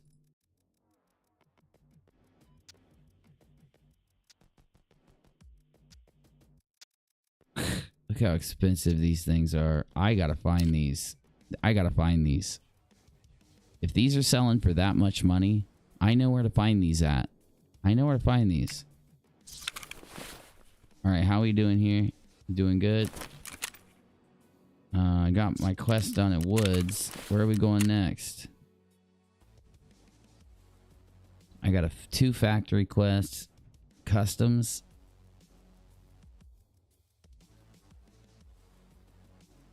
Another factory quest. And 2 interchange. Kill 25 scavs at interchange. And check avocado. I really think we should be going to interchange. I don't want to go to interchange. That's more of a map that I'd go in with Beano. I got this power utility room of the power substation adjacent to the Ultra Mall. So this is some new key to the game. I had to identify it when I found it. Lets you unlock the substation at interchange. Sounds pretty good, honestly.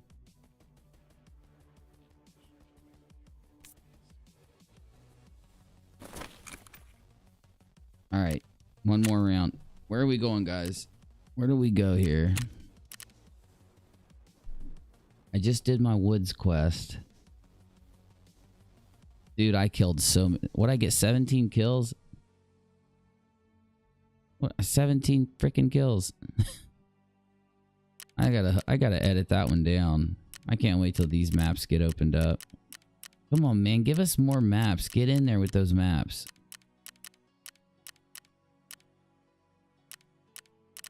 I could go to reserve if I want to try to get those expensive hand grips. It's really hard to get out of reserves, though. Woods is fun as fuck. And you usually aren't going to die that often. But then again, you could get capped pretty quick.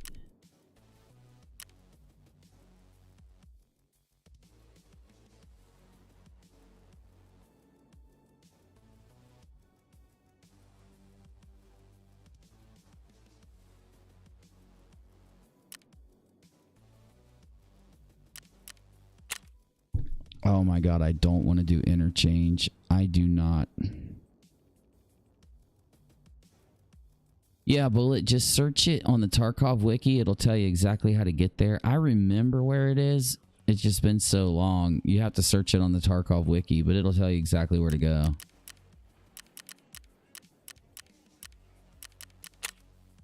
Oh shit, let's just do another woods run. Why not? Wait, did I insure? Let's check.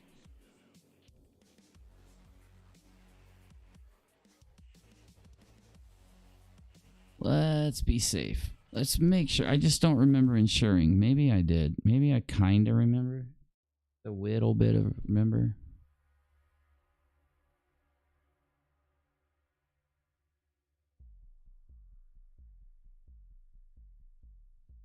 Come on, game. Come on. I want to run up and grab a drink.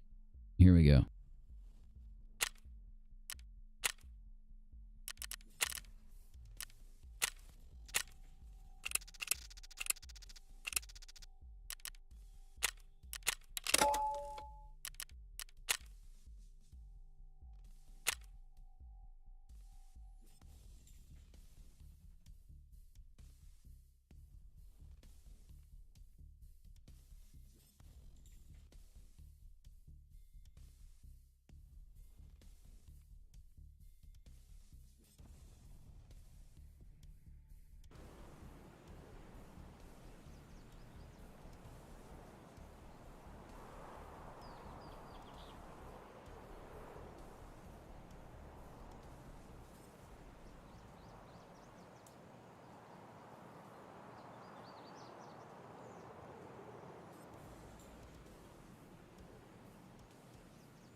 Oh my god, I sat down at exactly the last minute, dude. Ooh, look at how fast that gun is. What is that? 66 ergo? Oh, baby. Where am I here? Oh, I know where I'm at. Alright, let me take refuge real quick. Oh, yeah, I remember that quest, dude. No problem. I remember the quest. It's just... There's really no way for me to explain it to you. You'd have to look, but the map, they've got it on the map for customs, right? Yeah. Yeah, any quest, type it right into the Google. Just type the name of the quest into Google. It'll come up on the Tarkov wiki and you'll be Golden Girls, dude. Straight up Golden Girls. You'll be straight up Blanche Devereaux on that shit. Alright, I can collect my wits about me really fast here.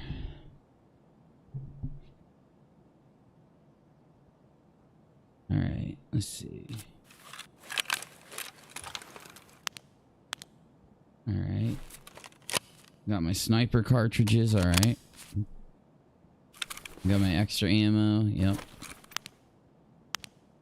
Dude, I took this sniper, I shot that sniper straight off that rock. So perfect for him to fall down like that. Now, I have a feeling there's going to be a player. Let me turn this up. I don't want it to be really loud, because if I get shot in the head, it's so loud.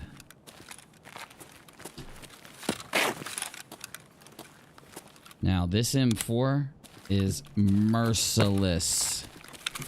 There's no mercy for my enemies with this M4. It is perfectly decked out.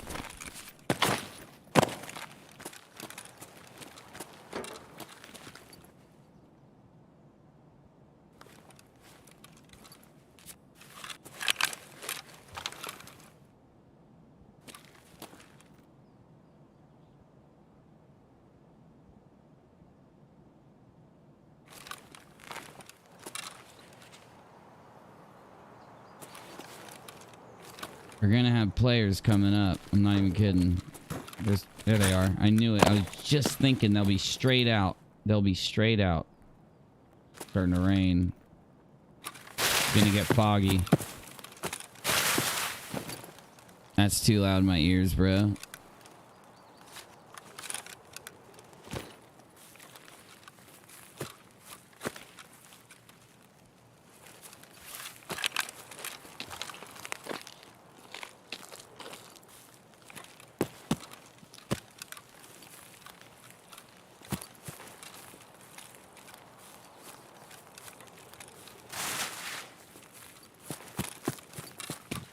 You don't want to get Blanche Devereaux, y'all. Blanche Devereaux don't play, y'all. You ain't know about no Blanche Devereaux? Shit.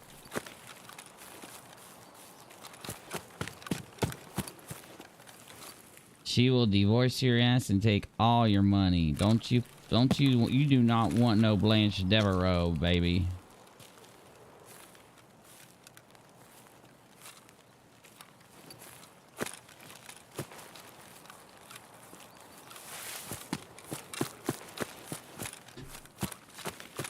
She will golden girl your ass and not even think twice.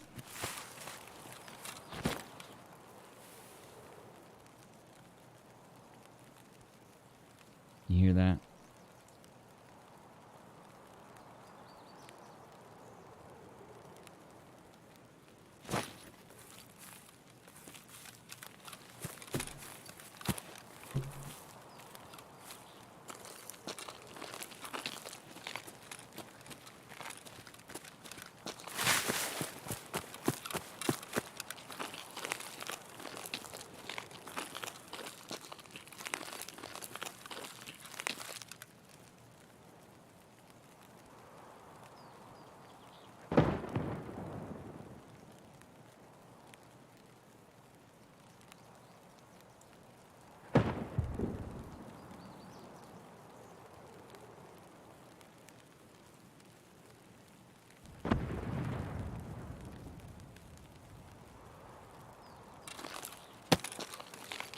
Well, I gotta go after this round. My daughter's tummy's aching. I'm gonna go see what I can do. Daughter has a tummy ache. Gotta go see what I can do to help out. I think I got Pepto-Bismol. I'm not sure. I don't know if that'll help, but we'll see. All right. I've got a somewhat plan of attack, but if you remember, I spawned right over there last round and I moved back up. Now, I could be dealing with the player or two that are going to try to come the other way. And honestly, that would not be good. There's the truck I was spying at from my spot.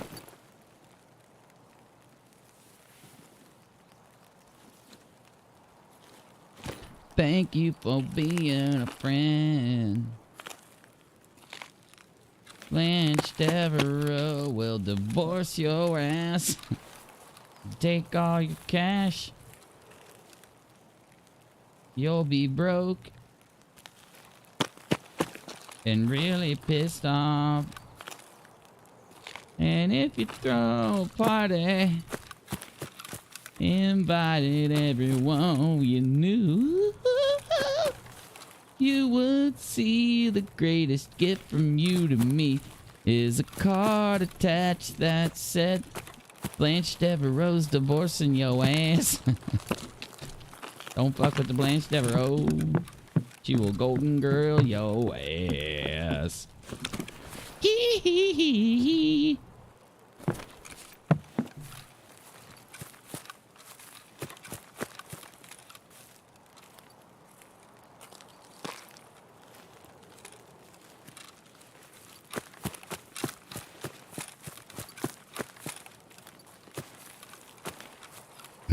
That song gets stuck in your head for 20 years.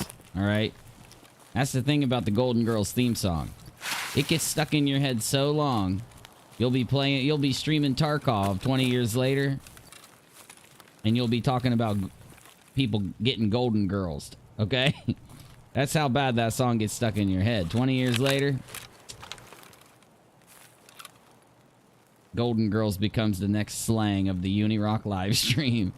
Golden Girls is the next slang. That's how hard it was stuck in my head.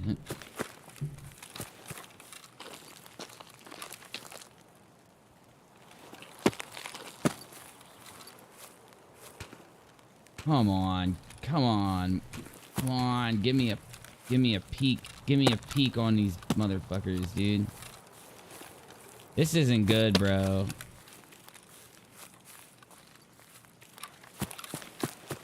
You remember how I was headshotting 13, 17 people last round? Well, it's just as easy if I get headshotted. It's just as easy for me to get headshot, yo. It's just as easy for me to get Blanche Devereaux in this bitch. Oh, oh, oh, oh, oh.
Come on, where are you?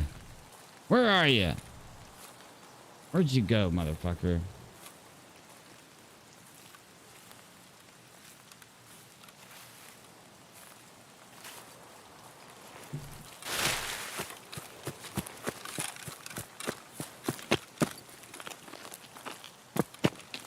Damn it, this is the rock I sniped that last round. Oh shit. Oh shit.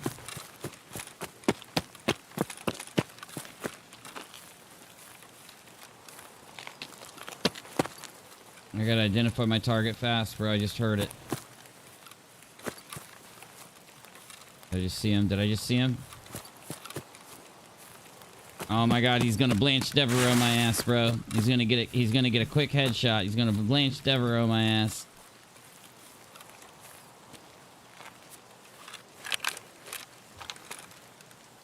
Damn it! I just missed him. I knew I saw him, dude. Ah, he just walked over the ridge.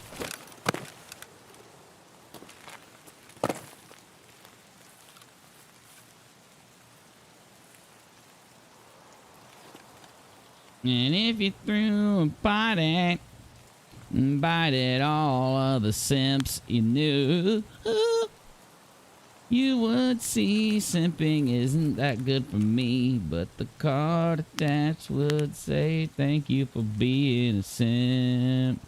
Ba-na-na-na-da-da.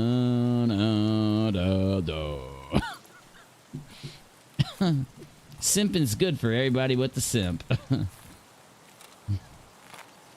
The Golden Girls with Simps, now on the E-Television Network.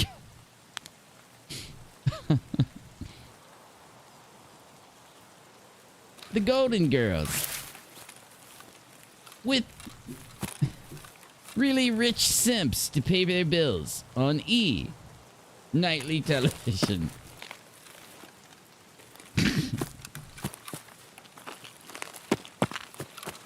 I am not liking the odds so far this round.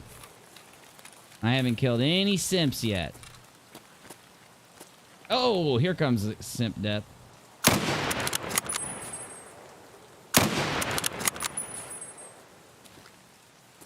If you think sniping from this far away is easy, you're wrong. I think he's dead, though. I do think I dropped him. I think he's right behind that bush. Yeah, he's dead. That is a high damage sniper round. Every shot I'm taking is like $1,800. He is down. He's down. He would have come out by now. Yeah, he's down. Got he.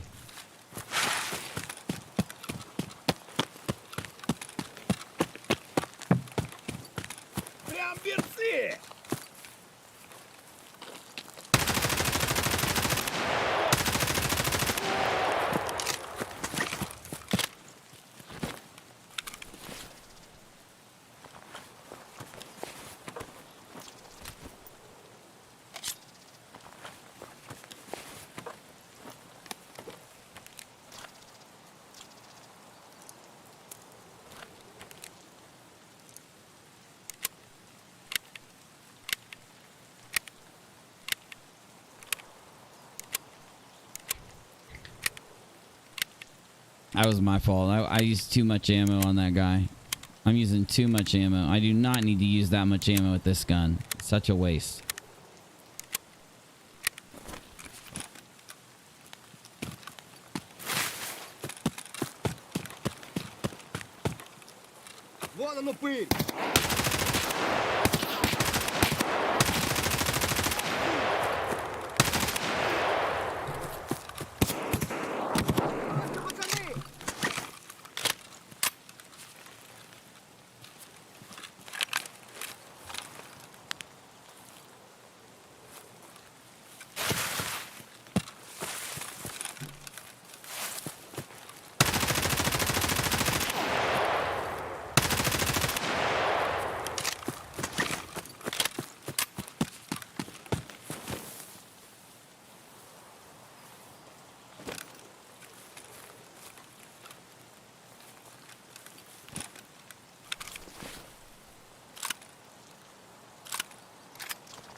Switching to single fire. I can't waste ammo on these damn scabs. I'm just wasting ammo. I need to single fire this as an ADAR.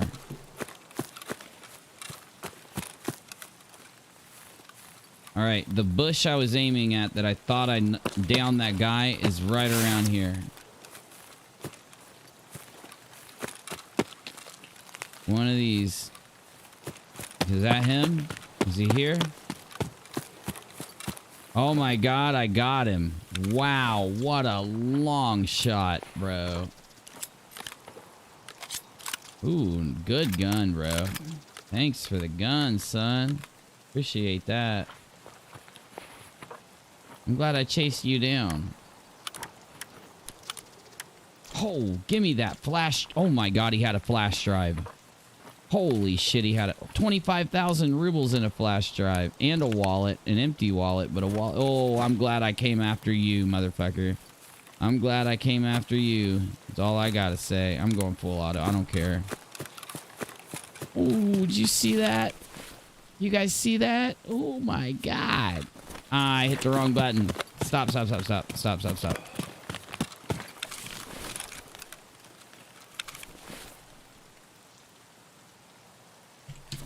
Did you guys see that? Wow, man. That flash drive is like 70,000. It could be more right now. 25,000 rubles. $10,000 wallet. Nice. Nice. I am lucking out now. I don't want to run out of time. I'm heading to the other side of the map.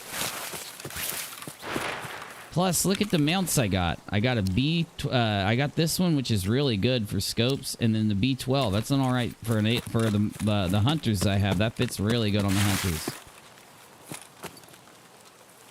All right, there's the plane. We want to stay on this side of the plane because we want to go in. We're gonna go into lumber mill. We're gonna try to kill Sturman.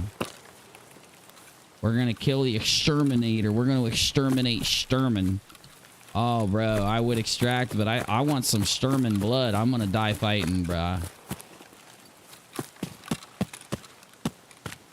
If I extract, I'll probably sell that flash drive. But if I die, I can still turn. I have a quest for 2 of them. It's so rare to find a flash drive on a scab. It is pretty rare to find a flash drive on a scab. I'm not even playing.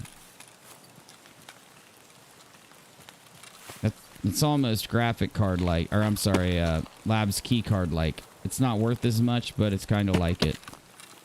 We got plenty of time. Keep an eye out for snipers. We're gonna be dumb. We're gonna head through the field just because. Oh hell.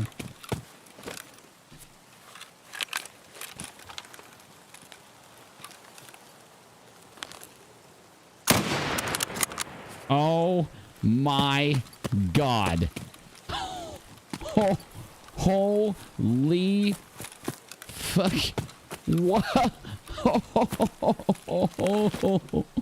Oh my goodness, bro. Whoa. Damn. Wow. What a shot. What a shot. Oh my god, what a shot. Oh my god, I domed him, bro. Straight domed him like whoosh, right in your face. Whoosh, whoosh, right in your face. Jesus Louise, I feel bad for that guy.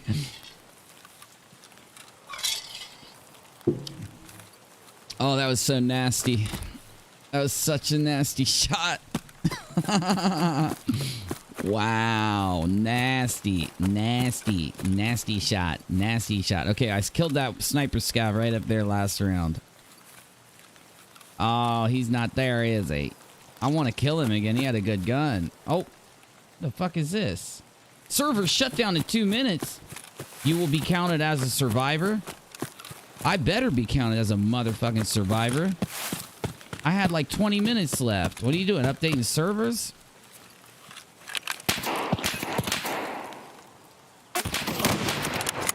That's Sherman. That's a...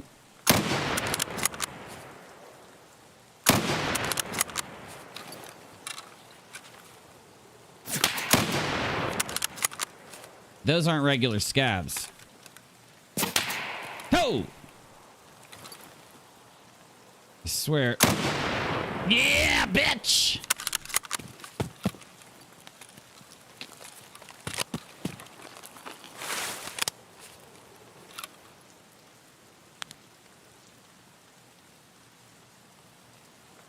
Who is that? I need his gun. If it's going to soft stop, I need his gun. If we're having a service stop, I need it.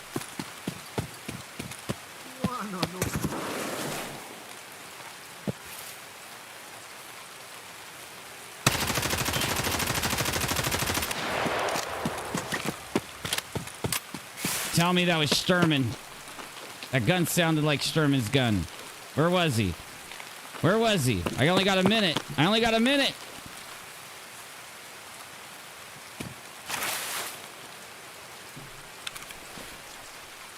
Fuck, it wasn't Sturman.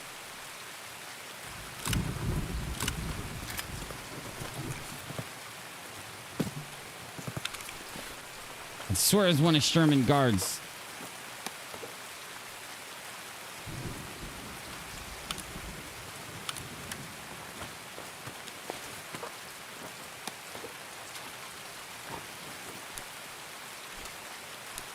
Oh my god, I got an SSD drive. Is this a joke? Is this a joke?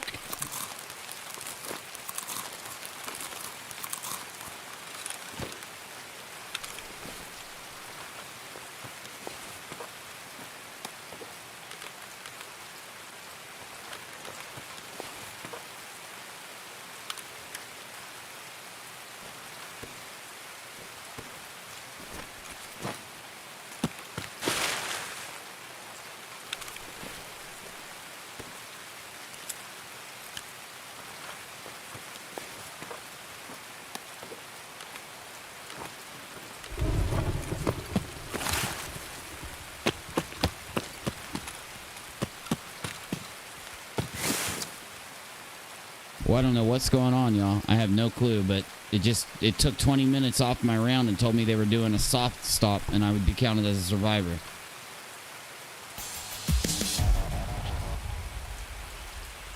All right, Trisha, you might have to refresh the chat. It's just a little YouTube bug that happens sometimes. I don't know what just happened. That sucked, but it's okay because I put down those scavs at the end.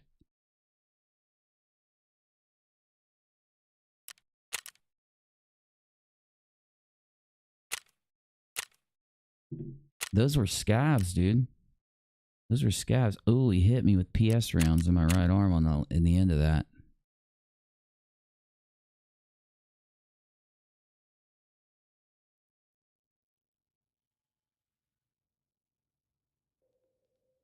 Yeah. Oh yeah, at least it counts as a win though. Damn, dude, like I could have done some damage on the way out, but it's all good. I could have went back. I'd go back in, but I'm hungry.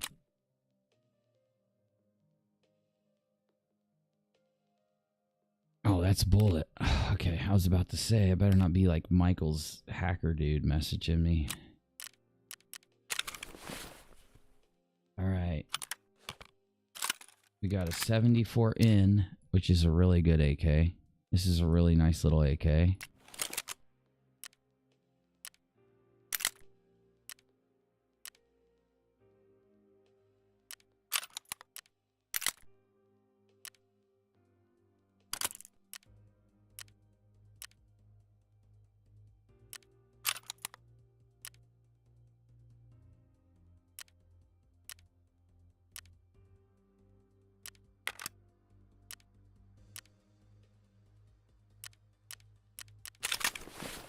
Nice AK.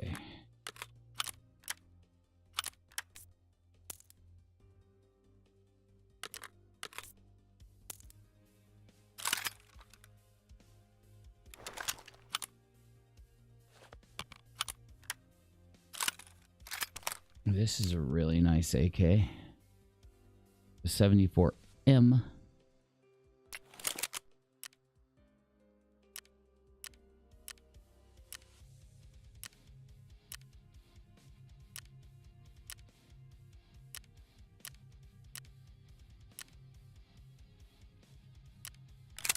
See, that's what we found in that round. That right there. That's really nice. It honestly is. But hold on, I want to check the price. I need a chunk of hats, and this grizzly's going to be my new heel. It's going to be my new heel.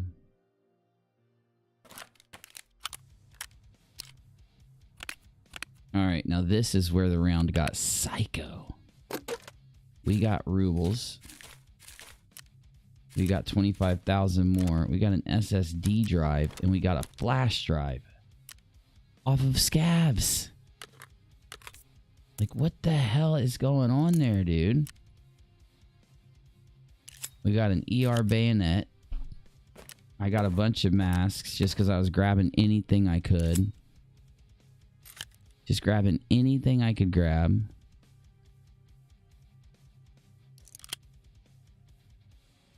And, you know, we used up the ammo, but that's okay. Where's those BT rounds I brought out? There they are. They're 60. And then there's the 739s. My God, I wish I could sell those. Look how expensive these are. Oh, they're down to 800. Those are good rounds. Those Eagle Neck, those are great. Those are great rounds. Oh, look. I only had one sniper bullet left.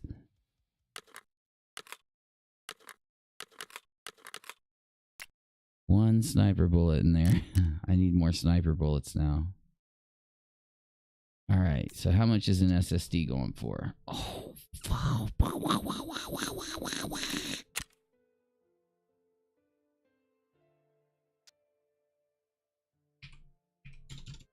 Oh my God. These runs have been so lucrative. How much is this flash drive going for? Oh yeah, I'm turning it in. It's only going for 50,000. Who do I turn these into? Mechanic?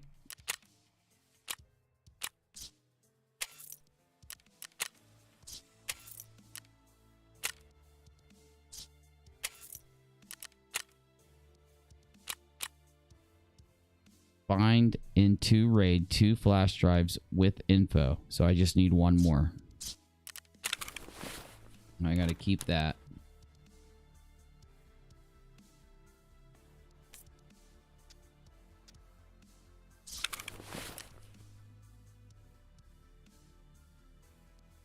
Come on, sell, dude. Flash drive. Sell. Sell. Flash drive. Those are cheap. Where's that other one? I got another. Here it is, the B12. Cheap as hell. But we got some AKs, which is good. We can spend a tiny bit of money and pimp those out. We got our pimped out Mosin here. Great Mosin. Oh, there it went.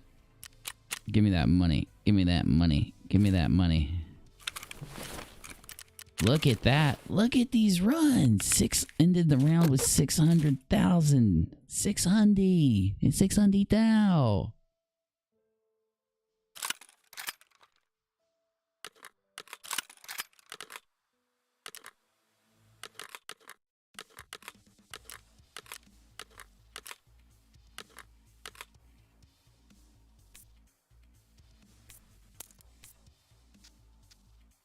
Oh my God, look at how expensive these are. We need at least 40 of them. That's $44,000 for sniper cartridges. 44,000. Damn. That's just hell on me, man. All right, now I got other snipers. I got other snipers.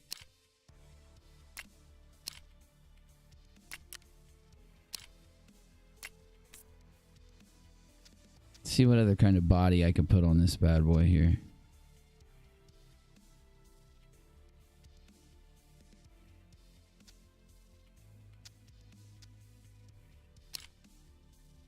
No, I don't want that. The Fab Defense, is that what I want? No, not the Fab Defense. I guess I want the Intrafuse.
How you pimp out an SKS right there.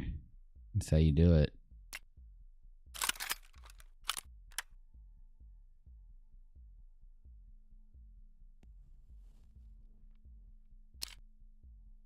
Got another one right here.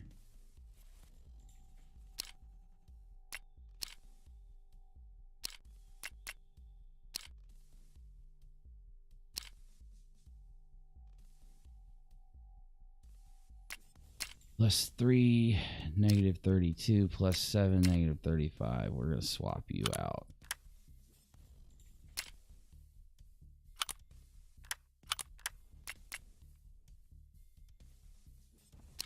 Yeah, I'm going to take this bad boy in. This thing will wreck a fool, dude. It will wreck a fool.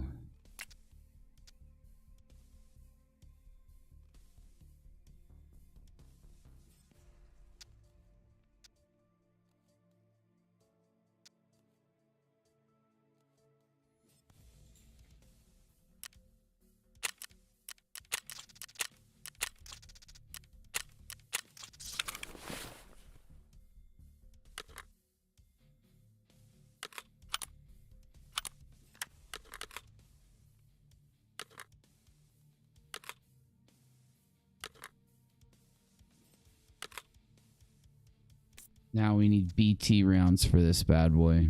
BP, I'm sorry. They're just really expensive. I'm going to need a bunch of them too. Yeah, I figured. Probably not a good idea to buy them right now. They are exceptionally expensive. Hell, dude. Alright, I'll take these 60 VPs. And we've got enough to do that. Oh, slot not empty. Oh, you ain't taking no PS ammo, my guy.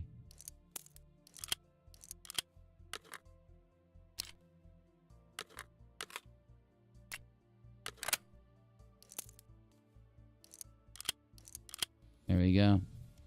BP sniper rounds right here. This thing will shred.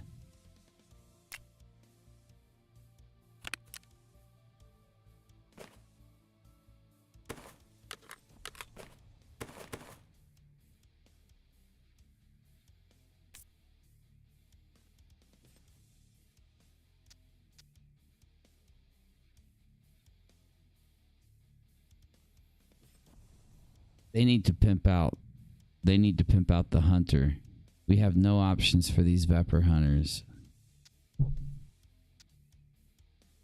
The price are coming down finally. Finally, the price of these magazines are coming down.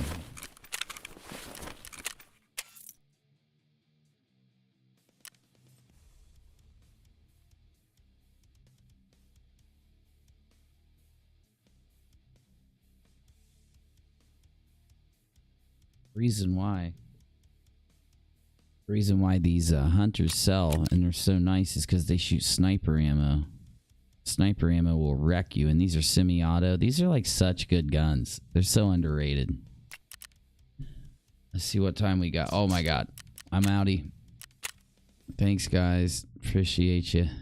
See you tomorrow. Do me a favor, if you haven't seen the video I uploaded to UNIRock 2, please like it and share it and all that, if you will. Put a lot of yeah. Oh, yeah. I definitely upgrade my hideout as much as humanly possible. Right now, I'm just focused on leveling up. I've been upgrading my hideout, but I'm trying to level up a lot more before I do. All right, guys. Thank you for the support. No, thank you. If you want to support us, you know how to. Make sure you like, follow, watch the video, subscribe to both channels. You can hook us up monetarily on PayPal, but you don't have to. Or Patreon. I never mention Patreon anymore. And I think I got everything, right? I think my cell phone is charged to 100. It is. Good. That'll help me out tonight.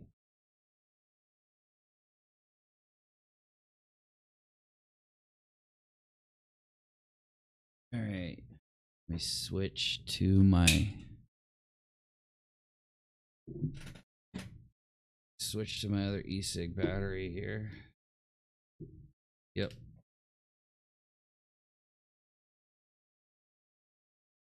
Appreciate the support. I think things will get better with Sharrell now. You just, you know, as I concluded earlier, she's being fed a lot of bad information and she's just believing it. Just cross your fingers. Maybe Perry and Sharrell will come around, realize that, you know, a lot of people, they're not against her. They just want her to realize that supporting McRae while he's doing what he's doing is, people are going to criticize for that, and maybe she'll be cool. Who knows? All right. Night, guys. See ya.